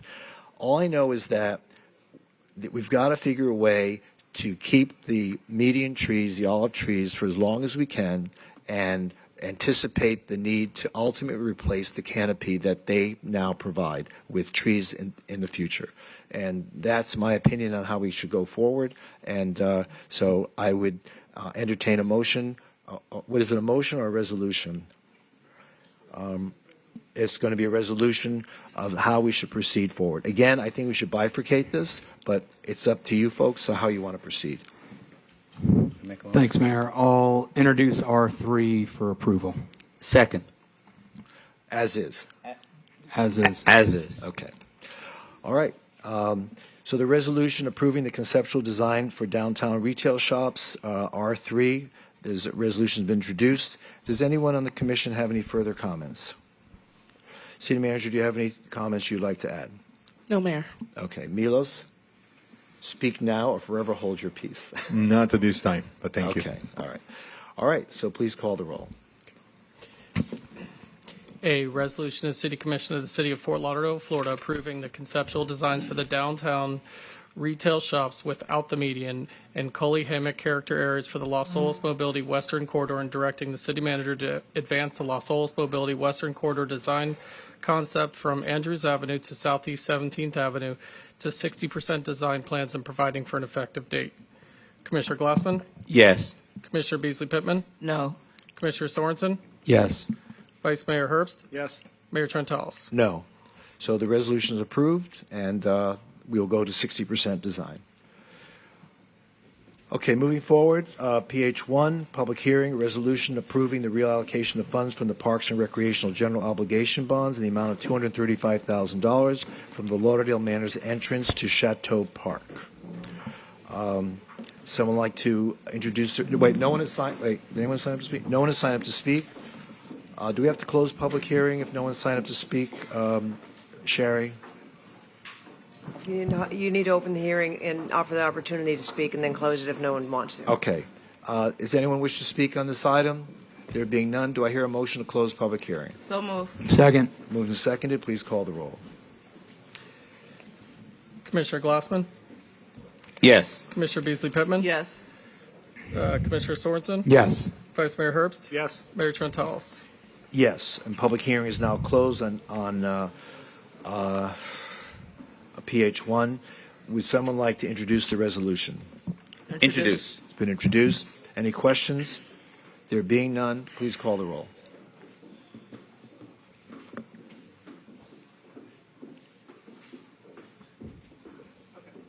This thing on? Okay. PH1. A resolution of the City Commission of the City of Fort Lauderdale, Florida, approving the reallocation and transfer of funds from the Parks and Recreation General Obligation Bonds Series 2028 bonds in the amount of $235,000 from the Lauderdale Manor's entrance improvement project to the Chateau Park improvement project, resulting in a total budget of $335,000 for the Chateau Park improvement project pursuant to City of Fort Lauderdale Resolution numbers 18-261 and 20-08, providing for conflicts, providing for severability, and providing for an effective date. Commissioner Glassman? Yes. Commissioner Beasley Pittman? Yes. Commissioner Sorensen? Yes. Vice Mayor Herbst? Yes. Mayor Trentalis? Yes, and that resolution is now approved. Moving on to OFR1, we already did that one. OSR1, this is a second reading, ordinance amending Chapter 15 of the Business Tax Receipts and Miscellaneous Business Regulations. No one has signed up to speak. Does anyone have any questions on this? There being none, someone like to introduce the ordinance? Introduced. The ordinance has been introduced. Please call the roll. In ordinance of the City of Fort Lauderdale, Florida, amending Section 15-57 of the Code of Ordinances of the City of Fort Lauderdale, Florida, by implementing a 5% fee increase on local business taxes, restoring omitted business tax categories, and providing for severability, repeal of conflicting ordinance provisions, correction of scrivener's errors, and an effective date. Commissioner Glassman? Yes. Commissioner Beasley Pittman? Yes. Commissioner Sorensen? Yes. Vice Mayor Herbst? Yes. Mayor Trentalis? Yes, and OSR 1 is now approved on second reading. OSR 2, second reading, ordinance amending Section 8.55.5 of the Code of Ordinances titled High Impact Events on Beach Property. No one has signed up to speak. Would someone like to introduce the ordinance? Introduced. Please call the roll.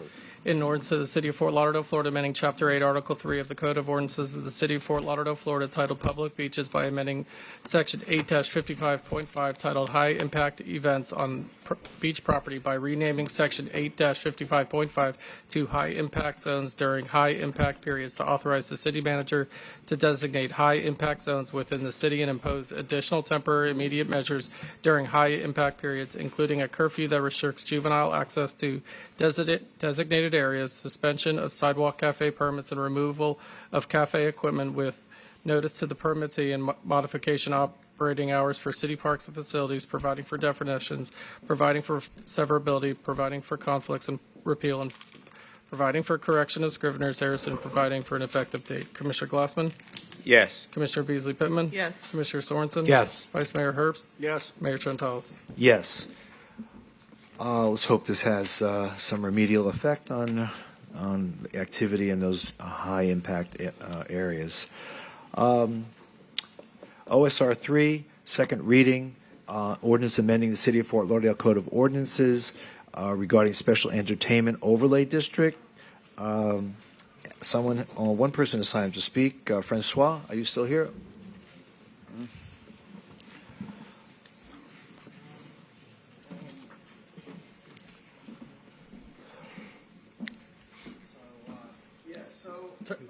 Hit the button. Could you press the button at the bottom of the speaker? At the bottom of the speaker. Right here. Oui.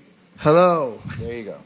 How is everyone? Okay, so yeah, from my understanding, from a meeting you guys had previously had to do with the downtown entertainment district. Well, with him. downtown and also the beach. Okay, yeah. So I've been coming out to that area for 20 years for entertainment there, and it's been pretty much a staple. There's really nothing like it. Okay, I throw parties in Miami, everything, but I still come down here to Fort Lauderdale because there's nothing like that bar hopping experience. I think when you took away the drinks outside, from my understanding now you can't go outside with a drink, and that's something that just made the city. It made the flow of how you go out, how you entertain yourself for a night out, and it's something that's very special for nightlife that you don't find anywhere else. You don't find it in Miami, and I think it's really something special that should be held on to. Like I said, I've grown up in this town. I've had hope to have kids in this town. I hope they can go out in Fort Lauderdale when they are young adults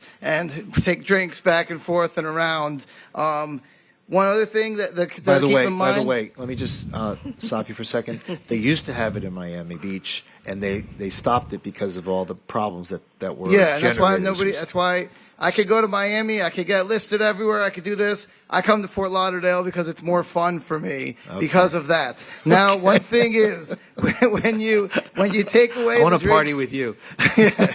With the Fort Lauderdale is better for that reason. It's something special that if you keep that whole district alive, I think every business there will feel the profits of that because everybody will come for the district of Fort Lauderdale. It's not like you have to go and you have plans. You just come to Fort Lauderdale, you jump around, you take space of the whole entertainment. And I would say with that, I would say make the wharf allow drinks outside too in that district because that's kind of slacking and that's our connection from Himmershey to Las Olas. One problem I find with the no drinks outside is if I have a drink and I'm walking and I'm leaving the club and now you tell me I can't take it, I have to slam that drink. So therefore I will be actually more drunk because I'm a slow drinker and I like to enjoy my drink slowly. And now you're forcing me to drink fast. And Well, that is doctor, dangerous. I think you should pace yourself. That was on the clock. You should here. drink fast at home. What's that? Drink fast I at drink home. fast when you leave. But then if we drink at home, then we have more alcoholics, and then the city does not profit from that, and we don't have a good entertainment district. All right. So thank you, sir. do what you do at home, but I know you. I like to be out in Fort Lauderdale. All So right. Thank you. Thank you. We'll be good. Thank you. Is there anyone else who wishes to speak on this item? Okay, there being none, would someone like to introduce the ordinance? Introduced. Please call the roll. In ordinance of the City of Fort Lauderdale, Florida, amending Chapter 5 Alcoholic Beverages, Section 5-29 of Article 2 Licensed Establishments, and Article 3 Special Entertainment Overlay District of the City of Fort Lauderdale, Florida Code of Ordinances to amend how the permitted hours of sale, consumption, and service of alcoholic beverages and off-premises alcohol consumption are regulated in special entertainment overlay districts, providing for severability, repeal of conflicting ordinance provisions, codification and correction of scrivener's errors, and for an effective date. Commissioner Glassman? Yes. Commissioner Beasley Pittman? Yes. Commissioner Sorensen? Yes. Vice Mayor Herbst? Yes. Mayor Trentalis? Yes. And by the way, during that commission meeting when we had the discussion, almost all of the proprietors in those districts approved of not having the open containers.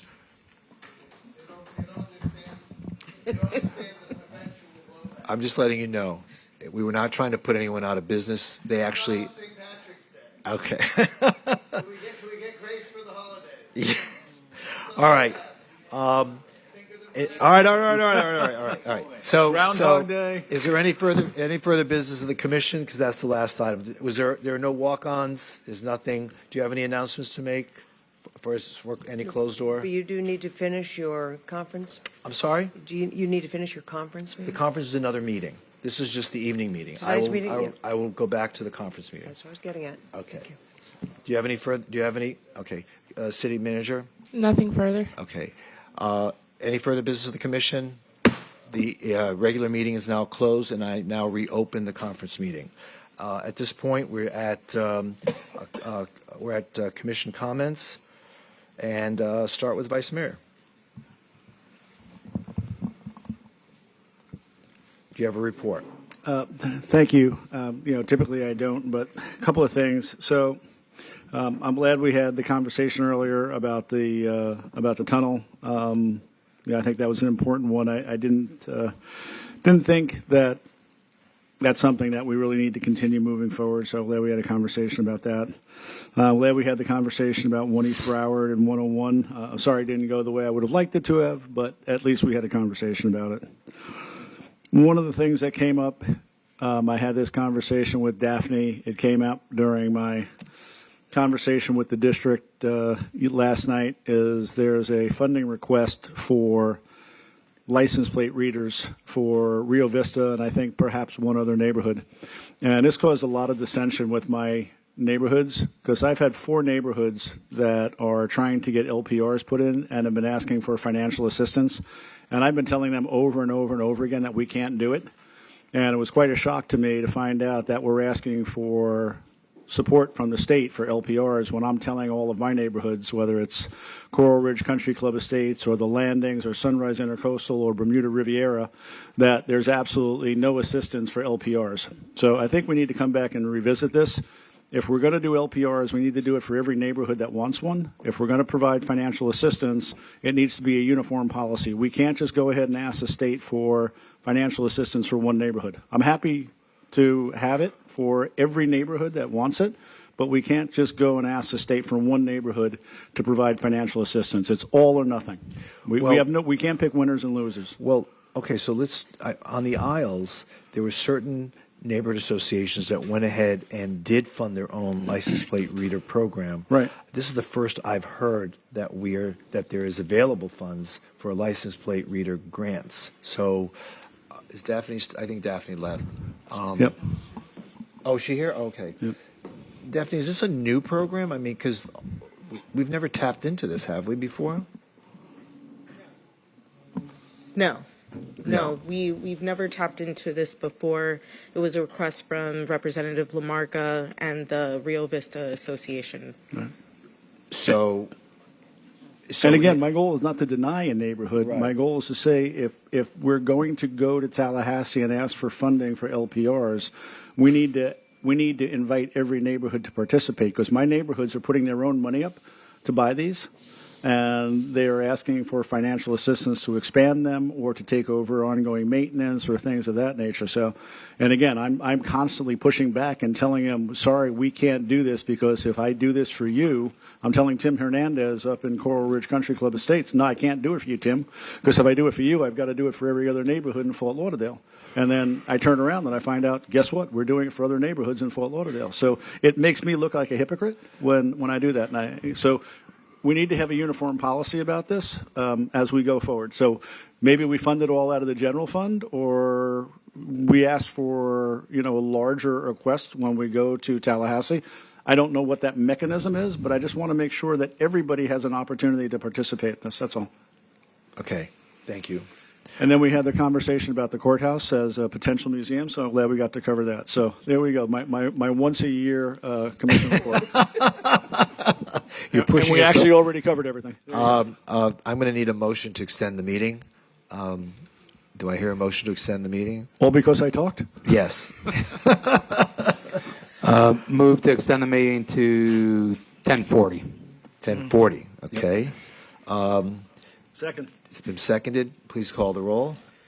Commissioner Glassman? Yes. Commissioner Beasley Pittman? Yes. Commissioner Sorensen? Yes. Vice Mayor Hurd? All right, you have 4 minutes. Mayor Trudell? Yes, you have 4 minutes. All right.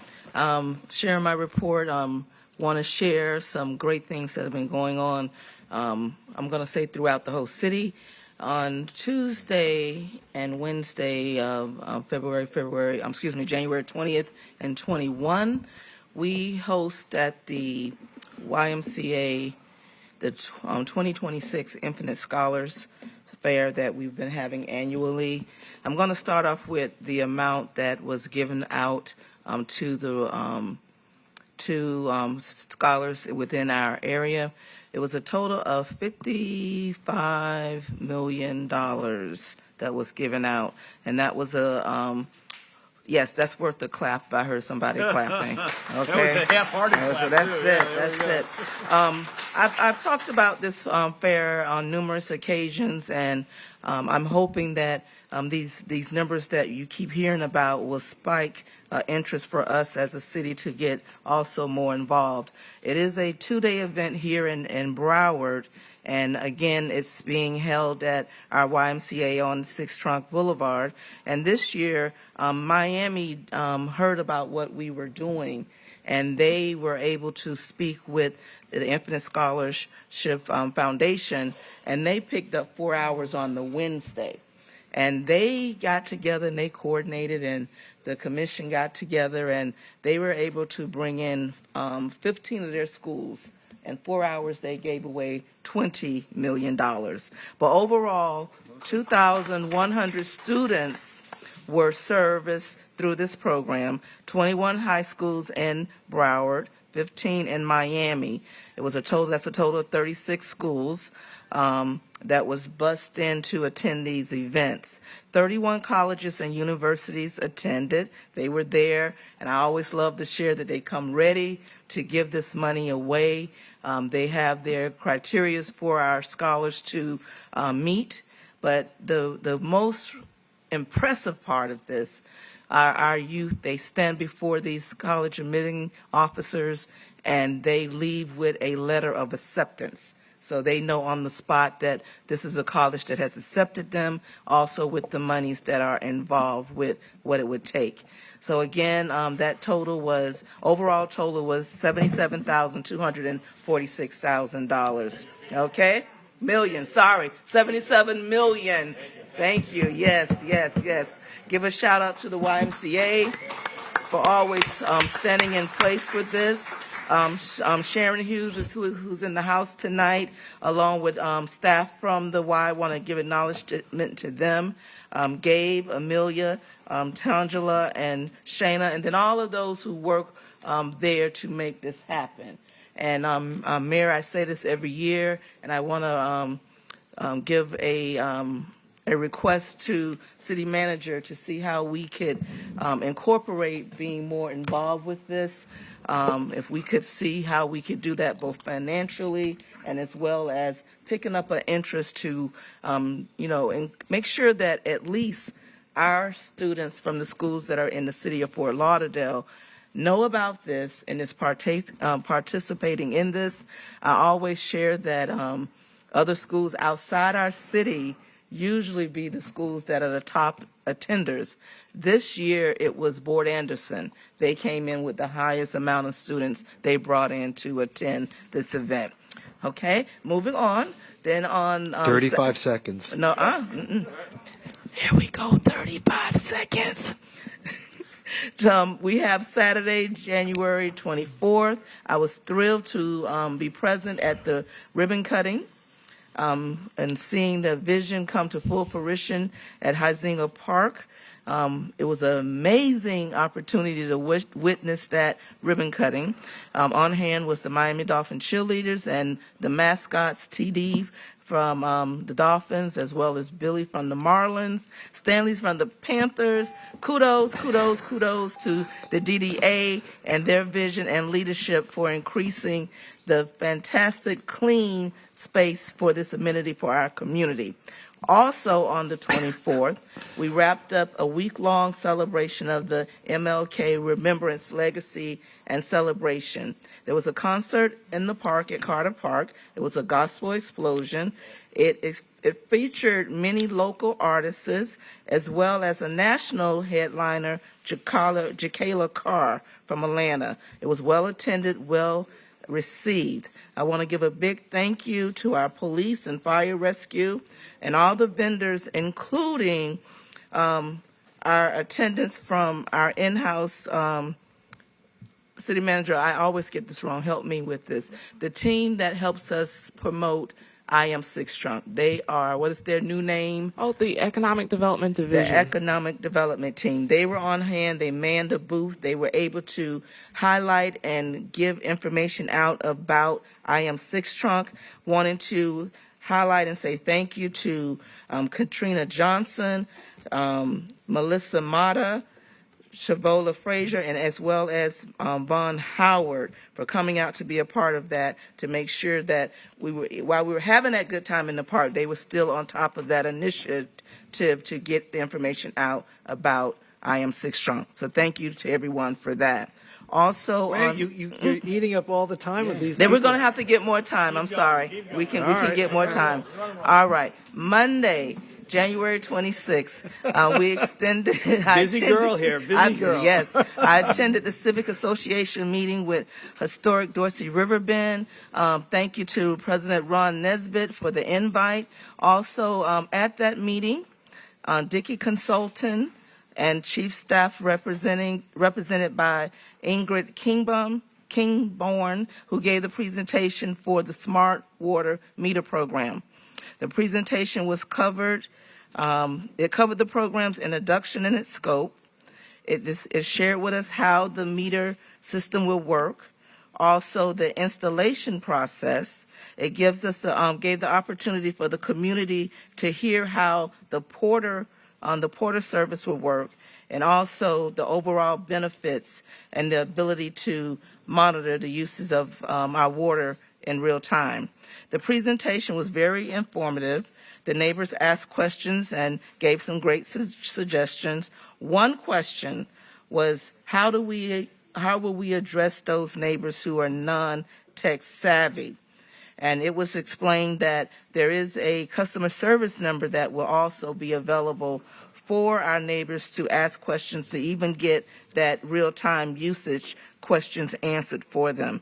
So also, on a separate note, I need to, there was a discussion about regarding enforcement methods for violation of dog waste ordinance. There's a big problem where the neighbors who are walking their dogs, they are not adhering to the waste pickup ordinance. So the question wasn't really answered. I want to know if we can get an answer tonight. How is that violation addressed, and how what needs to be done to make a report to get this minimized? Would that be code enforcement? Code enforcement, maybe? Yeah. I'm asking staff to provide a response. Who's the expert on dog poop? I am not, but our code enforcement team is, so we can refer that to that department, to community services and code enforcement. Yeah, code Okay. enforcement. All right. So if we can get an answer for that, we would appreciate it, because it is a problem within in that community. Also upcoming, we've been sitting so long, my stuff got moved around here. Okay. Upcoming events. Thursday, February 5th, 6 p.m., Parks, Bonds public meeting at Carter Park. This will be a discussion regarding the redesign of Carter Park. Also on Saturday, February the 7th, 3 to 5 p.m., Remembering Our Roots at Riverland Park. This is an annual event where we invite the city out, the community out, to come and enjoy an opportunity, an afternoon with our community. And where 5 of our play after-school activity programs, they perform also. So this is a great time to see our youth in action. On Thursday, February the 12th, 5:30, as we know, it's the 2026 Neighborhood Support Night. It'll be in the City Hall's parking garage. That's always a great event for everyone. These other 2 items, they can wait for the next 2 weeks. Okay. Do you want to make a motion? You want to make a motion to extend the meeting? Yes, I make a motion that we extend the meeting to 11 p.m. All right. Do I hear a second? A second? Oh, okay. Okay. Close the meeting. You second it? Okay, seconded. Please call the roll. Commissioner Glassman? Yes. Commissioner Beasley Pittman? Yes. Commissioner Sorensen? Yes. Vice Mayor Herbst? Yes. Mayor Trentalis? Yes. Okay. All right, Commissioner Glassman. Thank you, Mayor. January 23rd, participated in the Avenue of the Arts mural tour, all up and down the street and then in and around the Thrive Art District. And I know I've spoken about this before, but if people have not gotten to see what's happening in that area, Progresso Village and all along 7th, it's incredible, the transformation of that area, all through art and culture. The murals are incredible. These are world-renowned muralists coming to our city and doing really beautiful work. And it leads me to my comment. We've seen such an incredible amount of economic development in that area. Also, just a vibe that's really spread and has gotten a lot of attention. But we need to do more as a city. We need to finish the area. We need to do the finishing touches. We need to do the streetscape improvements. We need to add parking, whether that's a garage or on-street parking. Where is this? Where is this? In and around Avenue of the Arts, right over here, and the Thrive Art District. They've done so much in terms of turning that area around in Progresso Village, but we have not done enough. When I'm down there, I just see, the streetscape is messy. The right-of-way is messy. We don't do enough. They need sidewalks. They need lighting. They need parking. We need to finish off these areas when we see such an incredible economic development in an area transform itself from a bunch of warehouses that were just rag shops and auto parts, and now people are coming from all over. When I was there, all of the little golf carts were full. Students were coming on buses. We have got to just step up. We've got to step up, finish these areas, and make sure that it's inviting for people. Because I see that we're just not doing that. So that was my comment. Would you suggest that be brought before the CRA board, the advisory board, to see if we can initiate a consultant and use CRA money to provide consulting services to do a streetscape design? Is that what you're recommending? I think that would be great, and at the very least, we could do more, even as a city, just to cut the grass, pick up the trash, get rid of the weeds. There's a lot that we can do, even without a study, but I would love to see that. But I do know that I keep hearing from the folks there that they need parking because that's what people, obviously, if it's easier for people to park, they will come more. Right now, there's very limited amount of parking in that area. I think we have the space there for a garage. We need to just do things like that. Sidewalks, there's no connectivity there at all among those streets. We have to do that, and then lighting so that it's a safer environment. When the sun goes down. I mean, people need to feel welcome. They need to feel safe, and they need to feel an area is clean and just matching the amenities that are already presented by the folks that have gone in there and done this incredible job. And kudos to all those people for doing that investment. It's a really special place. When you look at the arts corridor now that we have created, Mass District, Music and Arts south of Sunrise, Fat Village, Progressive Village now, Thrive Art District, and Flagler Village itself. We've created a real arts corridor here that is rivaling what I have seen in Miami and the Wynwood area. Again, these murals are incredible, but we've got to do more as a city. I'm not going to belabor the point. We just need to do more. Well, may I suggest you meet with our new CRA director and perhaps come up with a game plan? I would love to. All right. That would be, I think that is a step. I'm going to assign this to our deputy city manager to coordinate because I think it's multidisciplinary and touches a lot of different departments from an operational perspective as well as from a capital projects perspective. Okay. Excellent. Thank you. I would welcome that dialogue. Again, it's been mentioned. Again, congratulations, DDA, and to the city for partnering. Tremendous Izinga Park. So thrilled with it, and I know that you brought it up, Mayor, earlier, and I do remember a lot of people were so opposed to that. Those were also controversial meetings that we had in our chambers where people were just really opposed to the plans for that park, and that just goes to show you that sometimes the room here is not always full with the actual feeling of the general population. There are a lot of people that are positive about things. They just don't show up at meetings. They just don't. So that's my editorial. January 26th, I had a really good meeting. I want to thank staff, city manager. We brought in a lot of business leaders, former county Mayor Dale Holness, and about 20 folks came in. We had a really good meeting about just engaging more with the city in terms of economic opportunities. Also that day, January 26th, I thank staff again for the work that went into the him or she meeting that we had in terms of zoning updates for the district, historic zoning updates for the district, as well as special entertainment district approach that we've been all talking about for a while now. So thank you to staff for that. It was very well attended at the New River Inn. February 1, it was cold, but we did manage to celebrate the 100th year anniversary of the Birch Beach Park Finger Streets as a neighborhood. That's the 9 streets that run along A1A, south of Sunrise Boulevard, 9 streets north from Sunrise Boulevard. Those folks have been planning that event for over a year. Who knew it would be like 42 degrees and people were a little chilly. But kudos to that neighborhood, the food trucks, the spirit, 150 RSVPs. It was really, really nice. So congratulations to them, city manager. Thank you for being there. It's a special neighborhood, and all of the beach neighborhood presidents attended, and it was really a really nice community event.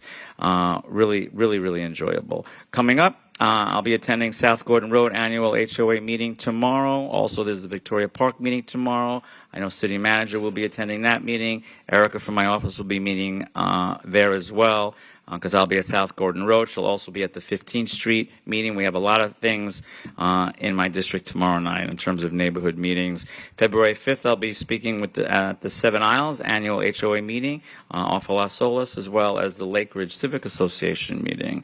February 10th, I'm very excited. As you know, I tried to move forward a project that did actually move forward on the beach, and that is wrapping the lifeguard towers in art.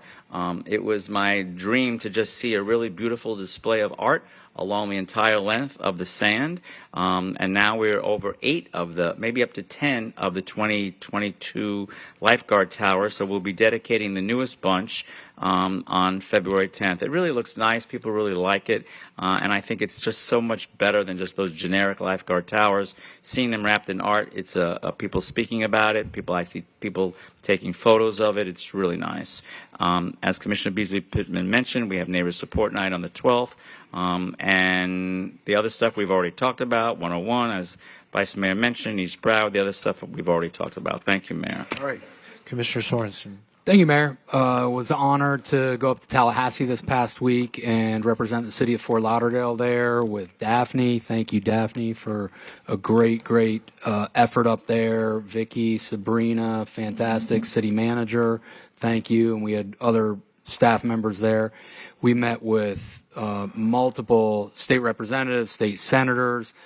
advocated for specific significant projects citywide: fireboat, Las Olas improvements, affordable workforce housing,